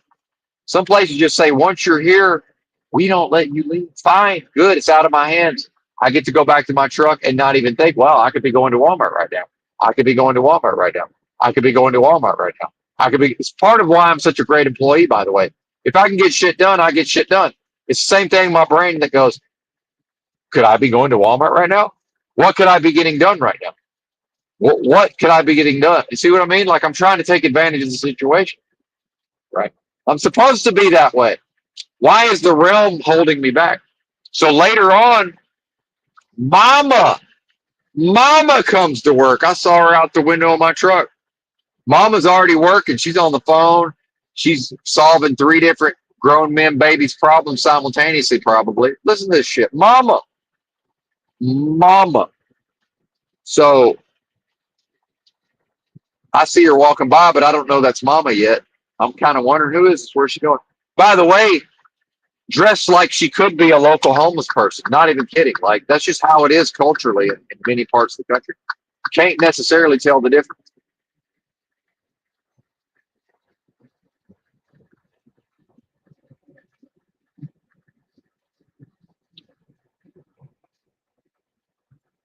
Hang on, a potentially dangerous situation materialized that required my full attention.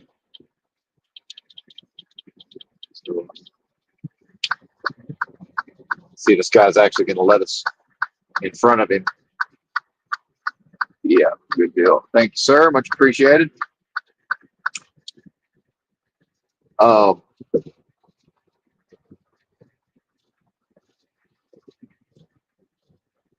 the hell was that thing? Am I buying shit? Oh, never mind. It just, by the way, basic shit. Listen to this while I'm thinking about it, and I'll get back to the shipper story. So I went to Pilot earlier and got my coffee, and there's some just local dude, probably knows the gals that work there, and there was some long haul driver at the counter, making it take way longer than it needs to. I'm just trying to get my coffee and get the fuck out of there, but not in a hurry. So there was some just, I don't know, 40 something guy, local guy, kind of a big dude.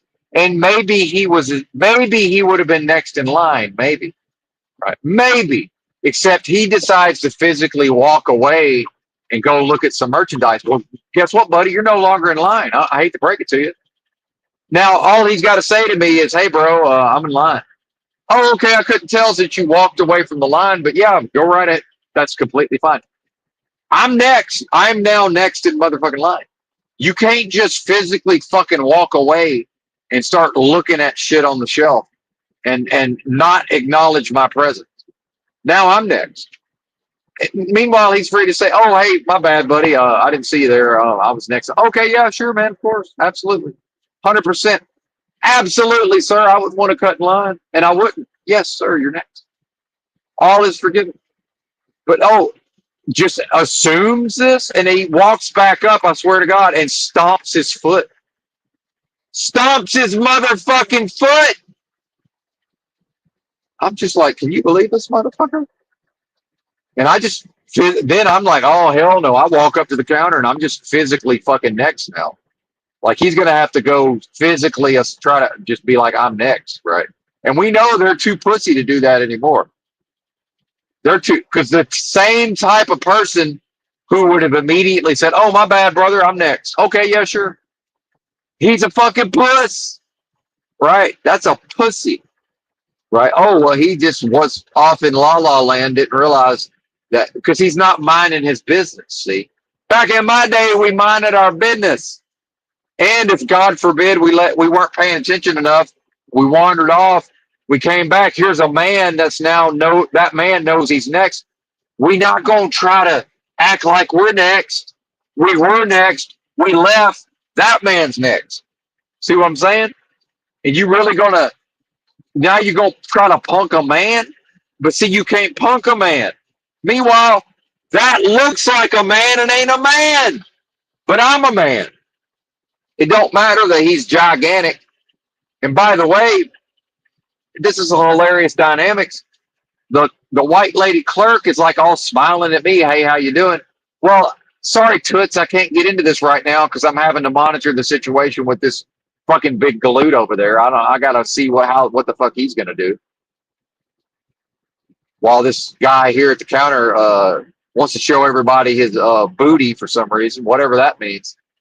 I don't know what's going on. Why am I having to like make sure I'm not accidentally looking down this dude's booty crack? Like, what is this, right? Okay, by the way, not interested, but whatever. Uh, what the fuck is this? America. It's America.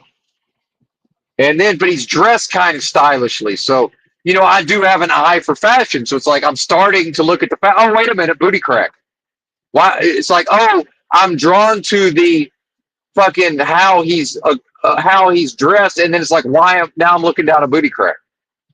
Like, why am I looking? You know what I mean? Like, I'm not trying to look down a booty crack, but there's a certain type of dress. Again, I'm somewhat understanding of fashion. I notice fashion. Call me fucking whatever you want to call me. Clearly, I don't involve myself in dressing stylishly, but whatever. I have an eye for fashion. I get it. It's a whole fucking aesthetic. I understand it. By the way, surprise, surprise, a heavy proportion of your famous male designers are Leos. Just about every fucking one of them, actually.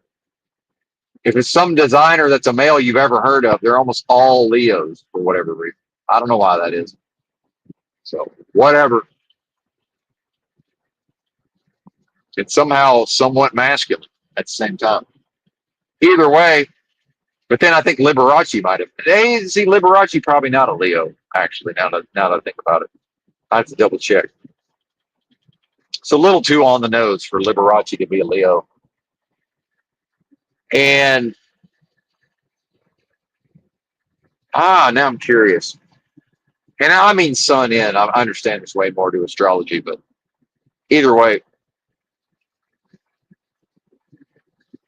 So back to the shipper thing. Now I'm like, hey, I'm just going to wander up there. So, okay, I didn't even tell the full story.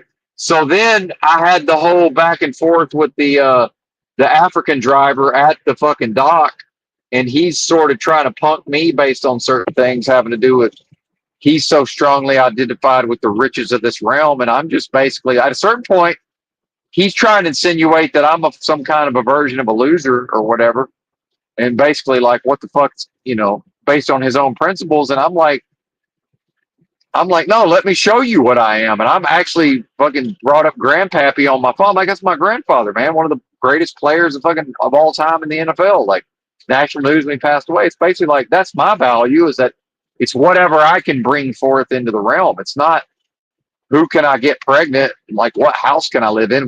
It's just not me. Like, what can I pay for? That's all dead, by the way. That's all. And I even got to the whole thing about, offering up the children of Moloch, the whole fucking deal, man.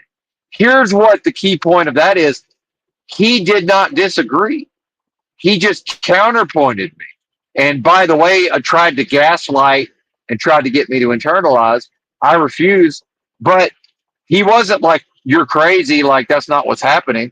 And he wasn't on no Christian shit either. A lot of them will just go Christian with it. This dude, I'm pretty sure, knew that what I was saying was true on some level, like no bullshit. But then was like kind of mocking of me. So he drives back down to where the office is to go use the bathroom. So now he's in the building at some point. So I'm going down there just to check what's going on because I think I'm next. African leaves and a guy who's clearly local to the area in a day cab that he owns, owner operator day cab, local driver, is backing into the dock. So I'm like, wait a minute, something's happened here. But it's usually a mix up, or sometimes they're like, yeah, my bad. Like we had to load this guy. Okay, that's fine. Who cares? I don't care. Don't care. I just want accurate information, right? Don't care.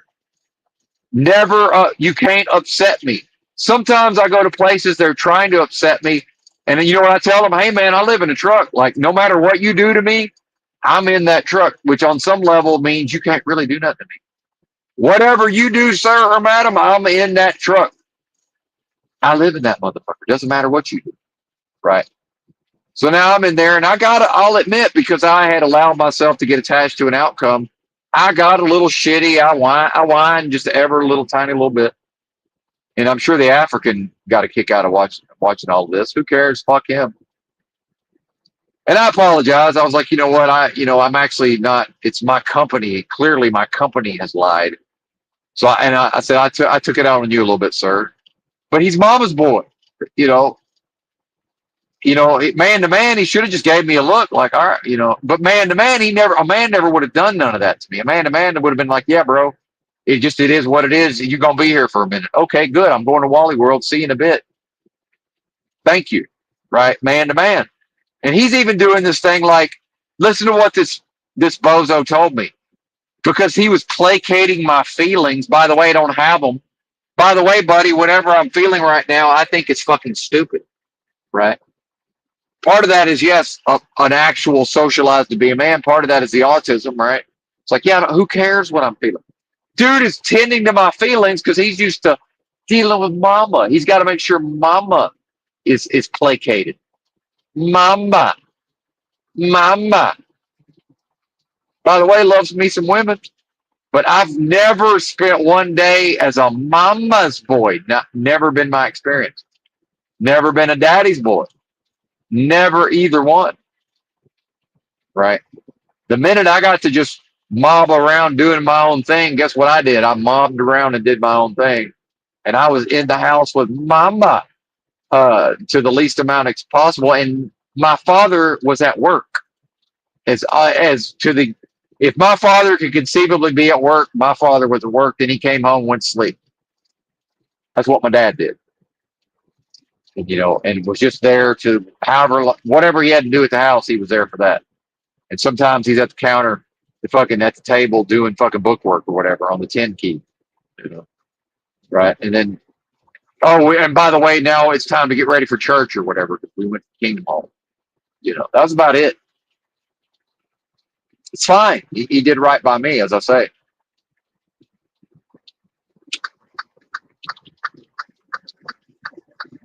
Uh-oh. Okay, I got to make sure I don't miss the next fuel stop. Might end up missing all of them if I do that. So it all makes sense later on, right? When I go back finally just to see what the fuck's going on, it's just more or less of a, hey, I need to go take the temperature of the room here every once in a while. So now I walk in and it's just a woman with a tatted up broad. And I didn't realize at first, it's the same woman who walked by earlier. Oh, wait a minute. I start talking to her and it quickly becomes apparent, this is mama. She's in charge. She's telling me how her son is the one back there on the dock loading the trucks. Because I'm in like a completely separate side of the building where they're going to load me. It's like a whole different crew over there. There's a wall between the shipper office and that side of the facility. Who cares? Don't care. And meanwhile, remember, they're loading on one dock door, but there's multiple dock doors. They're only using one dock door. So now mama is like, and by the way, some of these women just like them some Benton. By the way, some of these women just like a dude. Here's a dude. I'm here and I'm a dude. Right? Hey, lady, I'm a dude. Here's a dude. He's not angry. He's not cranky. By the way, I point to where I am on the sign-in sheet. It says 9:50. I've already been here for hours. I'm not mad. I'm not cranky. I'm not agitated. Everything's fine. She knows the score. I know the score. Who cares? Right? Don't care. By the way, now she's going to help me. She's like, oh, okay, well, this and that and the third. And it's my son back there loading, and it's this other guy, he reports to me. And not in a power tripping way, just this is a lady who can get stuff done. Right? Oh, and she likes me, not in a, she likes dudes. I like women. Hey, we both are. By the way, just straight shooter. Here's what it is. I'm on the horn. I'm doing this. I'm getting shit done. But by the way, feminine. Not masculine, folks. Women aren't masculine. When a man says, oh, look at these masculine women, no, that's a woman who lacks femininity. When a woman is getting shit done at the warehouse, she can still be feminine, folks. That's not a masculine woman. That's a woman who knows how to show up, have everything revolve around her, and it all somehow gets done, even though we got mama's boys in there who ain't a man because they got a woman bossing them around, right? I mean, seriously, they need a woman to call them on the cell phone and say, hey, buddy, do this, that, and the third. And she knows how to talk to them to get it done, right?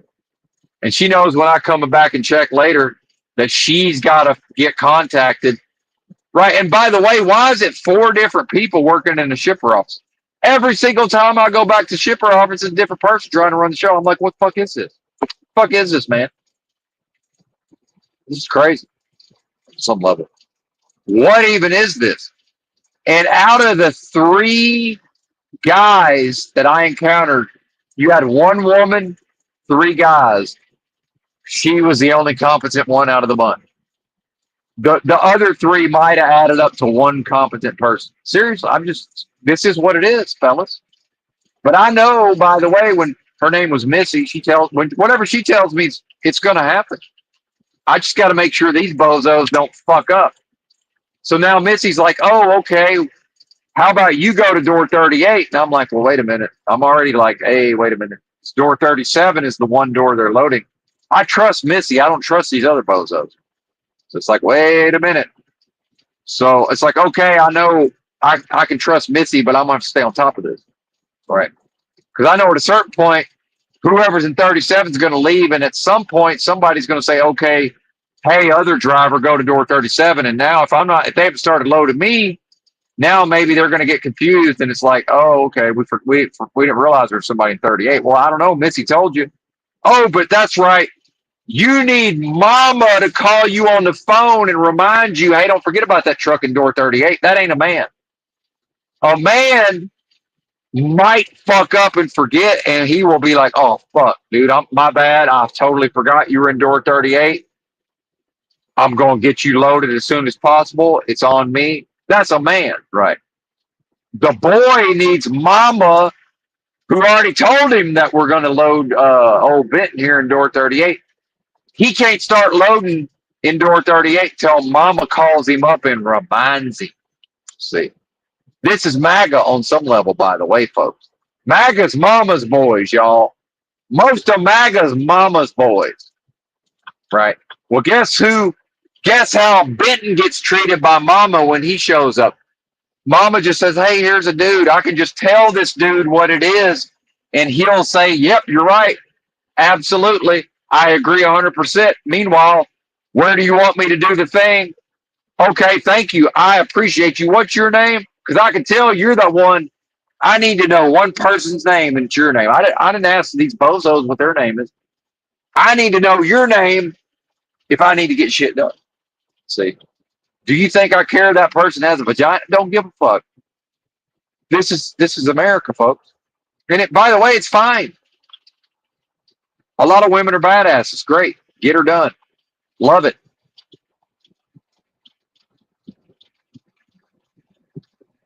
And that's this idea where some women will say, this idea of a woman having a bigger dick or whatever. It's like, if I'm a man, she can't have a bigger dick.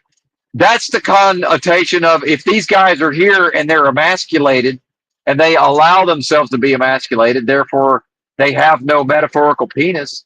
See what I'm saying? Like I'm a dude. Like none of that applies to me, right? I'm not in that world, right? What is this? It's just not. By the way, when I grew up and it was considered this is America and it's great.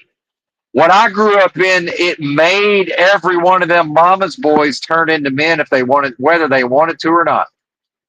Meaning they never would have allowed mama to interfere in their business. In fact, if mama tried, that mama never would have been allowed to interfere. And in fact, my own dad stuck his nose in my business, and I was a grown-ass man, and he mentioned it. I didn't even know he'd stuck his nose in. And something, when all this shit went down with my mom's husband, not my dad, and my daddy got wind of it and stuck his nose in. And he said, I was talking to my dad about it. He was like, yeah. He's like, yeah, I called him up. And I said, you called him up? He's like, yeah, this, that. I said, man, that ain't none of your business. And I know my dad, dude, he slammed the brakes on. I could hear the fucking wheels turning in his head. I said, man, that's got nothing to do with you, man. Because then my dad is an actual classical narcissist. So I am an extension of him from his perspective. Like, that's a real thing, right? So in his world, for what happened to me, in some way happened to him. And now, like, he's got to go fucking get his pound of flesh. But I'm like, bro, it's bad enough when I'm thinking, bro, when I'm thinking about my dad and I'm thinking, bro, but it's like, yo, man, that's none of your fucking, because that's man shit. Oh, you're going to insert yourself in my business? Two rules of business, partner. Number one, mind your own. Number two, stay the fuck out of mine. I'm pretty sure I learned that in part from you, buddy. What the fuck is this? And I'll just tell it to him just like that. What the fuck is this? Because that's how I was raised. By you, motherfucker. What is this? Are you crazy? I guess you are, man. What the fuck? I mean, just the gaslighting never ends.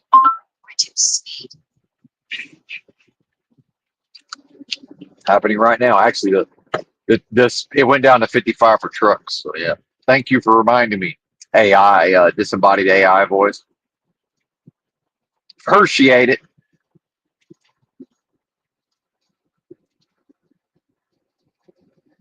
Here's the steep downhill. Next 3 miles. No problem since we're empty. Is there a light out on this trailer? I thought I checked all these. No, there it is. Never mind. I was about to say I thought I checked this bad boy. But yeah, mama. Well, you look, I treat everybody well as much as I'm able to, but you know, I know these dudes ain't on no man shit because that mama's in charge, and they want mama in charge. My dad wants mama in charge, and it's hard for me to. But then again, forced into manhood. His own mama, never would have interfered with that process, but he left to his own device. And my mother, first wife, was not that for him. Right? He had to be. His parents were still both alive. He had to be dominant, male, in charge of everything. Right? He had to be to keep up appearances. As soon as he was able to, now here he is marrying 2 women in a row. Mama, I said, can you believe this? Look at this puss, big old puss, big old puss. Can you believe this? Yeah, big old puss, man. And I realized last time I talked to him on the phone, because he's getting old. He's old. He's 70, I guess. Or coming up on it. And high testosterone. Even for his age. Again, probably it's crazy at 69 or 70. Probably more testosterone than a significant portion of the younger generation, which is kind of crazy to think about, but probably literally true. And I remember talking to him, and again, I'm just an aggressive, assertive. That's who I am. My sister's the same way. And he did this weird thing I've never heard him do. He kind of started grunting. It's almost like I guess he felt like I was sort of dominating, and maybe I was lording over him. But it's like, bro, I don't know what to tell you here, man. Like, step your game up I've at a certain point just straight up told him to his face he's being a bitch. I was like, man, you're being a bitch, dude. Like, what is this? Because again, man to man, I have to. It's like, you're being a bitch. Like, what is this? By the way, you think he would have ever tolerated that for half a second? For me, fuck no. I didn't have, and I'm not martyring myself. By the way, thank you for making me into a man. Appreciate it. But by the way, that's the same reason I'm having to tell my dad you're being a bitch, dude. What is this? Man up. Suck it up. Don't be a pussy. Isn't that how you raised me? What is this? And then it was just, I think, and this is how pussy things are getting, and just in the realm. It's like, just now you can't even deal with the bent masculinity. Like, well, come on, brother. And I'm thinking about him more like brother than I am father at this point. It's like, what is happening? Like, he's a shell of his former self. It's just sad. And he was whining and crying about his fucking something going on with his physical body and having, needing hernia surgery, but more or less refusing and all of this. And, he was like, well, wait. And again, the narcissism, well, wait till you're my age. Wait till you get to be 65 or whatever. I said, man, I'm not going to be in the shape you're in when I'm 65. And by the way, that was pre-chronic illness, but it's still the case. Like, when I make it to 65, if I do, I'm not going to be a broken down old man at the level of being able to move around and do shit. Are you crazy? I'm not an idiot.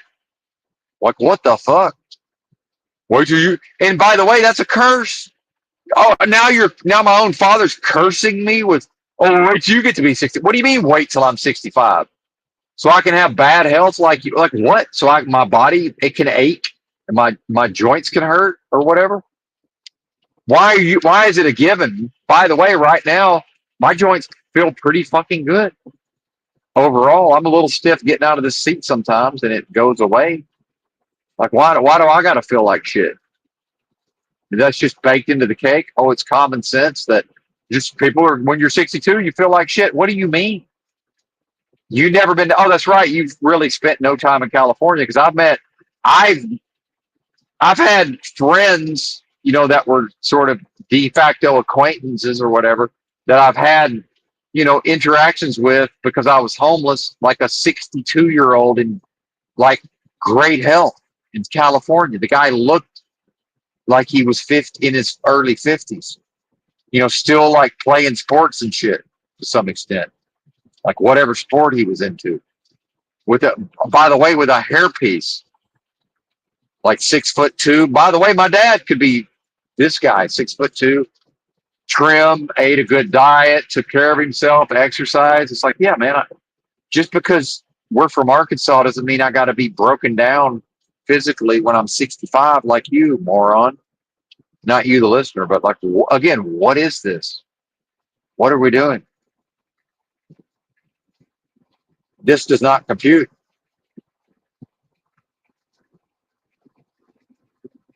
And at a certain point, even like burying the hatchet with uh, my mom's husband, forgiving him for pulling a gun on me and shit. Part of that was he's a frail old man. Like the dowager, they call it a dowager's hump or whatever, the osteoporosis.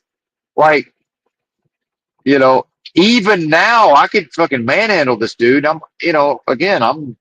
It's ridiculous. I look like if a person in a concentration camp was on like had slightly more muscle mass than somebody. That's what I look like. Like I could just fucking, if we're gonna take the weapons out of it, he's frail. It's like, so he's standing up off the couch and I'm kind of, trying to give him a little hug just to let him know, like, hey, bro, I'm not gonna, because he's looking at me like, hey, for all I know, I'm about to get punched in the fucking face. But it's Arkansas, man. I could just be fucking lulling him into and I could just be like, I'm about to sucker punch this motherfucker. For all he knows, by the way, it'd be fine. It'd be completely fine. Like, oh yeah, I sucker punched him and he pulled a gun on me. So it's like, yeah, it's probably a push. Like, yeah, I'm just trying to let him know, like, all right, man, you don't have to worry about me. And he's been shitty to me since then. You know, guess what? What I am, all my essence can only forgive. What I am is only able to forgive that, right? But I will rebuke him and correct him if he's not repentant in some way. You know, and what am I supposed to say? If I'm going to be real with my mom, if I'm going to talk to her, regularly, it's like, look, we both know what your husband is. Am I going to continue pretending like he's something other than what he's not? You don't have to continue to pretend he's something he's not. Anyway, it doesn't even matter what it is, right? She knows. I got to play some pretend game. This is crazy.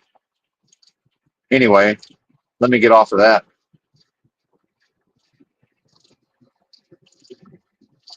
8.8 miles to the fuel stop. Come on. Should be arriving at the shipper right on time.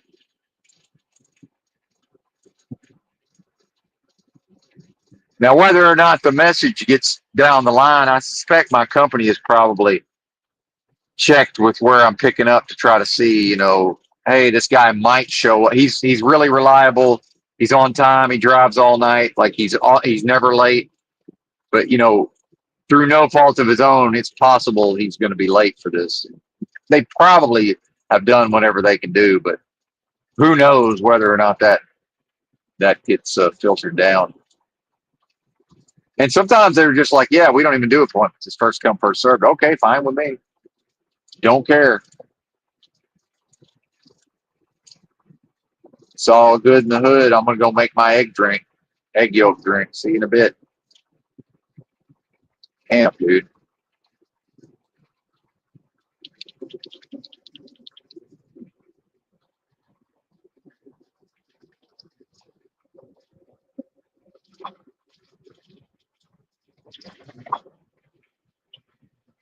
And that's what's lost on these younger generations now, because I start some of this Manosphere Red Pills stuff shows up in my feed, and I don't know the channel, but there's this one.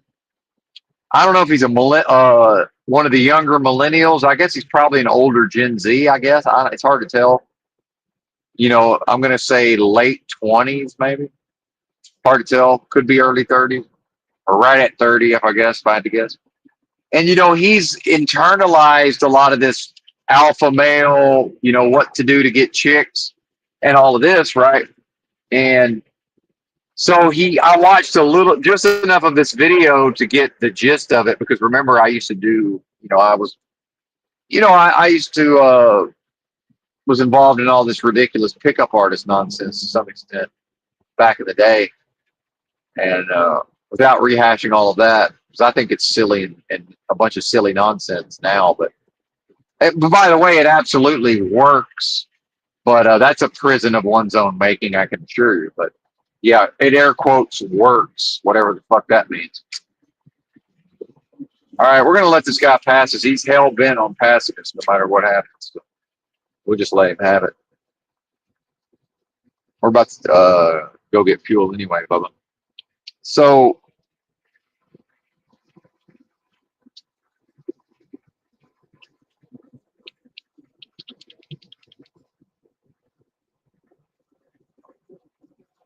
what was I talking about?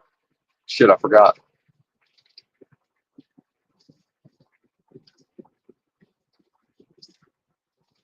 It'll come to me. Feel like it's coming back. Eludes. That's the word I was looking for the other day. Yeah. You're welcome, sir. I've allowed you to pass me. You're welcome. Not sure it would have been possible otherwise.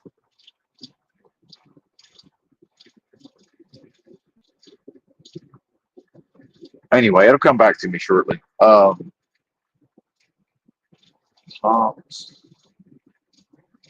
People. What the fuck? Must get it back.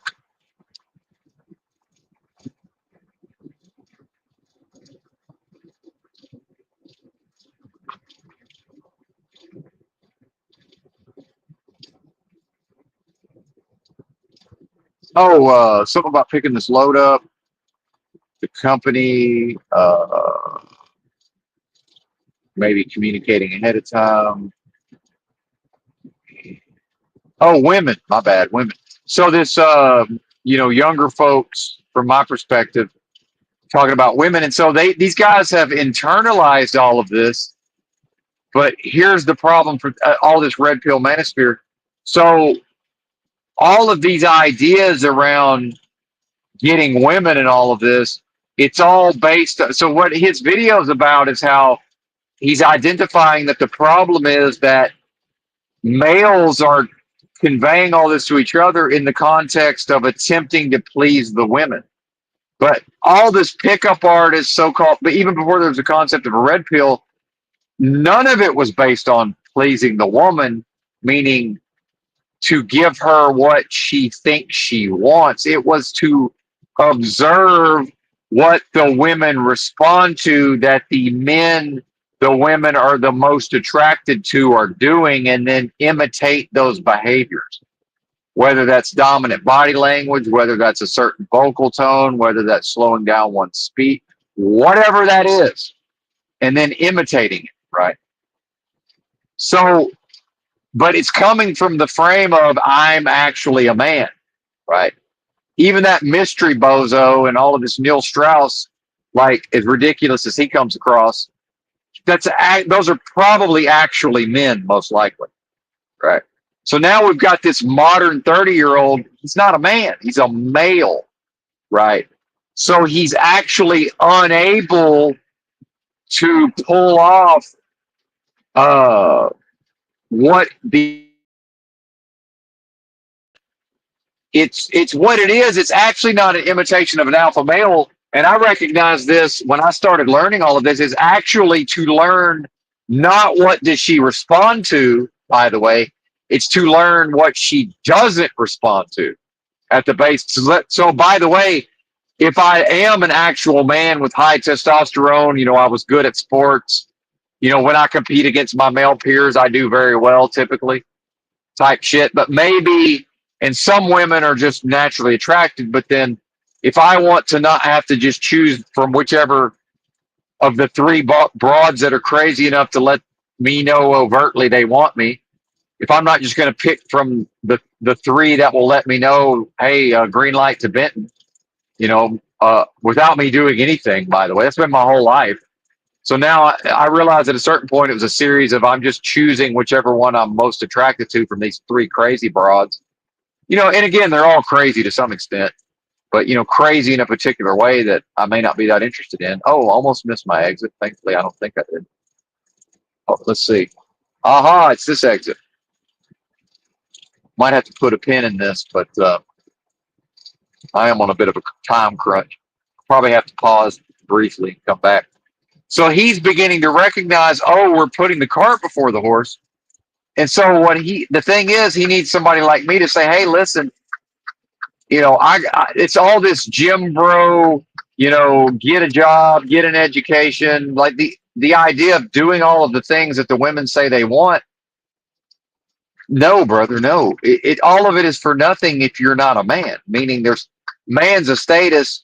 Most of y'all's males, you're not going to be able to fake your way to what all of this pickup artist stuff. That's all based on the notion that the person doing it actually inhabits the status of man. Guess what?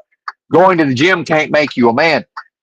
Getting an education and going into a certain kind of job will not make you a man. Well, by the way, not these type of jobs won't make you a man. Only other men can make a boy into a man. So please understand, and I posted some version of this in the comments, y'all are no longer being forced to turn from boys to men. They made, by the way, there was even a music group, Boys to Men, right? In some way recognizing this happens to all of us. I caught the tail end of all boys must become men or they're not accepted in society, period. That's, by the way, 30-year-olds, it's no longer a thing for y'all. You've been done a great disservice. Some of you, it happens. Most of you, it does not happen.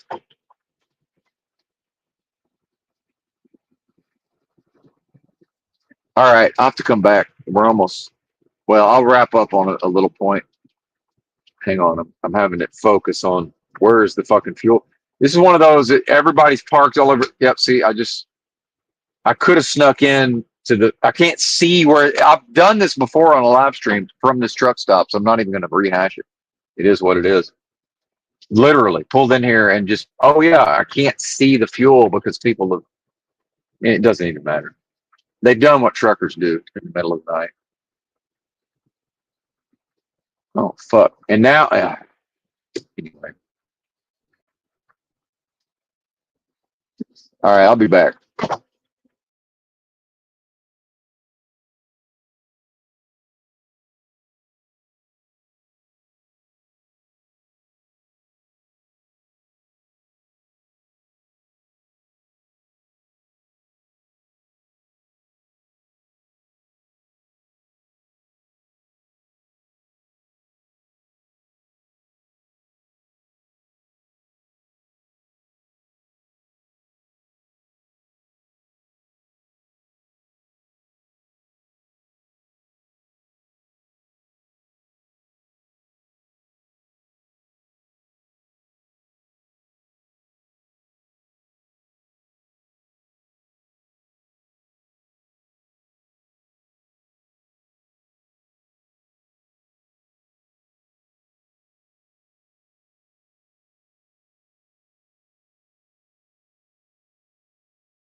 All right, I think we're back. Let's get on out of here. If they'll let us. Hang on, I'm gonna check the fifth wheel. You never know. I can't tell. Oh shit!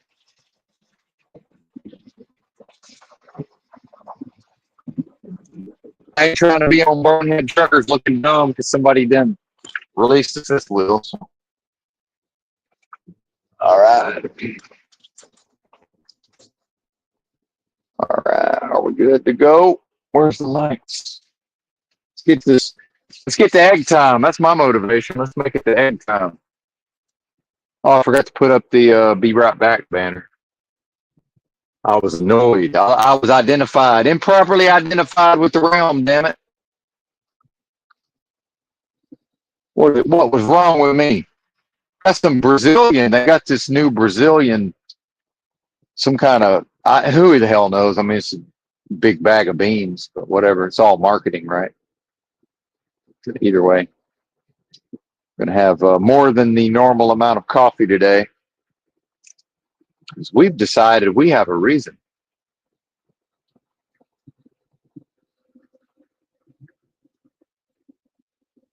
I want to get back into this topic with the red pilled and the and I'm glad some of these fellas are starting to realize that, and he wasn't verbalizing it like I am, but this guy was figuring out like, oh, we're actually viewing all of this backwards, like in the context of doing what we've been told these women will respond to. But yeah, they will if the guy is an actual man, meaning behaves like a man. Which, by the way, a lot of that is not really giving a flying fuck about her bullshit much of the time. Like for real, just like when I was in my 20s, I could not bring myself to give a flying fuck about some of that nonsense. And in fact, one of my first girlfriends in school, at the band, in the high school band and all this, and I've told this before, but it's kind of funny. But her little friend in the band, and then so I had this girlfriend. We were going steady or whatever. Again, it's ridiculous. It's high school, a long ass time ago. But y'all know what I was interested in clearly, and about 15 years old, I guess, both of us. Hang on, let me see if I. This is kind of a tough turn here, a little tricky turn,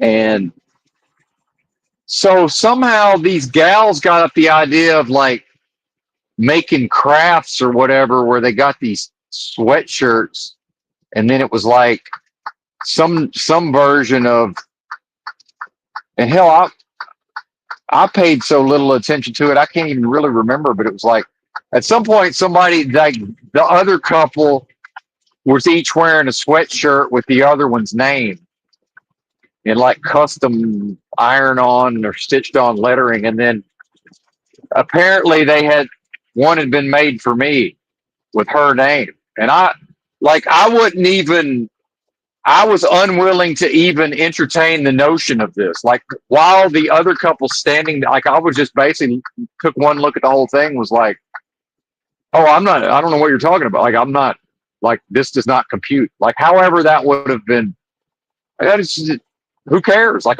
that's not going to happen. By the way, I'm not going to wear a sweatshirt with my girlfriends. This is never going to happen.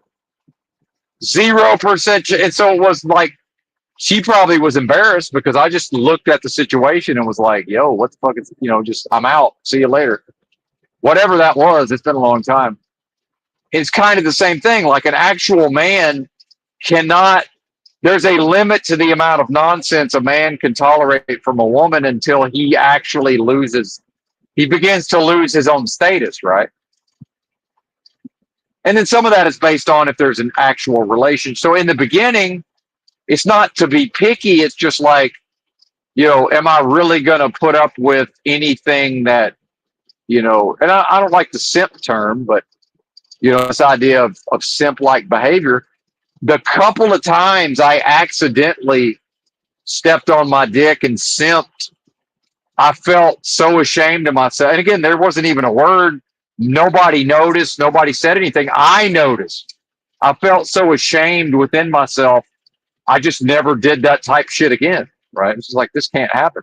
Meanwhile, part of this is this now with the current generations, because of feminism is so built into the culture, like it's the whole reason why lady in her 20s was talking to me at the egg aisle in Walmart, and her fella's right there with the basket. Meanwhile, why has he got the basket? But either way, does that even matter? I don't know. Maybe he just likes to push the basket around.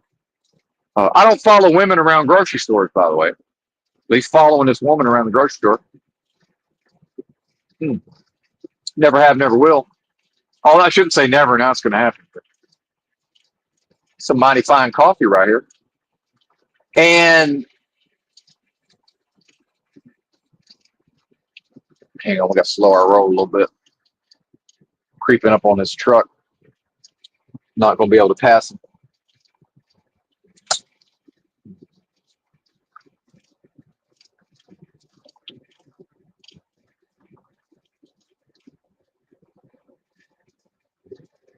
I felt so bad based on, by the way, nobody even really knowing that it happened. I knew, right? And I knocked it the fuck off, like immediately, you know? Like, why would I continue doing that? Doesn't make sense.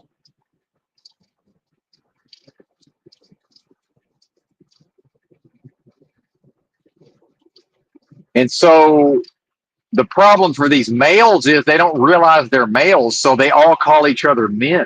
So you see in the comments discussions of, well, men are done with this, and they sound like females though. Like when they're the way they're taught, it's like, bro, y'all aren't men. I hate to break it to you.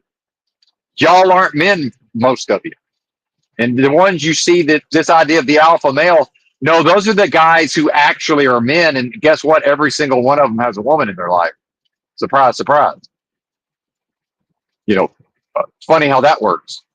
You know, now some of that is based on how is he willing to accept maybe, you know, what's he willing to accept on the attractions. The fact is, a man that wants to have a woman is able to have a woman. That's just how that goes. And I noticed little shit like that. You remember Office, The Office, the TV show, the American version, the black fella? And you know, at one point, I don't remember exactly what happened in the plot, but you know how they do those little mockumentary style interviews, and he was talking about his relationship, and he basically just said some version of, well, like, you know, she'll just leave, and then I'll just have a different wife, or like he's basically just like, I'll have a different woman, but not like he was arrogant, or it was just like, that's what'll happen. And it's also the frame of reference for him. He's coming from the frame of, I am who I am. She is who she is. I'm going to do what I'm going to do. She's going to do what she's going to do. And if she doesn't want to be here, some other woman will be here. Right. And it used to be that way. And to him, it's like, yeah, I like this one. But by the way, I will probably also like the next one. You know, it wasn't that long ago in America, like literally, like at times, you know, the wife got sick and died, and the man went to town and came home with a new wife. Like that sort of thing, that's just used to be how that used to be just called life, right? Now, some of that was, well, he's coming home with a wife, so he's probably not going to be able to be that picky, but he's coming home with a wife. Full stop. You know, that shit's over with, right? Society, so back to the feminist part of it. So I'll give you an example from college. My high school girlfriend, and this is part of the reason I ended up going to University of Arkansas Razorbacks. I don't like to call it Arkansas Fayetteville, because University of Arkansas is specifically the Razorbacks, and that's only one campus, but whatever. I'm being pedantic. Because I hate when I say Arkansas and they're like Fayetteville. I'm like, yeah, that's, you know, every other school you have to, that's the one we don't have to qualify. It's like Arkansas means Razorbacks. It's everybody else that's got to add bullshit to it. But either way, it's supposed to be special, damn it. It's still special to me.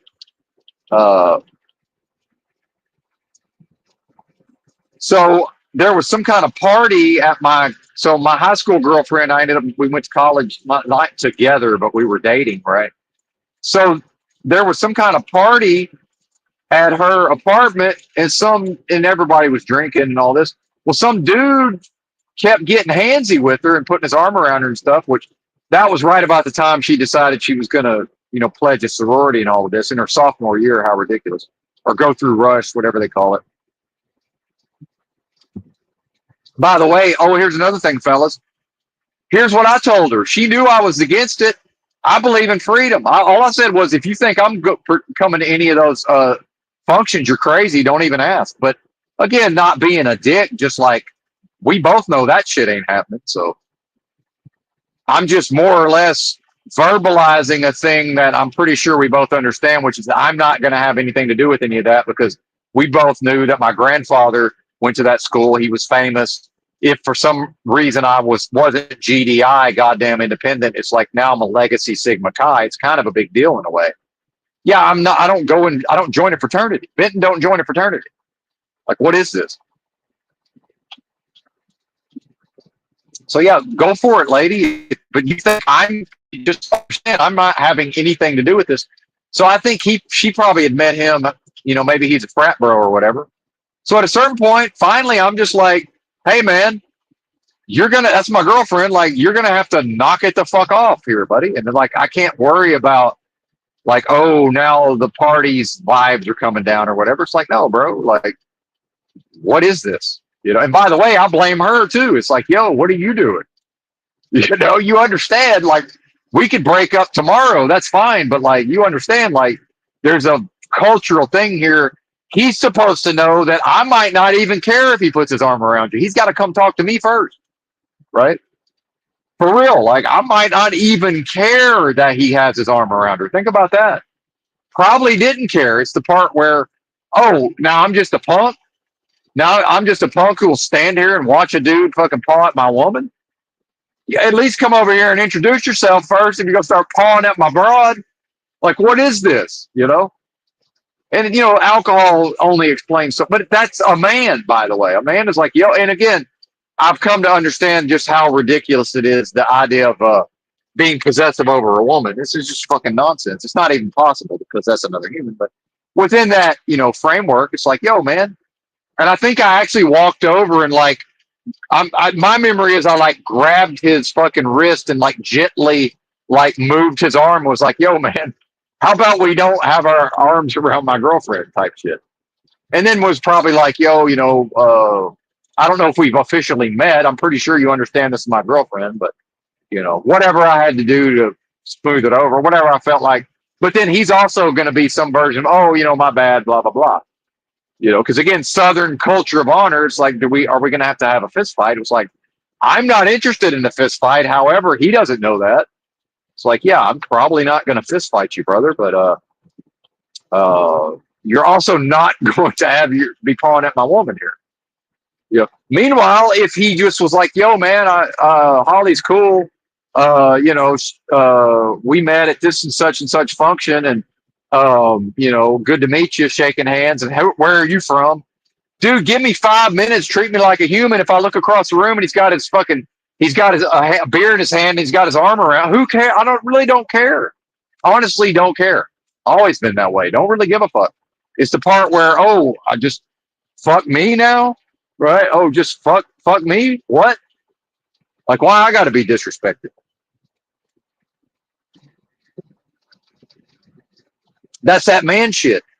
I was with ex-wife number 2. She got so much attention in Arkansas sometimes. I just told the dude, I said, listen, man, take a picture, brother. You're staring at my woman. I don't think he knew he was staring. I'm like, yo, man, yo, hello. Like, almost like snapping like, oh, hello, yo. Like, yo, man, let's not be doing this. Right? Come on. What's happening here? So my point is, it's what is lost now with the younger generation. They don't understand that they're not in fact men. They literally don't have a frame of reference of, oh, wait a minute. there's a man and a male, and it's possible that they thought they were men, and in fact are males. I don't know that they're aware of it. They need somebody to tell them. Well, it turns out, guys, y'all aren't actually men. I hate to break it to you.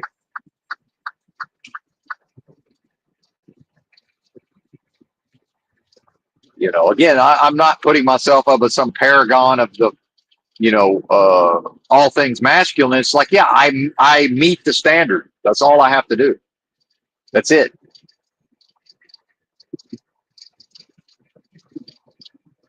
You know, I was walking in the truck stop, and there was a gigantic guy walked around the corner of his truck, and just gigantic.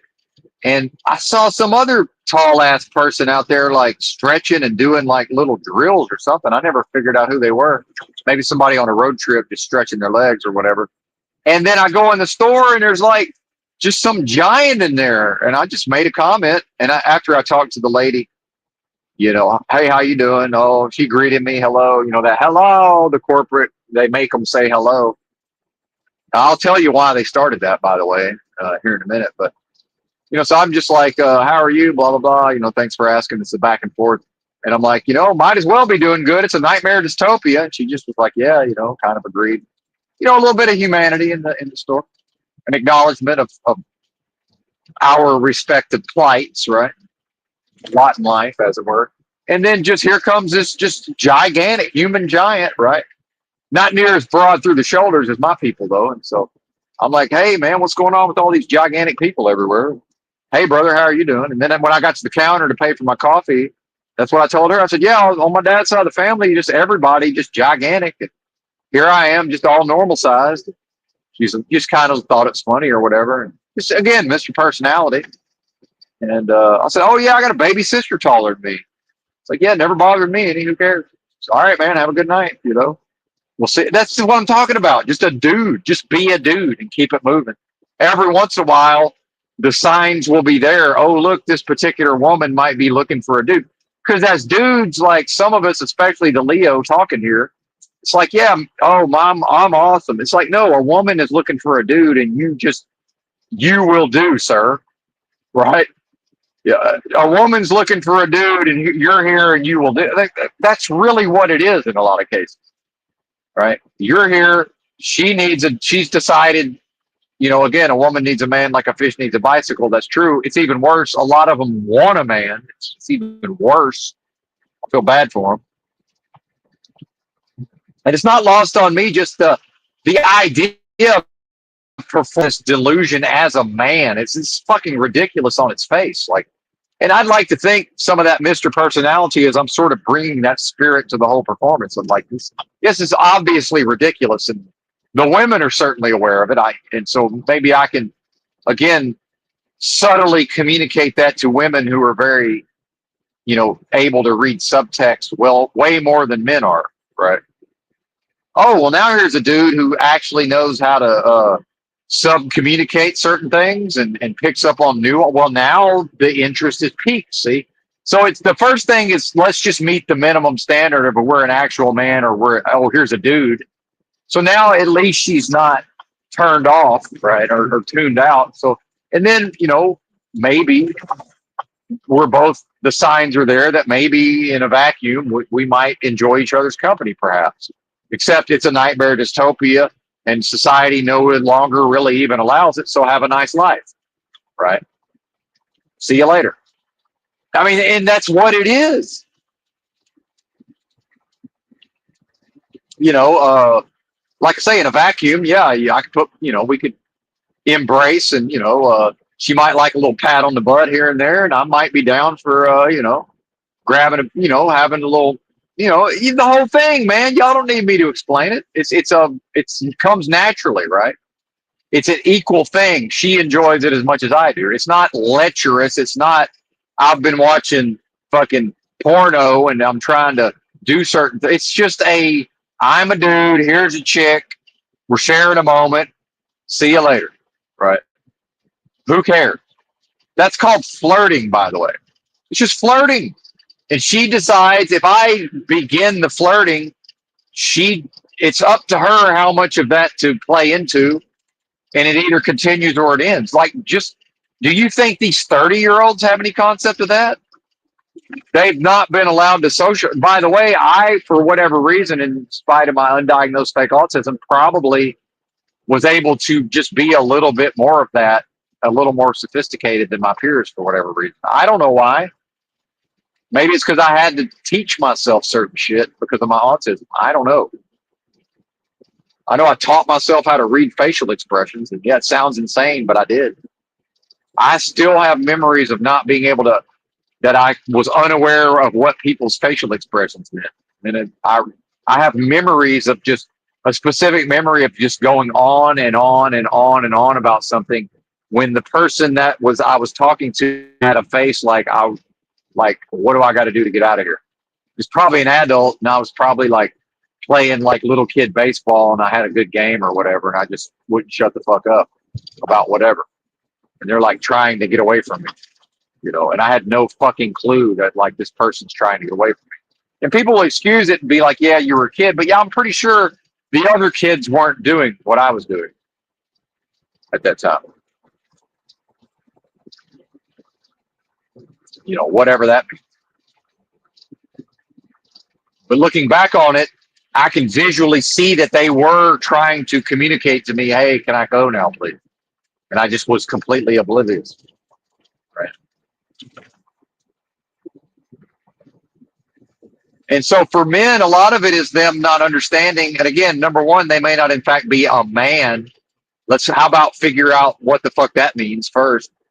Then it's like, okay, how about just, do you like women? And I don't mean like want to fuck. I mean like I like women. I always have. Just in a like with nothing else attached to it. I like women. Always have. Always will. So that's probably the place to start, fellas. Does the guy even like women? And I don't mean like wants to have a child, wants to have a wife, wants to have what society tells him to have. That's not what I'm talking about. He needs to know if he likes women or not. And I don't mean like is he funny? I mean like, bro, if you want to find a wife and you don't like women, guess what? There's probably a woman out there who also doesn't like men, who probably wants to be married to a man for specific reasons. Why don't y'all find each other, right? Like I had a shortcut in a way, meaning, oh, I actually liked being around women. So I didn't need to concern myself with, now there's a school dance or there's a function or like, the girls are talking to me and now how do I talk to them? Like, no, I liked them. So it all kind of came naturally. Right. Partially because I actually enjoyed spending time with them outside of whatever the physical possibilities began to become over time, right? Now, was some of that because a cult programmed me to try to be a certain type of way to bring people into a cult? Yeah, maybe. I don't fucking know, man. Honestly, maybe that was the mind control, but it operates as if I like women, so why not go with it? And also part of that is from the perspective of the gal at the truck stop who might be willing to smile and have a back and forth dude to chick. I'm also communicating I'm not going to get creepy and weird and attached to this. We can have a little experience and I'm out the fucking door and I'm not going to come back here. I'm not going to try to find your name out. I'm not looking for you next time I come here. It's like, yeah, you're here. Bebop, keep it moving, see you next time, or maybe not. Right. That's attractive, by the way, fellas. Most women like that. Why? Part of it is they don't have to feel some type of way because they get creeped on. It's like, oh my God, I hope this isn't one of those creepers. The sooner I am able to let her know, oh, I'm not one of those creepers, which I'm usually able to do pretty much out of the gate. Oh, I'm not one of those creepers. Yay, you're free to smile at me without me forgetting how to act. And she was smiling ear to ear a couple of times. That's my job. Mission accomplished. I'm here to serve.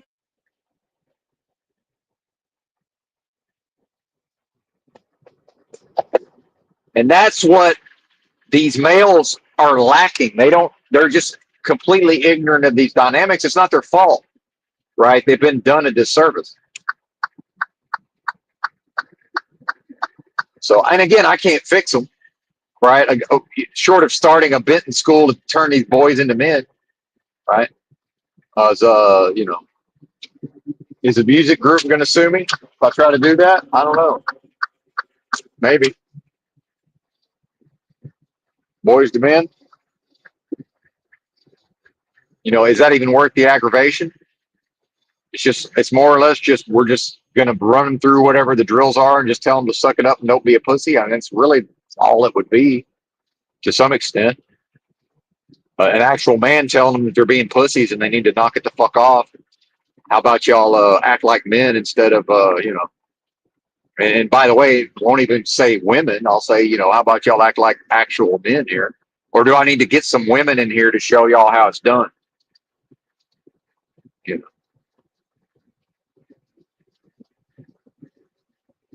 This is really all we're talking about. A certain attitude, a certain just, no, actually, we're not going to let you get away with this like your mama did. We're not going to eventually just let you wear us down so you can remain in boyhood. No, you will do these things or you will leave here still a boy. So make your choice, sir. And by the way, 50% non-refundable deposit payable up front. And if you don't complete the course, we keeping your money, partner. Thank you.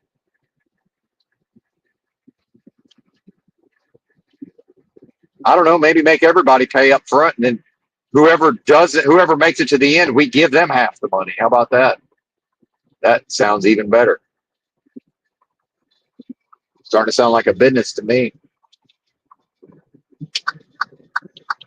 And by the way, how will I prove to them? I'll just, in front of them, go do some fucking difficult man shit at my advanced age and my, scrawniness and, obviously something wrong with it, on some level. What is this? I'll just go do some man shit and say, well, if you can't do some man shit, I guess you're not a man, are you? Men can do man shit. That's how a male can find out. If a male's confused, am I a man? I don't know, man. Go find a man and say, hey, if you don't mind, can we go do some man shit together? And not a bromance, not a mandate. I mean, like, hey, is there something difficult that you're going to do in the near future? How about you let me tag along? And, I'm being serious. Like, I'm not even kidding. And so, by the way, if a male can't tag along and get on some man shit, not a man. It's pretty fucking simple. Not a man. I mean, it's just not fucking rocket science, folks.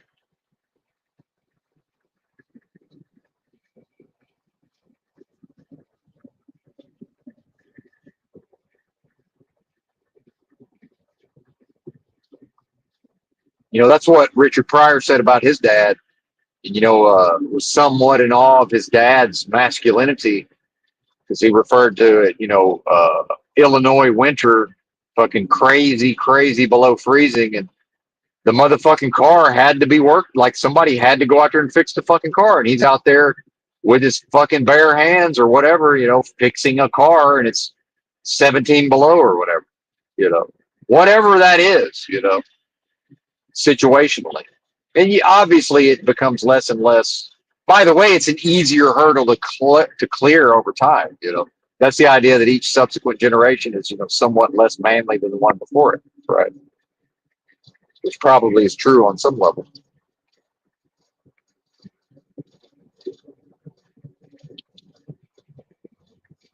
It's not complicated, but look how complicated people are making it. Like you got, an intellectual, cerebral type dude figuring out for himself. Oh, wait a minute. I've been listening to this manosphere red pill content and he's starting to figure out it's backwards. Yeah. In my day, I knew I was a man and I knew some women would have me. So if she didn't go along with my program, she disqualified herself and fell by the wayside. I only really tuned into number one, don't unknowingly do the things that turn them off, right? Knock that shit. So half of it is just don't do these certain things. And then the other half is like, okay, now I know there's certain things I can do to actually make them a little more attractive to me than they otherwise would be. And then, you know, a little bit of busting their balls, cocking, just a little bit of a personality. It doesn't take much, right? Be a little aloof, right? But also that, you know, here's what the males aren't taught.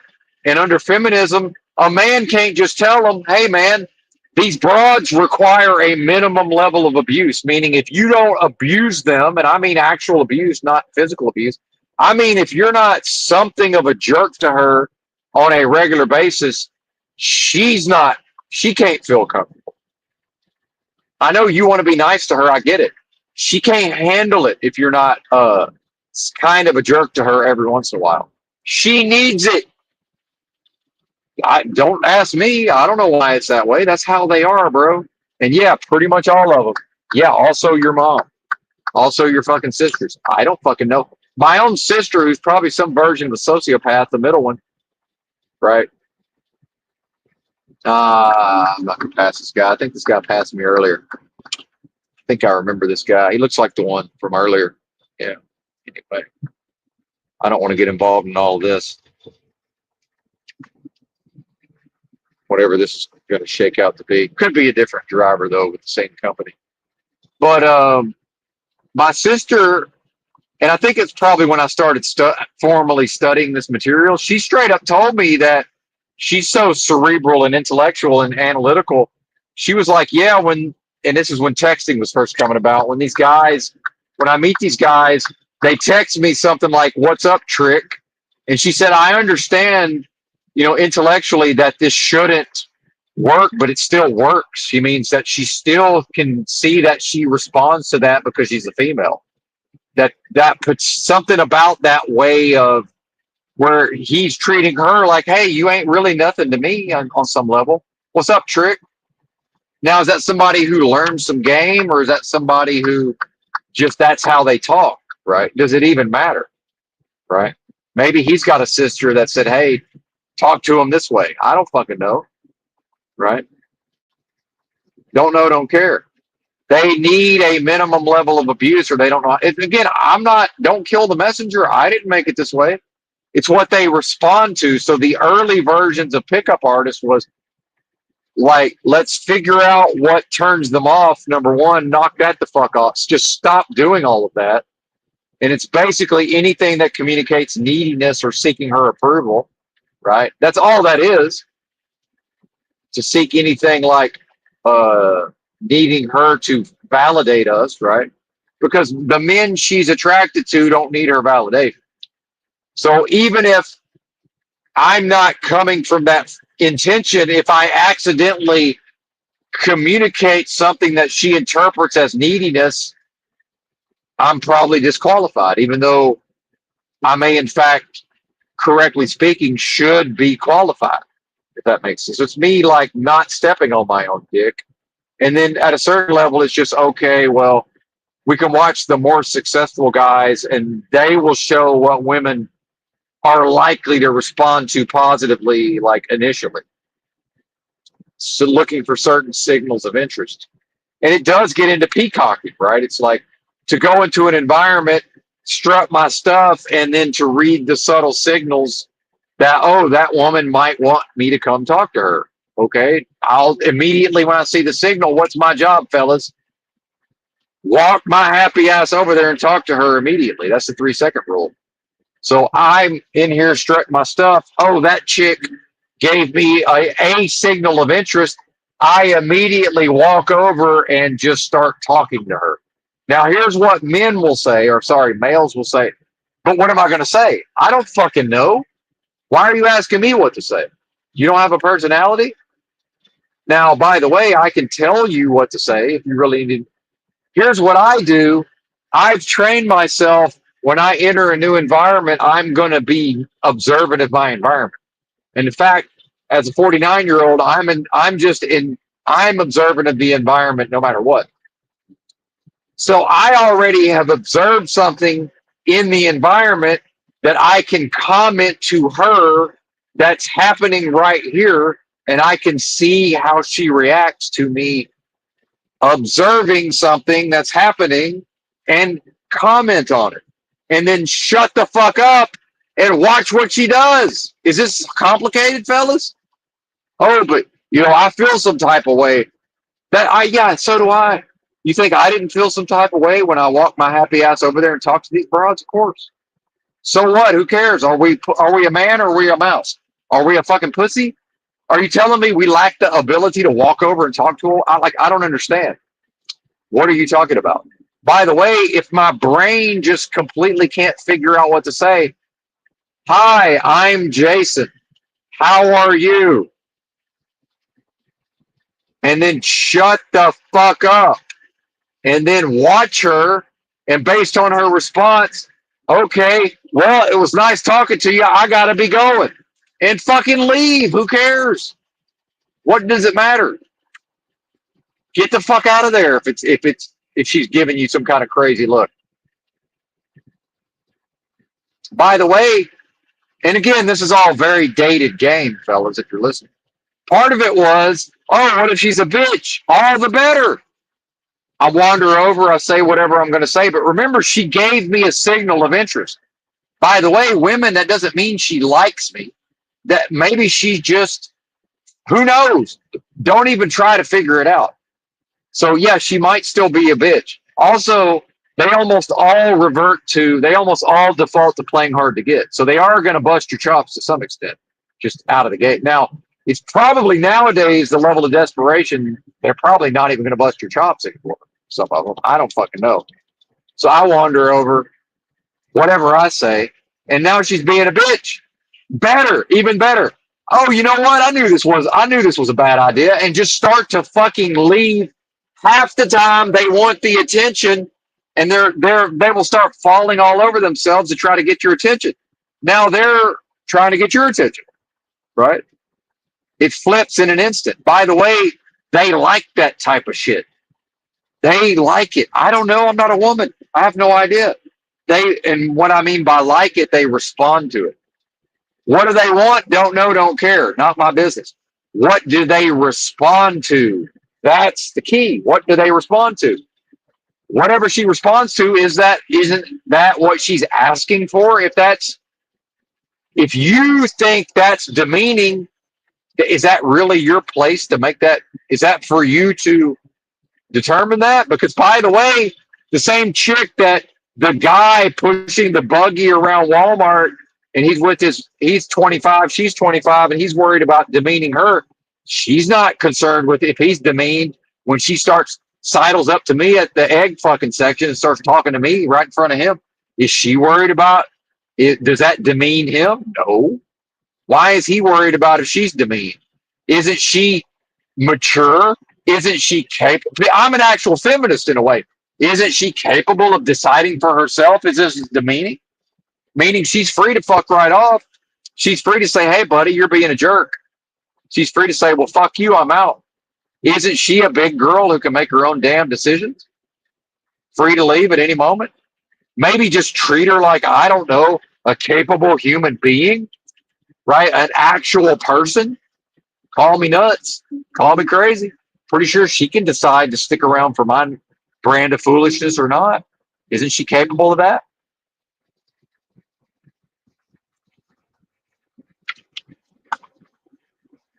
I'll just stand there and laugh at myself. Who cares? And I understand from the male perspective, it's this idea of I'm on stage, everybody's watching, Well, nowadays they're recording. Yeah, I understand. There's an element of that, but back in the day, it was like, yeah, brother, you're not the center of the universe. If you fall on your fucking face and get rejected and look like a moron, yeah, these people are going to think about that for 5 minutes, and then 5 minutes later, for $1 million, they're not going to be able to describe you well enough to pick you out of a fucking lineup. So who cares? Like you're probably never going to see these people again. But again, a lot of the emotional makeup is based on, oh, we're in a tribe. We know about 100 people. We have a reputation. That's all dead, man. That shit don't exist anymore. Most of these motherfuckers you're never going to see again. Get on with it. Keep it moving, homie. But, oh, now it's dating apps. and again, I understand mouth game, right? Like shout out to Coach Greg and all of this. Yeah, I understand. I'm not going to go out here and cold approach, but by the way, some of these guys are out here cold approaching. These guys are at clubs and all of it. It's like, are you insane? But then, by the way, if I'm living my life and I'm 49 years old and I might be in the market for a lady because I'm insane, right? And then like, oh, here they are giving me all these signals of interest. All I got to do is talk to them at the Walmart, and then oh, how about we and then we just exchange contact information, whatever that looks like. I don't even know what that looks like in 2025. I might even make a comment to her, oh well, I don't even know what do people do nowadays, you know, and she might be like, oh, I think you hand me your phone. Oh, okay, great, whatever. I mean, who the fuck knows? I'll figure it out in the moment if I need to, right? Oh shit. Did I miss my exit? Might have missed my exit. Hang on. Oh shit. Oh shit. Or is this my exit? Wait a minute. Wait a minute. Oh, this is my exit. Hey, serendipity. We almost missed the exit, but didn't. Beautiful. I love that. Yay. Fortune smiles on the shit again. And that's probably because part of my brain understands that we have a chance of making this on time. And remember, if I'm on time, I'm late. So we have an opportunity to make this on time. Let's do that if possible.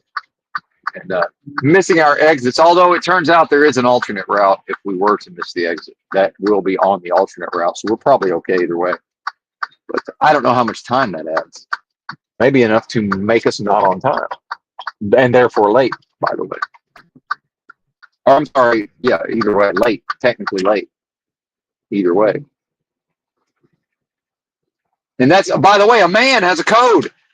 My code says if I'm on time, I'm late. That's a man. A man has particular principles that he holds himself to, period. It doesn't matter to me what other people think about the fact that, hey, if I'm on time, I'm late. But meanwhile, if it's not my fault because of the way the load was structured, well, then I'm not late. I could be an hour late. I could be a day late, and I show up and they're like, hey, you're late. I'm like, well, I'm not late. This shit was already, it was already impossible when I hooked up to this trailer. So no, I'm not. But I understand what you're saying. The company's late. Absolutely. I'm with you. I'm not late. A traffic circle. Are we in the South and we're approaching a traffic circle? What a disaster. What a nightmare. I don't even know what this is at this point. Are we on the alternate route? Because why am I city driving? This is bizarre. Could have scoped this fucking route out a little better. Where are we going? Did I click the wrong button and we found ourselves on the alternate route? Fuck, I think I did. Oh well. Such is life. It says we can make it on time, so I reckon we're going to stick with it. Too late to turn around now. Probably get out of this town and it'll be 60 miles an hour or whatever, 65. So I think again these fellas are figuring out, oh, all this stuff that the algorithm is feeding us is exactly backwards. Exactly, because it's now the women increasingly taking over the spaces, which by the way, why is that? Because there's no men to fill the space, right? That's a vacuum that women will always fill, right?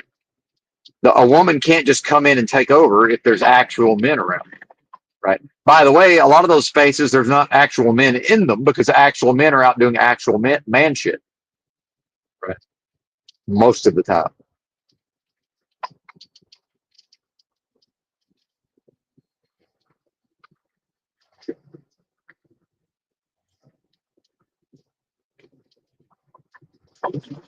Damn, that was I'm glad I slowed down, but I'm realizing I needed to slow down way more. But that was a particularly egregious railroad crossing. Goodness gracious.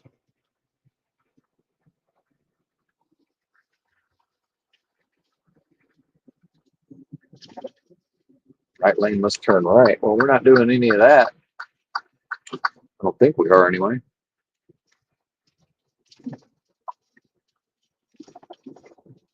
Here's why. Awesome. stoplight and then a traffic circle. I don't know that I've ever seen this. Wow, that's amazing. And the cross street, you can't make this up. Gay Street. Wow, yeah, it's gay. This is in fact gay. Oh yeah. And a person entering the traffic circle who doesn't understand traffic circles, the number one thing a person could do wrong is carry too much speed into the traffic circle. So we got that going for us. Oh, an actual curb in the middle of the traffic circle. What a nightmare. That's supposed to be a soft curb so the big rig fits, but whatever. This is this is hot garbage. Whoever designed and conceived this is insane. Yep. Anyway, wholly unnecessary traffic circle. But yeah, the number one mistake, Southerners not understanding the traffic circle. Slow down, then enter the traffic circle. Don't haul ass to the traffic circle, start looking at what's happening, and then slam on the brakes. That's a recipe for disaster. Let's not do that. That means everybody stops, except for whoever's actually already in the traffic circle. No, no, no. Now I'm late. See, I'm already late based on the GPS. Now the GPS has decided based on the current speed. I was 9 minutes late. Now I'm 1 minute late. Now I'm 3 minutes late. Now I'm 10 minutes late. I don't know. This will be interesting to see how this shakes out. I don't know. Could be an hour and a half of stoplights, but I doubt it.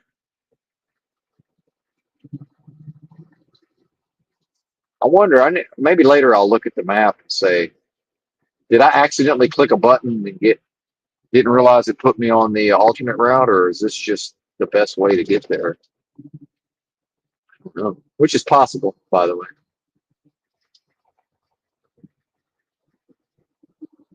Uh-oh, we're picking up some hitchhikers. Y'all know this is your chance to pass me if you're following me out of town, right? I hope y'all realize it. Hope y'all realize this is your chance and you're about to lose it because it looks like we're leaving town. We're already to one lane. So, yep, they don't care. They're going to follow me to the promised land. Oh, they already turned. Good. Good, good, good.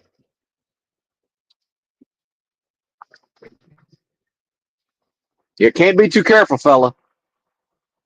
I'm driving a big rig. I might choose to, instead of slowing down to stop for this light, I might choose like a maniac to just floor the fuel pedal and just crash right into you, sir. So good thing. Play it safe. Play it safe. If I was really going to run right through this thing, probably I wouldn't bother to slow down and pretend like I'm going to stop only to change my mind. So I don't know, whatever that portends, sir. Could be a madam, I guess. Didn't get a look at it. Is that the local popo? What is that? I don't know what that is. Dead, man. They done rolled the sidewalks up in this motherfucker. That is for the sure. This says 68 miles an hour and a half, which seems to me like that's just this probably is the best route to get there. Most probably. So maybe we're late because the GPS won't ever factor in how long all of these lights will take. It'll never account for that.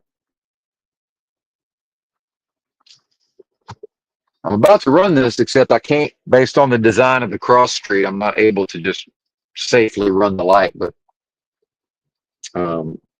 if it was, and I had full visibility, if the cop pulled me over, I'd be like, look, man, there's nobody out here but me. If you think I'm just going to sit here for no fucking reason and wait for some colored lights to tell me what to do, I guess go ahead and write my ticket. And I'm running it now because it's trying to let people turn left. So I'm definitely not waiting through that. I'm definitely not sitting here through a left turn green arrow, a turn left green arrow. Again, pull me over, coppers. I just passed one too. Pull me over. I'll tell it to you just like I'm telling this live stream. Feel free to pull me over and have a combo with me about it. And if I must be ticketed, go for it. Don't care. Yep. Here's another one. Yep. Do your worst, sir. And by the way, next time I'll do it again. So whatever. Did y'all observe me safely driving the speed limit through your town, by the way, and treating it with respect, and sat there, waited for the fucking green turn arrow to only proceed straight?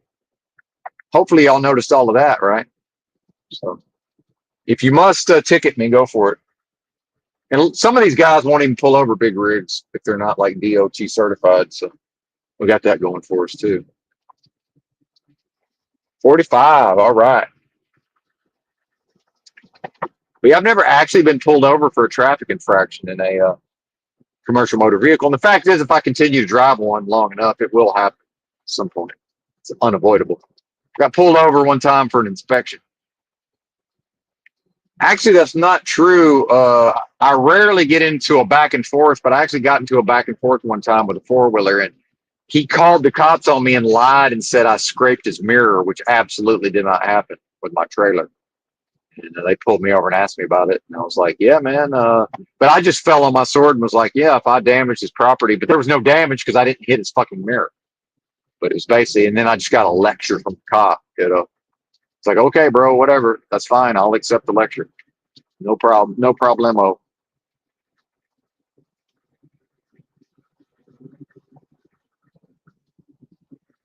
And somebody saw me pulled over and called my company. And that's when I told the safety chick, I was like, look, I honestly didn't know I was supposed to call you because I was let off with a verbal warning. I would have, I'm not trying to hide this. I had no idea that I was supposed to call you. Believe me, I will be doing so from now on. I was not aware.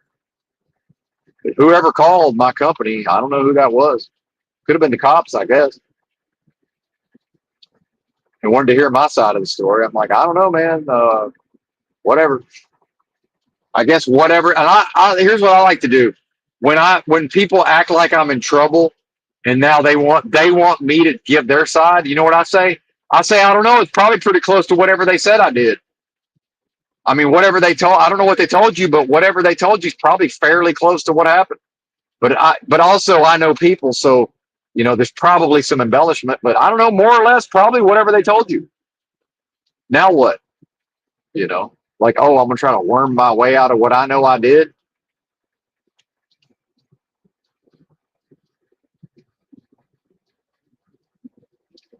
Back to the code, by the way. I can't be in trouble. I'm a grown ass man. Like, what do you mean in trouble? It's like back to the man woman stuff. It's like, oh, the idea of the man being in trouble. It's like, I can't, how can I be in trouble? What are you talking about? I can't ever be in trouble. By the way, if I fuck up bad enough, I will know it and I will fucking apologize. I'm still not in trouble. I done fucked up and I'm making it right. That's not, I'm in trouble. Right? What do you mean? I don't understand.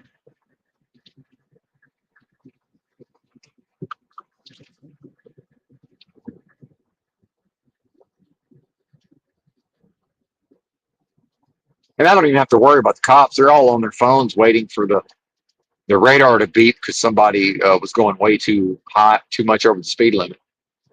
They're on their phones waiting for to hear the beep so they can go pull somebody over.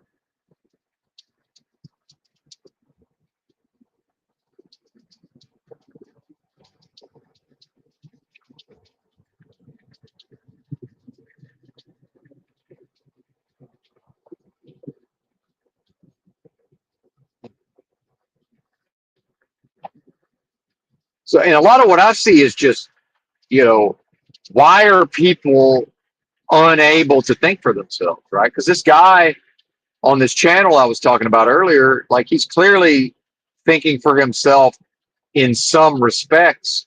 But then I would say, okay, buddy, take that same logic and how about you look into things further? Like further investigation needed, sir. Like, yeah, that's great. But why, by the way, why is he looking to other people? What I did and what I do is I gather information and I process the information myself for myself, right? Across the board, why is he not doing that fully? He's doing it in certain ways. It's like, yeah, he can see that, oh, what we're supposed to be alpha males and supposed to behave in these ways. But so why is it all based on what the woman wants? By the way, they don't know what they want. What do you mean? It's not based on what women want. It's based on whatever we're told women are supposed to want, by the way. I absolutely 100%, if I wanted to, could go meet a woman. I could find an individual woman who none of this is going to apply to at the level of, generally speaking, she wants a man with certain characteristics as far as his job, his money, his goals, right? His clothes, how he dresses, his image, his social media. Bro, there's plenty of women out there that is not, they're not about any of that.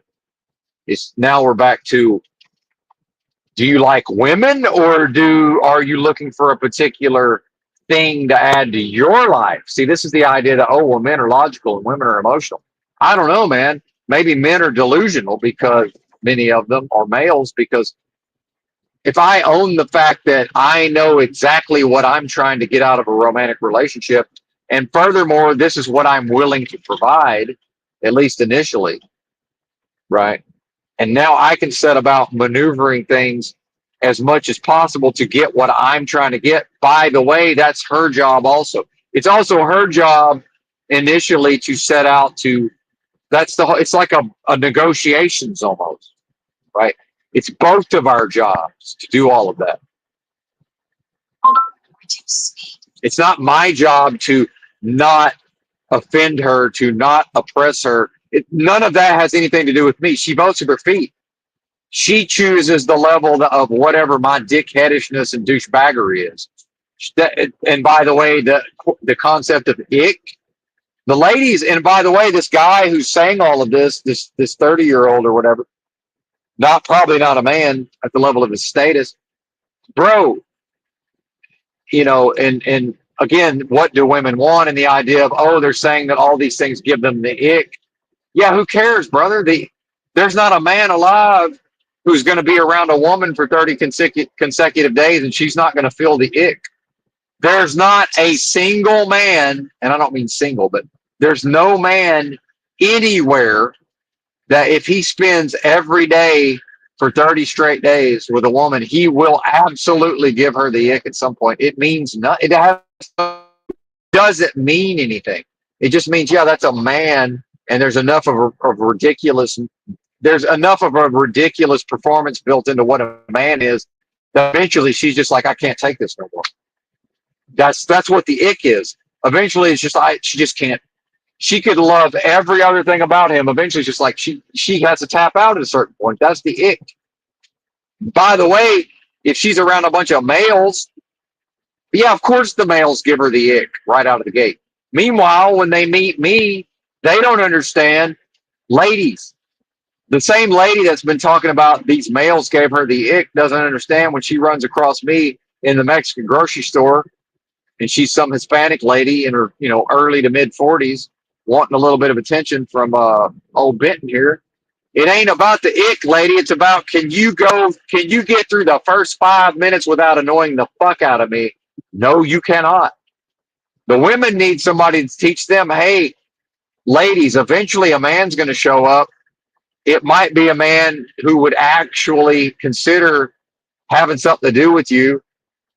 We're going to teach you how to not annoy the fuck out of him in the first 5 minutes. Because I promise you, if you annoy the fuck out of him in the first 5 minutes, you got no chance with him. And I have yet to encounter the woman who can get through the first 5 minutes and without annoying me. So we never get to the point where it never is a factor.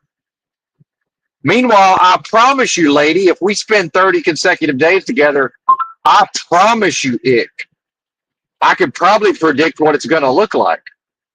Most likely. What's that have to do with anything?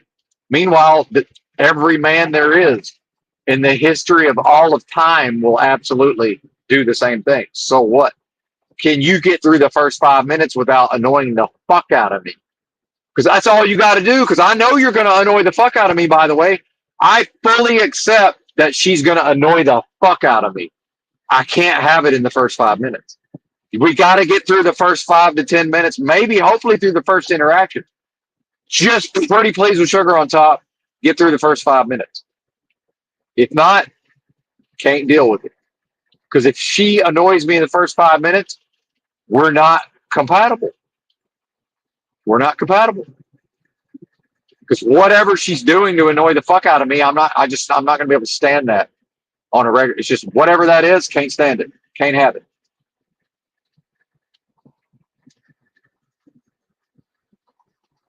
And she's leading with it, by the way. So what happened, by the way?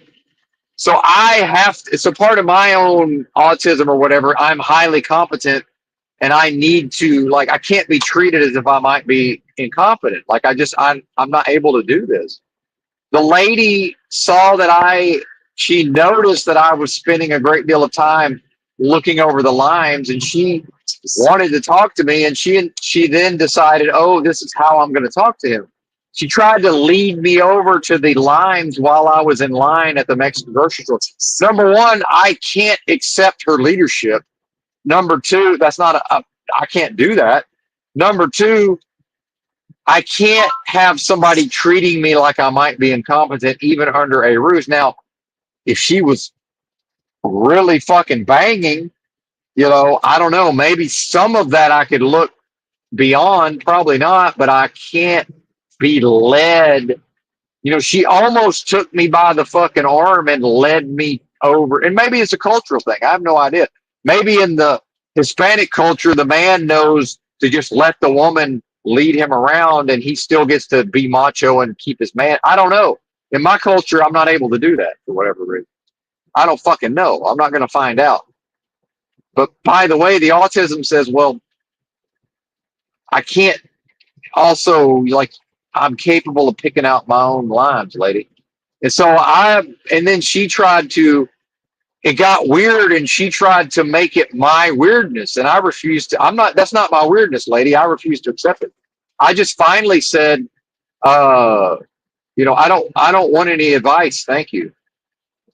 Some version of that. It's like, no, I don't, I'm good. We're all good here. And by the way, it was like, now she's trying to save face. It's like, oh no, everything's fine. Right. Like no worries, no problem. Nice to see you. But yeah, all good on the being taught how to pick out limes. All good. We're good on that. All good on the lime front. But yeah, no apologies necessary. No saving of face. By the way, this is why women can't approach men, because men or males can barely overcome. By the way, with a strong sex drive, potentially can bear, and with again, I don't need to describe the specifics. They can barely overcome themselves enough to go talk to a woman. And then, by the way, their fucking inner child is wounded when rejected, and they will be rejected on some level. The women can't fucking handle it. And by the way, I don't give a fuck. I'll just straight up be like, I'm not interested. I don't give a fuck. I'm not. She needs to know that I'm not. By the way, if she's not attractive enough, I might be like, why did you ever think, like, what? You're looking at, like, I'm looking at you, you're looking at me. Why would you ever think this would be a thing? Like, I'm confused here. You know, like I've never, and I wouldn't say this, but it's like I've never even just, crime of opportunity, even, messed around with a lady of your caliber. Like, why would you even think this is possible? I don't get it. Like, what is this? Who do you think I am, lady? I'm offended. I'm insulted.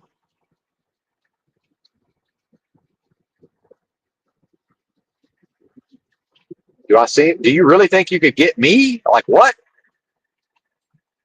If I'd known better in the past, I would carry around pictures of I'd be like, here's my exes. So I want to tell you, lady, this is every woman I've ever dated. And yeah, I understand this one is not that much to look at in the face, but literal Playboy body when we were both 18. So whatever. I want to tell you. 36, 24, 36. Prettiest titties I ever did see.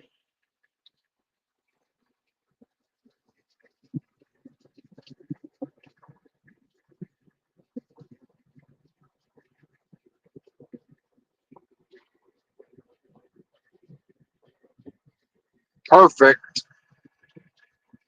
One was they weren't exactly the same size. Other than that, flawless, flawless. But yeah, she had a bit of looked a little bit like her dad's face, and that was not a good thing in this case. And a redhead, so kind of a bit of a beady eyed without her makeup on, little beady eyed. But looked really good based on what I was after at the time. Oh yeah, make no mistake. Very, very nice. Lovely. And here's another thing, man. Like, I don't hit on these broads. Sometimes I'm in Walmart or whatever, I'm bebopping around. Here comes some femininity. I'm just like, as I'm passing by, kind of under my breath or to the heavens, lovely. I'm just like, yes, lovely. Yeah, wonderful. Thank you. Thank you for that. Right? Lovely. Just continue on about my day. It's fine. Lovely. Right? It's some version of Bill the Butcher, like smelling the lady's hand in Gangs of New York, and I don't remember what he said, but it was some version of, just a complimenting her perfume or whatever, right? But in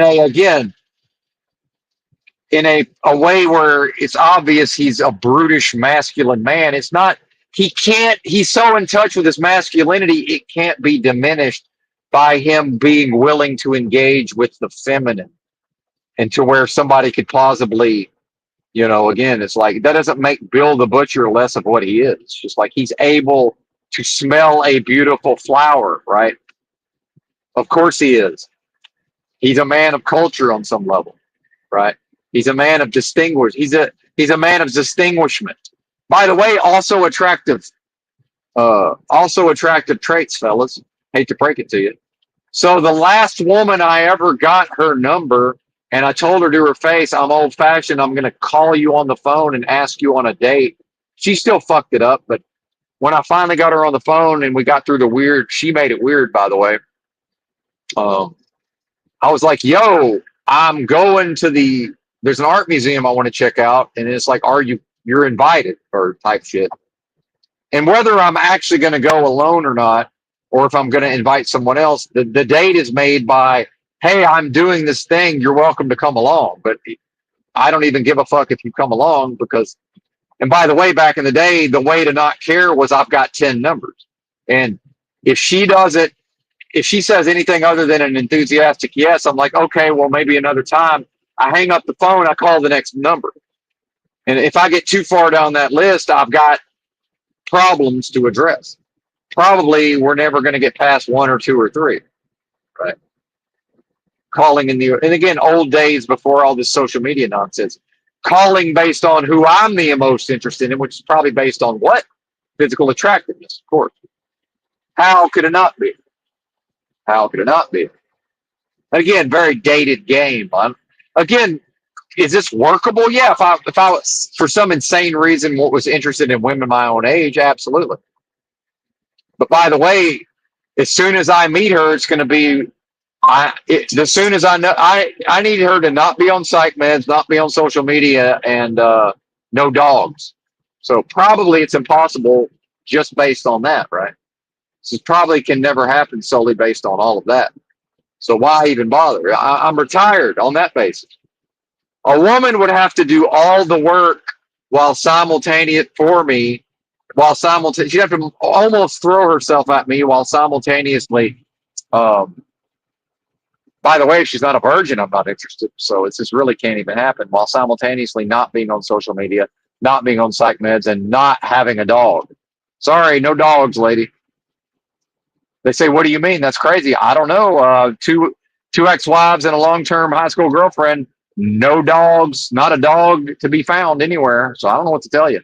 None of them were on social media and none of them were on psych meds. So call me crazy, but it used to be possible. I don't know what to tell you. Oh, if you're telling me it's good luck in the modern, oh yeah, absolutely. You don't have to tell me. It's effectively impossible. But don't gaslight me based on, are you insane? Well, again, almost 20 years in long-term relationships and not a one of them had a dog, not one of them was on psych meds, and not a one of them was on social media. So there you go. Deal breakers for Mr. Benton.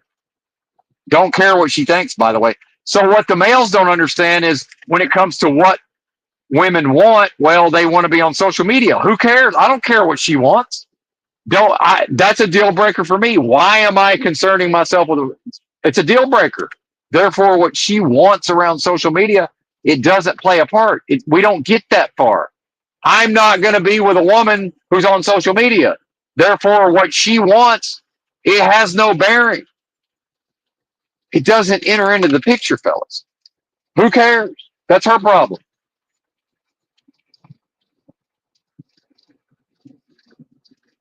If she can't figure out I'm Chad Light on some level, that's her problem. I don't care. Not my problem.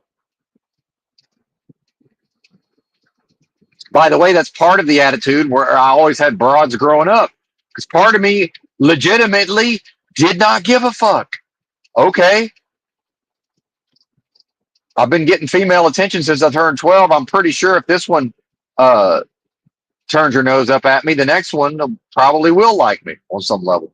You know, I'm like my odds here. Oh, this one is acting some. Okay, that's fine. Better to find out now that we're not compatible than end up, getting down the road. Oh, it turns out, I can't stand something about her. Better to find out early. So basically the back to the chick that I asked to go to the museum, she was more or less some version of she don't like museums. Okay, good. You don't like museums. Fantastic. 0% chance we're ever going to be together. If that's even in the cards. So great. Nice talking to you. And then she tried to text with me after that. I never texted her back. And by the way, because Machete don't text, motherfuckers. That's why I don't text. So, okay, whatever. You know why I don't text? She might have just got her bell rung by Chad Thundercock, and now she's texting me in the afterglow. Fuck you, bitch. Fuck you.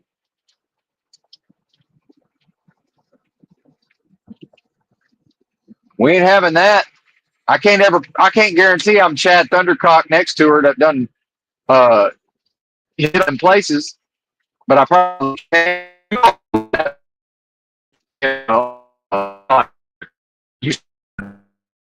What's that's neither here nor there. I have to go back into training again. The sexual Olympics are over, but thank God. By the way, thank you, me. That's me, and that's me, and but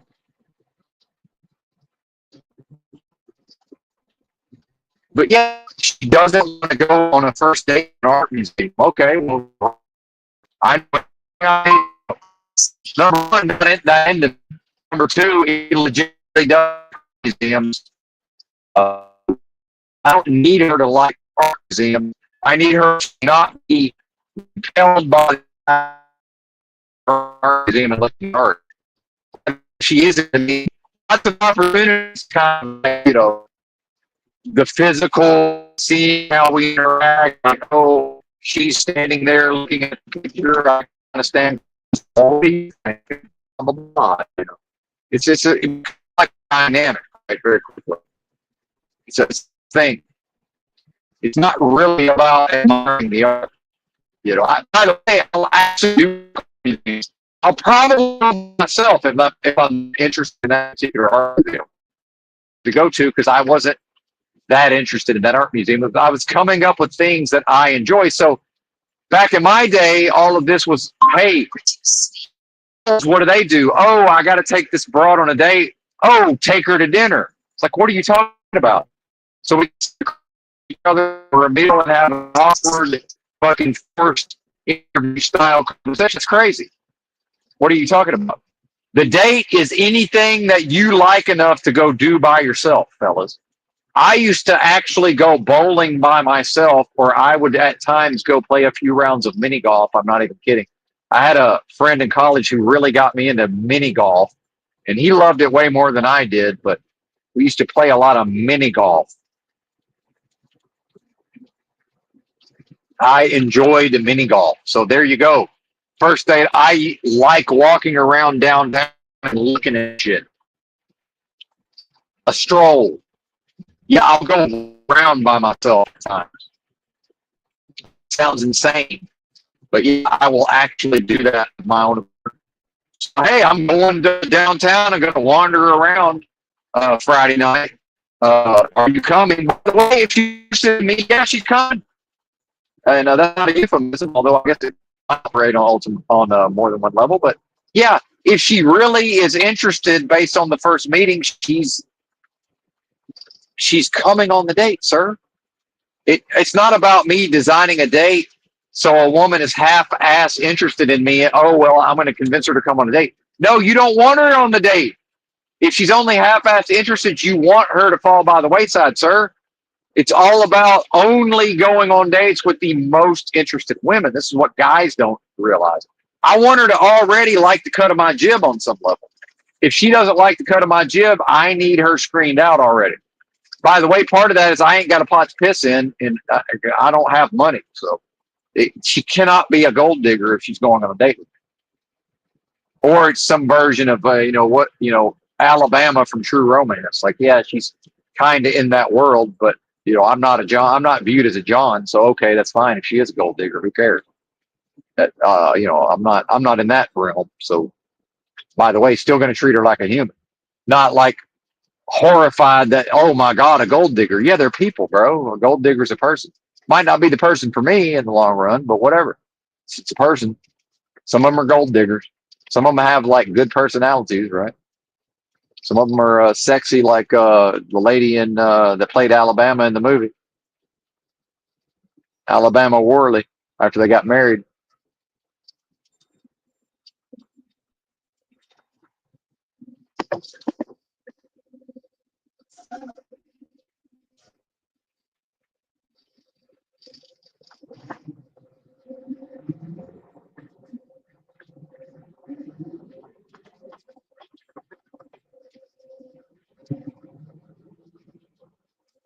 And really for these males, other than the just not being men part, and it's like they can't pull their fucking heads out of their own heads. It's like, yo, it's all this thinking, intellectual. I don't know, man. Like, there's other aspects to all of this. Can we get in touch with those, perhaps? I don't know. Take a dance class. Do something physical, right? Whatever that is. I don't know. Pay a broad to go take a dance class with you. I don't fucking care. Like, just figure it the fuck out. Like, it becomes quite pragmatic at a certain point. And I had this conversation with EBT because he mentioned Enslaved by Truth, another YouTube channel, content creator. He mentioned at a certain point, like, maybe rekindling the flame with the old lady or whatever, in some version of we're going to go take a, tango class or whatever. And, he could tell he knows enough about me to know, like, I would actually be into this on some level. And it's like, oh, not only would I be into it, I would probably be so diabolical. I would go take the class with another chick before I took my main chick there, just so that, like, I'm actually going to be, like, I really want her to have a good time. Like, and I want to be self assured. Like, I would make sure I was competent first. And then, yeah, for fun, we'll go take a tango class or whatever. Or probably I'm a decent enough dancer, right? Anyway, can I pull into this place? I think the curbs are in the way. I need to take a leak and there's nowhere to stop as I leave this little town. Thought I saw an opportunity to pull over real quick like. And it's, by the way, as these males are trapped in the prison of their own intellect and I won't even say overthinking, just incorrect thinking, right? It's like, how am I able to logically, talk my way through all of this? And they think that they're logical and women are emotional. It's like, absolutely. Yeah, well, sort of, but except not when it comes to dating and relationships. You fellas don't understand, for whatever reason, just how the opposite of logical you are behaving. Yeah, your brain might tell you it's logic, but your behavior is not logical. Hate to break it to you, most of you.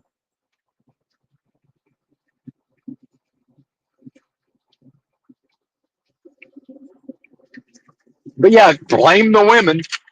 Where's that? By the way, how's that working out for you? Blaming the women. How's that working out for you, fellas? Guess who almost never blames the women? Guess who blames the males for almost everything? And every once in a while will actually be like, yeah, that one's on the broad. Me, who somehow managed damn near 20 years of cohabitating with females. Shocking. I know. Shocking.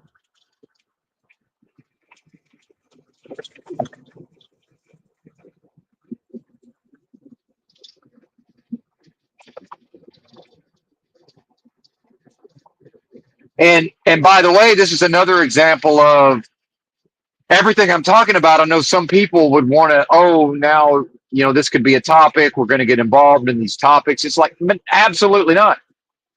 I was in whatever that pickup artist community was just long enough to figure out everything I needed to learn. And then I got the fuck up out of it. Right. And then now I view it as like, man, most of that was fucking hot garbage, ridiculous nonsense. But yeah, a lot of it, air quotes, works, right? Whatever that means. Meanwhile, I was already in relationships. It's like I saw that I was lacking in certain areas. I saw that I needed to figure certain things the fuck out. Meaning, I would really like to date a broader range of chicks instead of just choosing from like 3 crazy chicks. Like I'm good on that. Like, can we? And not even crazy, just I'd like to broaden my horizons here if possible. And I never would have met ex-wife number 2 if not for that. So, well, I would have met her, but it never would have been in a 10-year relationship. And people are like, oh, how'd that work out for you? Worked out great for me. Pretty sure it worked out awesome for her as well. I don't know. You'd have to ask her, but I bet you money she would have a few negative things to say, but overall, a positive experience. I'm very confident of that. Almost certain.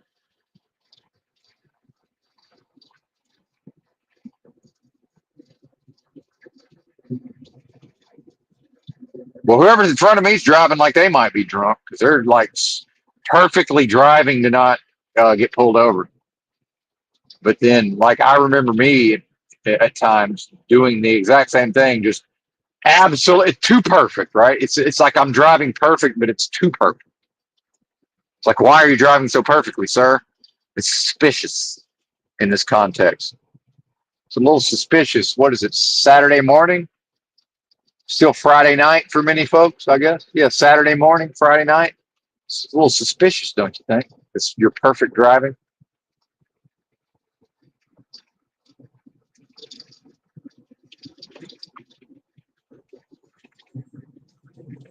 I got to pull over, man. Now my kidneys are starting to hurt based on what the bladder's doing. TMI.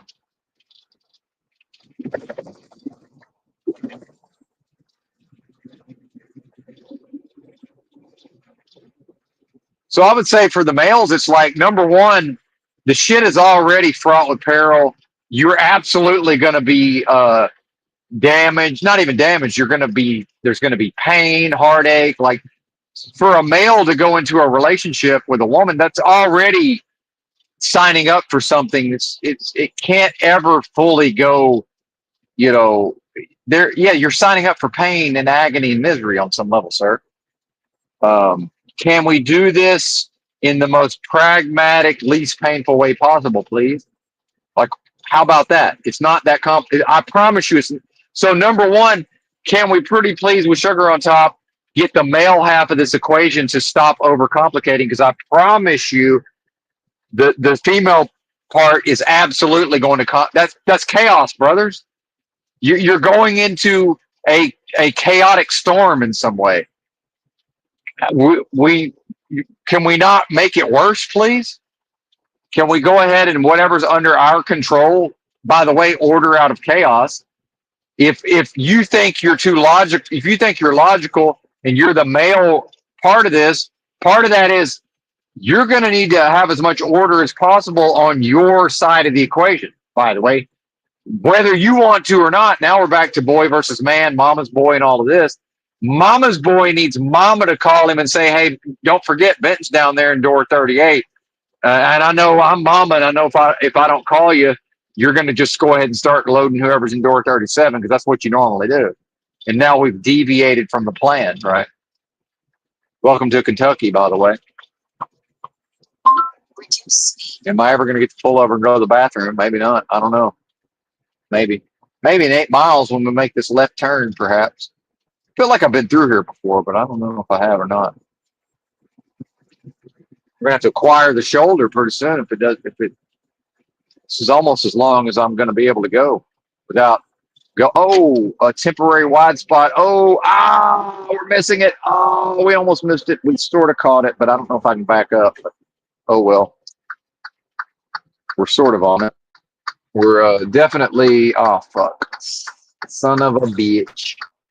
So we're already on the shoulder and big rigs, all the balls. This is already, definitely would not have done this if I thought I could, if I was going to miss the wide spot. Sorry, fella. Appreciate it.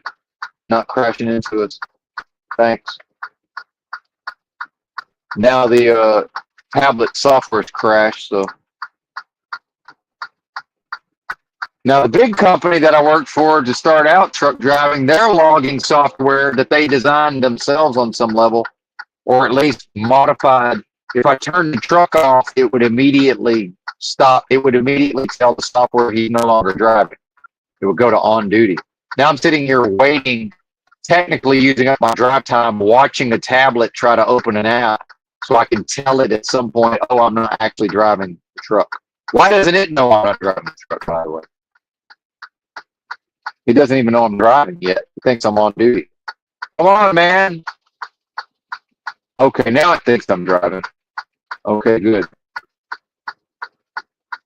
Finally. Yeah, we wasted 60 seconds there. The big company's like, hey, we got however many trucks. If we collect enough of those 60 seconds over time, eventually that's going to be a bonus, right? And now it's asking for my location. I don't know, man. Kentucky? Is that good enough? I don't fucking know where we are.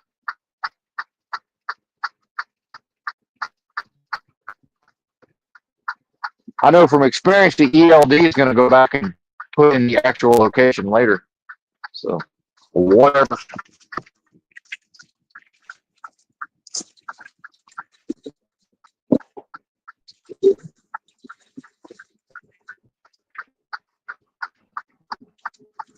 And so everything I'm talking about is predicated on the reality that if a man is an actual man, as soon as he learns to knock it the fuck off with certain specific behaviors that turn off virtually all women universally across the board, figure out these few things, knock it the fuck off. It's basically anything that would communicate desperation or neediness.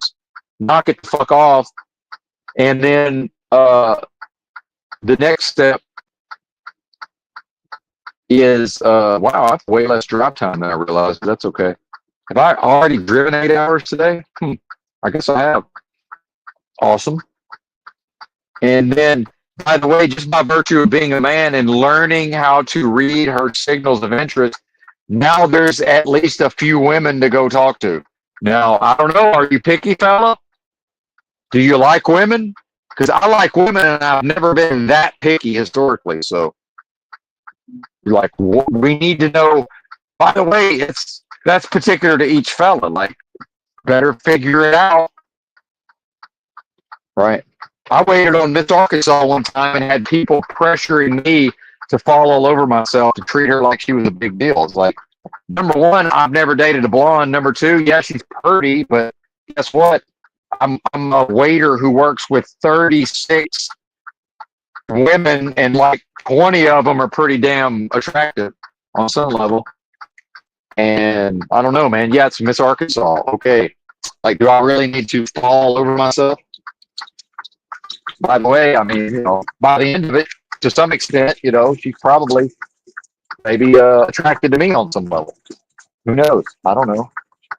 Like, what is this, guys? And then negging, like this idea of negging. It's like I've had women neg me, It's like, really, this is what we're doing. And I've noticed that too with the red pill manosphere stuff. The women, and back to the inversion, a lot of the, especially the younger broads, they're actually like kind of picking up the dudes in a way. It's like, it's like, really, I'm being negged, which is fine, but it's like, lady, at some point, I will have known about negging literally before she was born. If I live, like, not even kidding. It's like, yo, woman, like, you don't know I'm an OG of this shit, but like, really, negging? Okay, whatever. Like, okay. That actually doesn't work on a man, by the way. Yeah, it'll work on these males who aren't feminine, by the way. They lack masculinity. Very different. Seems like, oh, well, these men are feminized. No, they're not. Biologically, to some extent, they're not feminized. They're lacking masculinity. That ain't the same thing. It's like calling a woman masculine. No, she's not masculine. She's lacking in femininity. That's not the same as being masculine. Because let's put her in a group of masculine men and you'll quickly see that, in fact, she's not at all masculine. She's lacking in femininity. It's quite a different animal. We can bring a fella over here too that's also lacking in masculinity. What you'll see is that it's not the woman, it's the woman not being masculine, it's the woman lacking femininity, is what I'm saying. We can bring a feminine man over here. Like, he's not feminine, he lacks masculinity. See, it's inverted. If he had masculinity, nobody would think he's feminine. Nobody in the flesh is like, oh, Benton's feminine. No, because I'm masculine. Therefore, nobody's ever going to think I'm feminine. So, like Bill the Butcher in motherfucking Gangs of New York, I'm free to do a kind of a flamboyant, ostentatious. If you remember how he presented himself before the lady and she presented her hand and then he did a particular move, right? Sort of an elegant style with his body language, and he smelled her fucking hand, the back of her hand, right? He, in no way did that diminish his masculinity. See, people have a misunderstanding of what the fuck is going. They just don't understand it. By the way, males, if you don't understand your own masculinity, you'll fucking fall for anything on the, oh, well, this feminine women. Oh, these guys are feminine. These women are masculine. No, buddy. It's not feminized males. It's to lack masculinity. It's a different thing, sir. A woman can be a ball buster in her job and lean into her masculine characteristics and simultaneously not lack femininity, sir. Both are possible. Just like Bill the Butcher, masculine as it is, just one of the most masculine people in that movie, he's therefore free to engage with his feminine side. And it does not he's not diminished in any way.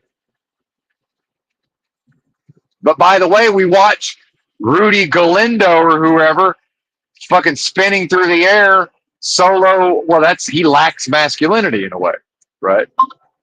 Obviously, in some way, in some specific way, right? It's like, okay, there's something missing there, clearly. And he can pretend to be a thing he's not all he wants. There's one little chunk of that's missing somewhere. Because why? Because Rudy's probably looking for a masculine man to date. I mean, that's just what it is, or to date him. That's just okay. By the way, I don't know. Is that really like a thing that just has never existed? Like, really, is it that big of a fucking deal? If he's willing to, back in the day, like sort of hide it, and who cares? Nobody. By the way, I remember 1988. Nobody cared back then. It was just society decided, oh, we can't tolerate this. Good. Now they'll hide and they'll go off and do their own thing, and all the better. But by the way, individually, nobody really gave a fuck except the ones who did give a fuck. Might have saw a little bit of them, something that they were scared of in themselves. How about that? A little bit of that Republican MAGA repression of certain aspects, right? Mm-hmm. Perhaps. What do you think? I don't know. I'm just speculating, right? Meanwhile, Guess who cares the least? Women. They're the most flexible when it comes to all this stuff. They really don't care, honestly. Now, as far as just in a vacuum, they don't care, but, you know, who cares? That's the point I'm making. What's it matter? Let's get off of that topic, though. And so until the fella is able to put this together for himself, right? Instead of what are, by the way, this is further example of what I've asserted, that people are no longer processing data for themselves across the board, and they're now, the system packages ideas and sends them ideas, some version of a feed or a push notification. Same thing with this fella making content, the 30-year-old or whatever. Who is it? He's beginning to figure out parts of the puzzle. I don't know, buddy. Get on a call with me, pay me a little bit of money. I'll just break it all down for you. Not going to be a problem, buddy. But at the end of the day, I don't know how you're going to find what you seem to think you're entitled to on some level.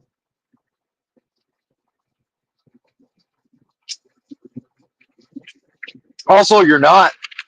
I always knew that I'm not entitled to this. Like, on some level, this is, she's giving me a gift, right? I always knew that. It's like, I'm not entitled to any of this, right? Yeah, it's great that it's a thing for me, but it's some version of Bill the Butcher from Gangs of New York. Lovely, man. Yeah, whatever it was, it was some version of lovely. How lovely. Whatever he said. Yeah, exactly, Bill. Now go back to whatever nightmares you're inflicting on some of the local populace, right? I can never be undone at the level of my masculinity based on my willingness to engage my feminine side. That's simply a trap, folks. In some ways proves that indeed some level of security in my manhood, right? I don't need a big pickup truck, free to drive around in a little fucking Mickey Mouse car. Who cares? I don't have nothing to prove. Doesn't matter. Makes no difference.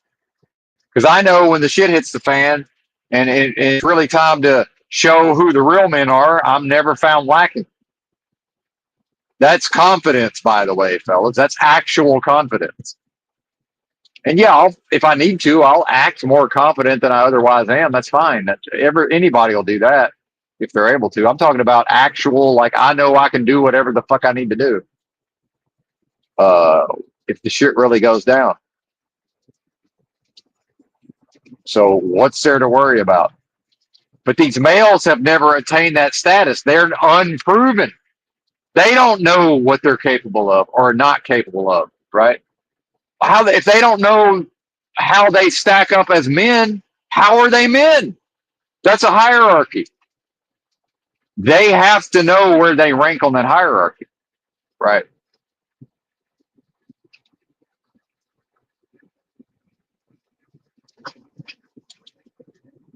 And then, like with this dude at the company that hired me, it's like, yeah, in a vacuum, I absolutely know how to behave around him if I need him to understand that, yeah, buddy, I'm like, maybe, who knows? I don't know which one's the dominant in a vacuum, but it's like, I can show you that I'm probably out. If you are, I'm probably outranking everybody else. So again, it's situational. And by the way, alpha beta is situational. The alpha in one situation is a beta in another situation. That's how that shit works. So who cares? But yeah, it might be some version. I got to put this gigantic bozo in a headlock and give him noogies. Whatever that is. However that. But not in the context of employment, by the way.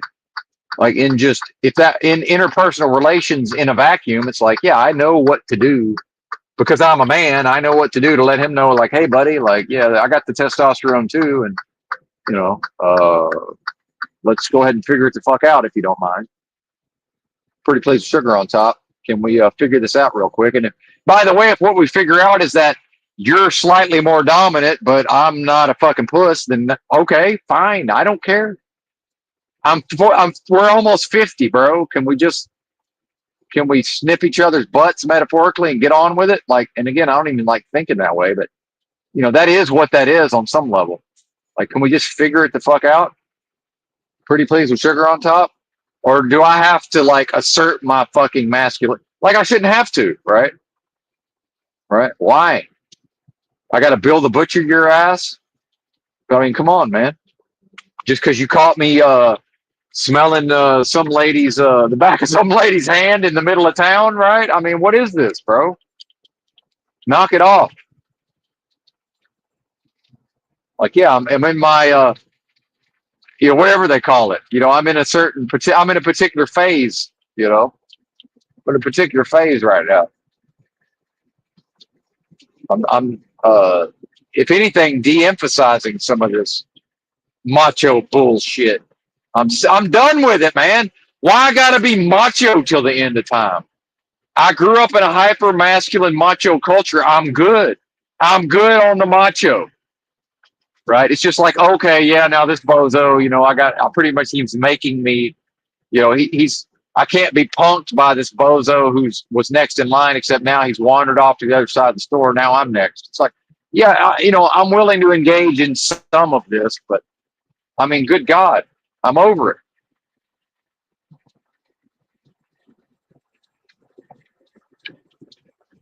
Pretty please with sugar on top. Knock it the fuck off. Excuse me.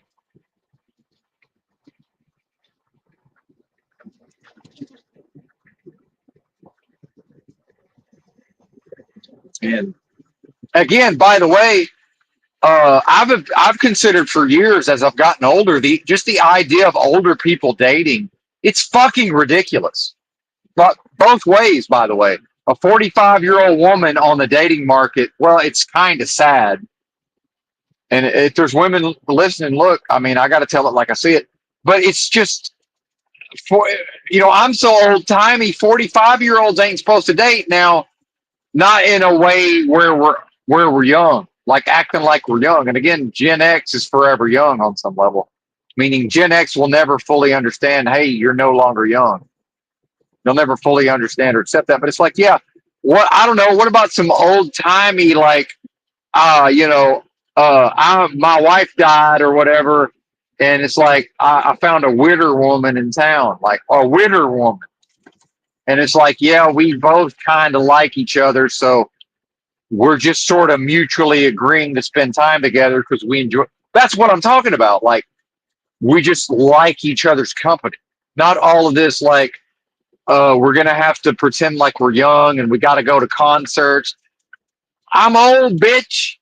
I'm going to sleep at 5 p.m. I don't know what to tell you. I got, between what I got to get done, I'm not even busy. It's like, I'm going to bed. So if you want to hang out with a dude between like noon and 4 p.m., between like 10 a.m. and 2:30 on a Sunday, let's go for it, right? Like, for real. Other than that, I don't know what to tell you. Yeah, I'm into that.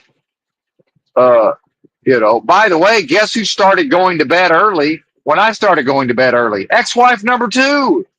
Guess who moved her happy ass to a different town months after I moved my happy ass to the town first? Ex-wife number 2.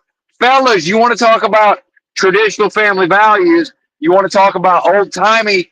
The woman follows the man, fellas. I hate to break it to you, meaning if it's an early bedtime, it's a motherfucking early bedtime, but not an aggressive, dominant, this is what you have to do, bitch. It's no, I'm just decided to start going to bed early. She's free to stay up. Pretty soon, before you know it, she's in bed at 5:30. Call me fucking crazy, because guess what, bitch? We're old. And again, term of endearment, ladies. Not in a derogatory fashion. Yeah, bitch, we're old. It's just age appropriate at a certain point. I'm tuckered out. Can we go to sleep? Oh, that's right. We're forever young, and the kids are out here bebopping around town. Or no, they're not. Have you not seen Gen Z? They're not bebopping around town at fucking whatever time of night. They got the good sense to get some rest. Can I go to sleep? Can I go to bed? I'm old. I'm cranky when I don't get my sleep, right? Again, a couple times a month we can enjoy each other's company. You know, starting before noon on a Sunday or whatever. Yeah, let's do it. Let's do it. I'm all for it. I'll just sit there with a big old goofy grin on my face and bobblehead style and give you whatever you need. Like the ridiculous bozo I am. Right? No problem.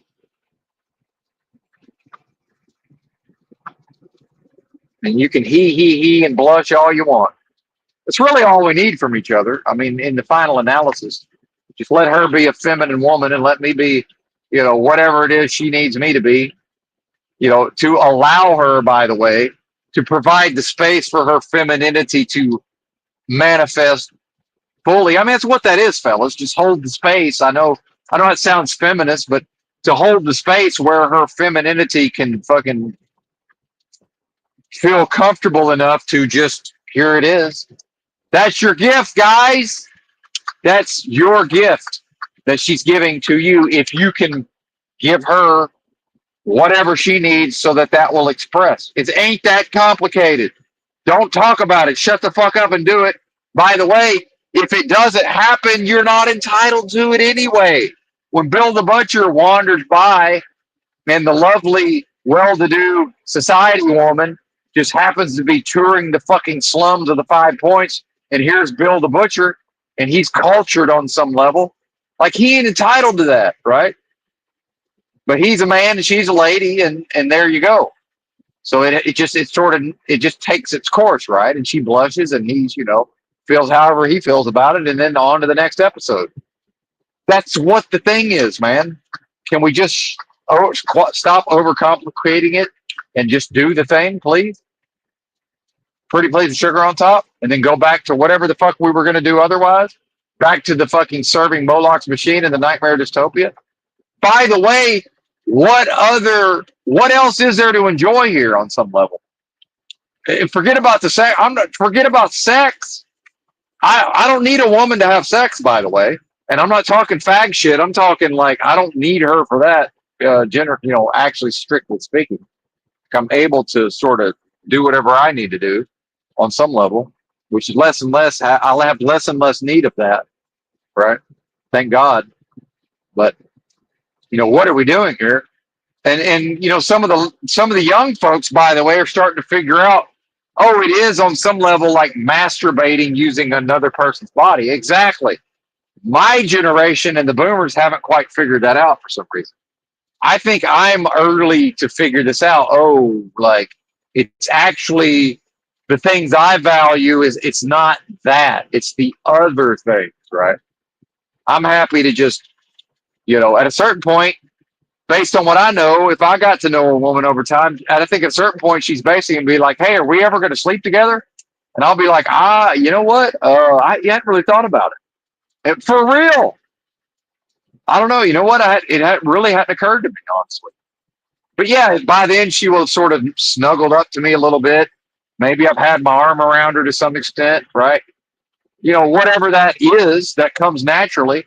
But then eventually, like how much of those moments, eventually she's just like, "Hey, is this going to happen?"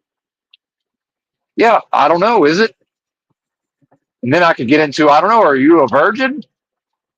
Because I'm on that biblical marriage type shit. It's like if I bang you, you're my wife now. I'm gonna need you to be a virgin. So, back in the olden times, the Bible says you'd have been stoned by now, or if we do what you're hinting at here, lady, uh, you know, death penalty according to the book. So I don't know what to tell you.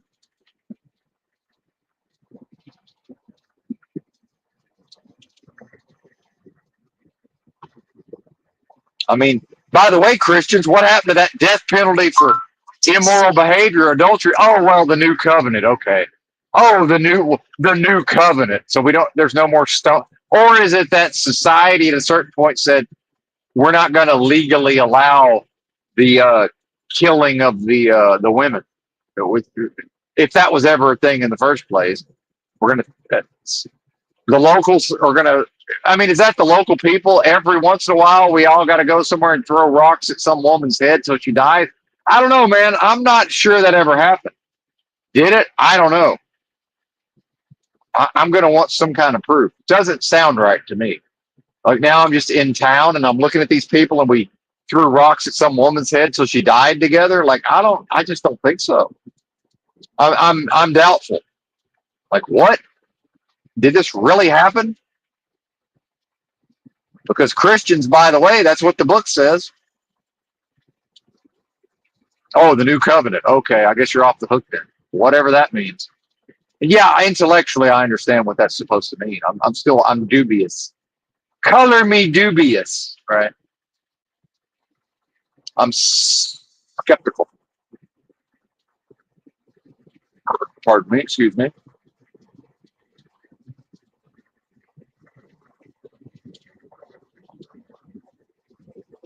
Ooh, there's an old, you don't see many of those anymore, a Ford Focus hatchback. I always wanted one of those and never found one. Uh, and I think Cars for Clunkers got a bunch of them, sadly. Those are actually really good cars. There should be, and I think they got abused probably too, but really good cars, my research indicates. Never have owned one. Where, by the way, if anybody's ever listened to me talk about Nissan Versa hatchbacks, where's the one area where the Nissan Versa would outdo the Ford Focus? It's the interior space, much greater interior volume. Although on the outside, pretty much the same size car. Renault, by the way, not Nissan. It's a Renault technically. Makers of the best hatchbacks in the world in certain ways. Of course, Americans don't know the fucking first thing about that. Barbarians, right? On some level. Forgive me for being a little bit of a fancy boy. You know, is it really that wrong to be cultured? You can't be some version of Bill the Butcher, fellas. Do you really think I wouldn't cut your pimp's heart out do you really think a less evolved version of Benton wouldn't have cut your pimp's heart out, fellas? I mean, seriously, really? I don't know, man. A much lesser evolved version of Benton might have cut your pimp's heart out, fellas. I don't know. Does that preclude? Why am I precluded from being some version of a fancy boy? If I know what the fuck I am, and on some level, in a different life, in a lesser evolved form, I would have cut your pimp's heart out, partner. Whatever that even means. I just think it's funny because I heard it in a movie, right? On some level.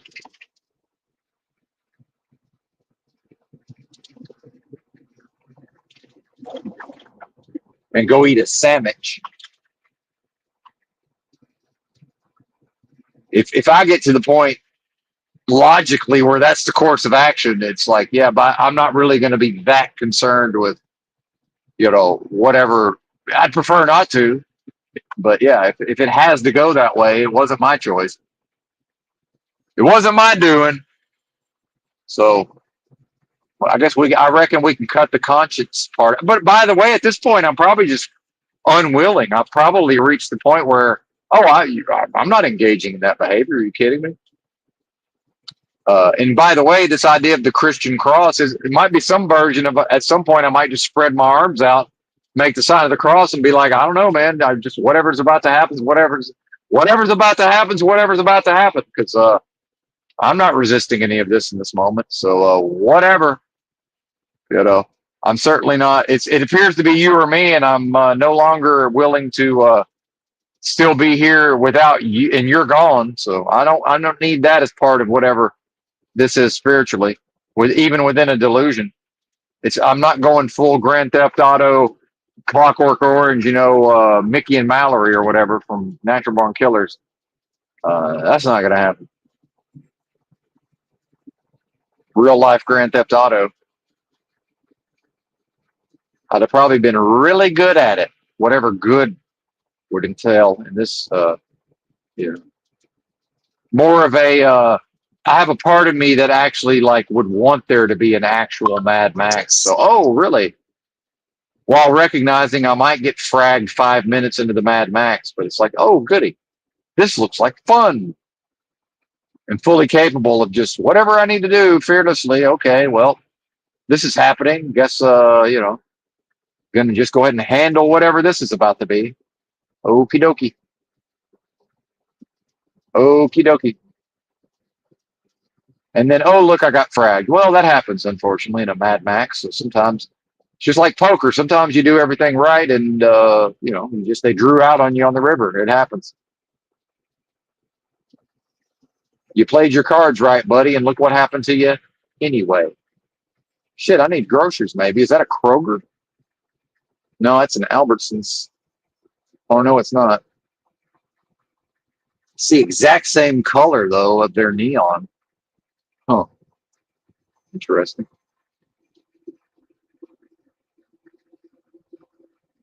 By the way, Mr. Fancy Boy here, surprise, surprise, slightly less inept than a lot of fellas when it comes to detecting colors. They say the average woman detects like 28 shades of a color, and the average male it's like 4. It's like, yeah, I'm not much better than the 4, but I might be up to 6, perhaps.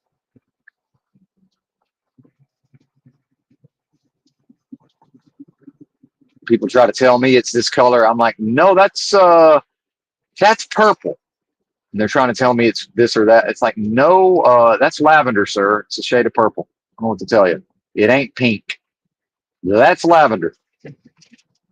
That's technically purple. I don't know what to tell you. You're not going to trick me. By the way, when you're also not going to be able to tell me, oh, well, that's not pink. Yeah, it is. Yes, it is, sir. And Norman Mailer published a book called Tough Men Don't Dance. This idea that tough men wear pink, no, they don't. No, they do not. In fact, here's how you know it. No male sports team has ever had pink as one of their colors, and people try to say, oh, they've worn pink. That's not what I said. They've never chosen pink as one of their colors of their team, sir.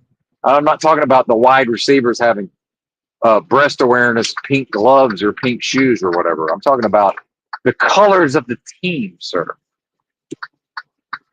Did you hear what I said?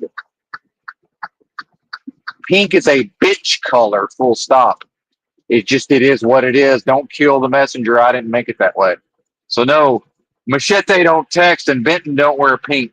So don't try to tell me that ain't pink. It's absolutely pink. I promise you. You want to go take a test where I can prove to you that I can identify shades of colors better than you can, sir? Let's go do it.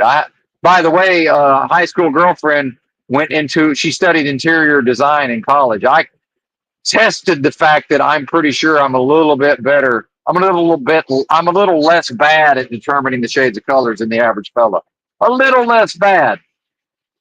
Certainly nowhere. She was very good at it.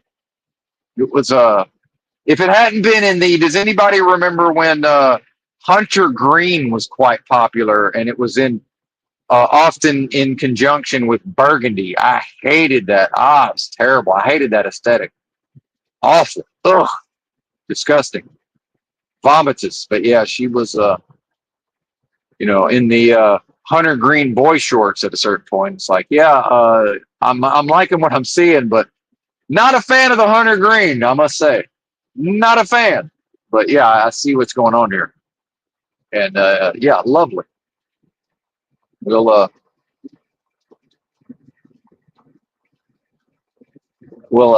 smack that around here and there. And anyway, try not to be sexual here, but it is what it is. It's pertaining, as they say.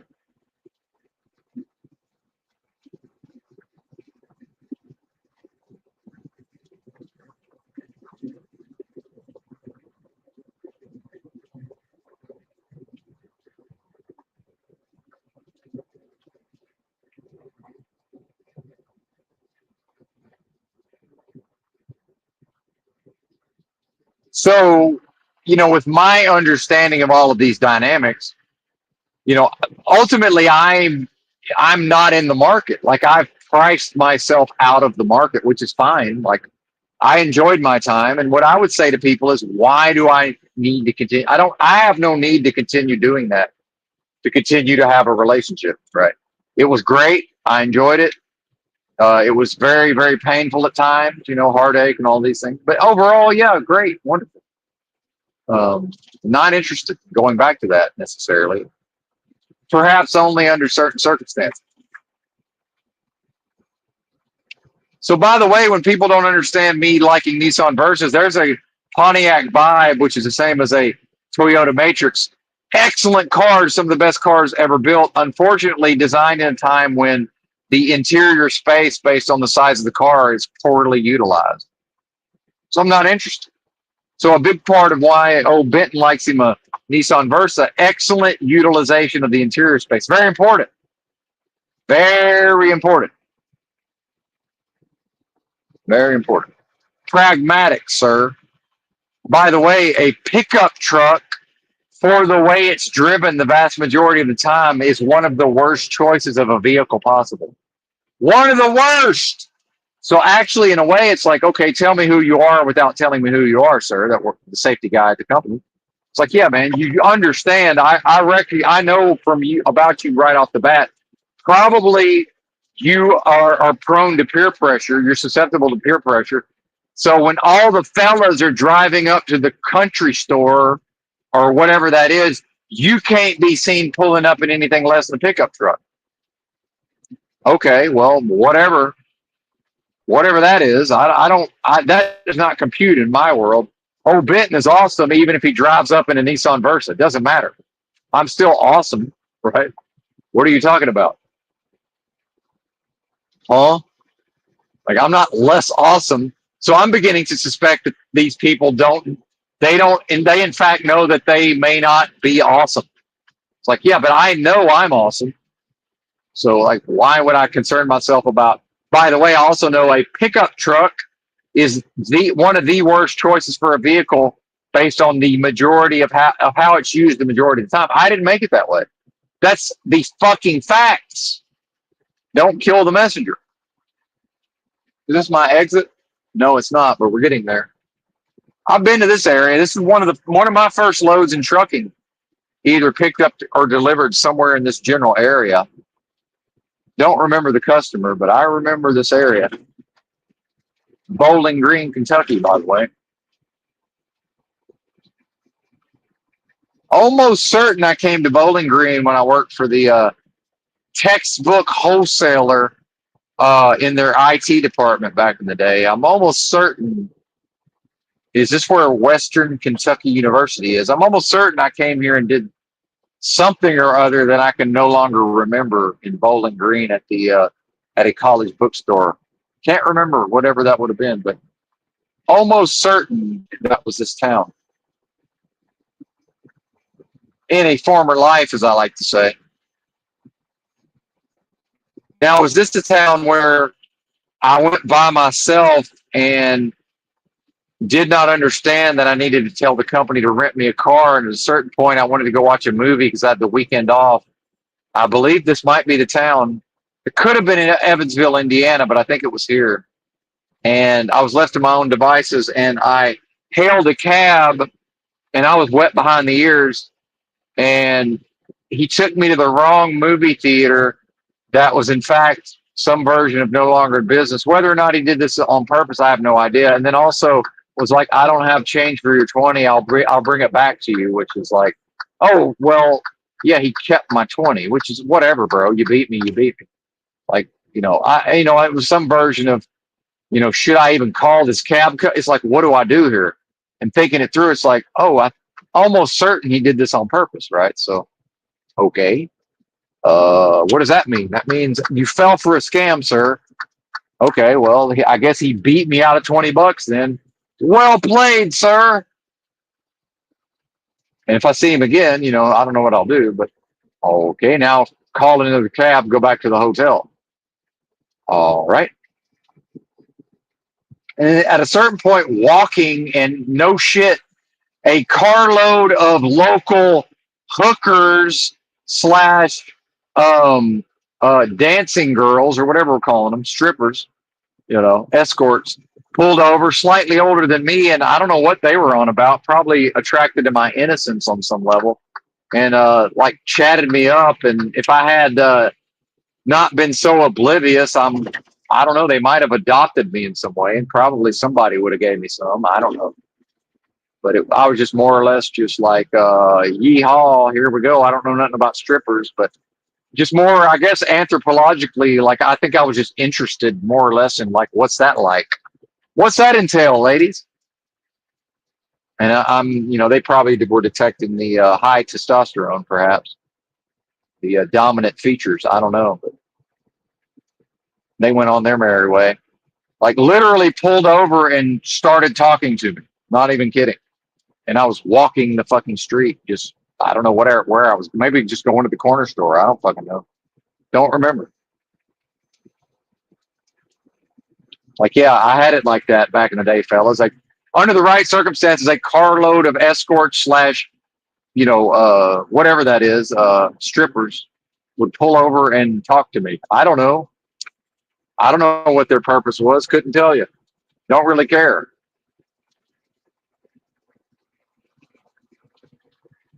Whatever. It was neither here nor there to me.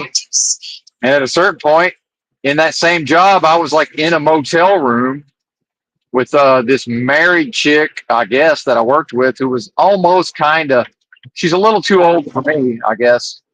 But I could kind of tell. It was like, wait a minute, if I was ready to push it here, I'm pretty sure like stuff would happen. And she was technically not my boss, but on that job, I was under her hierarchically, right? But again, certainly, pretty quickly, if things unfolded some type of way, we would certainly see who's actually in charge. But yeah, based on whatever this corporation is doing, okay, yeah, she's calling the shots. By the way, I don't really want to be in charge anyway of all of that. I'm good on all of that. Anyway, we're almost there. Thanks for watching. Bye.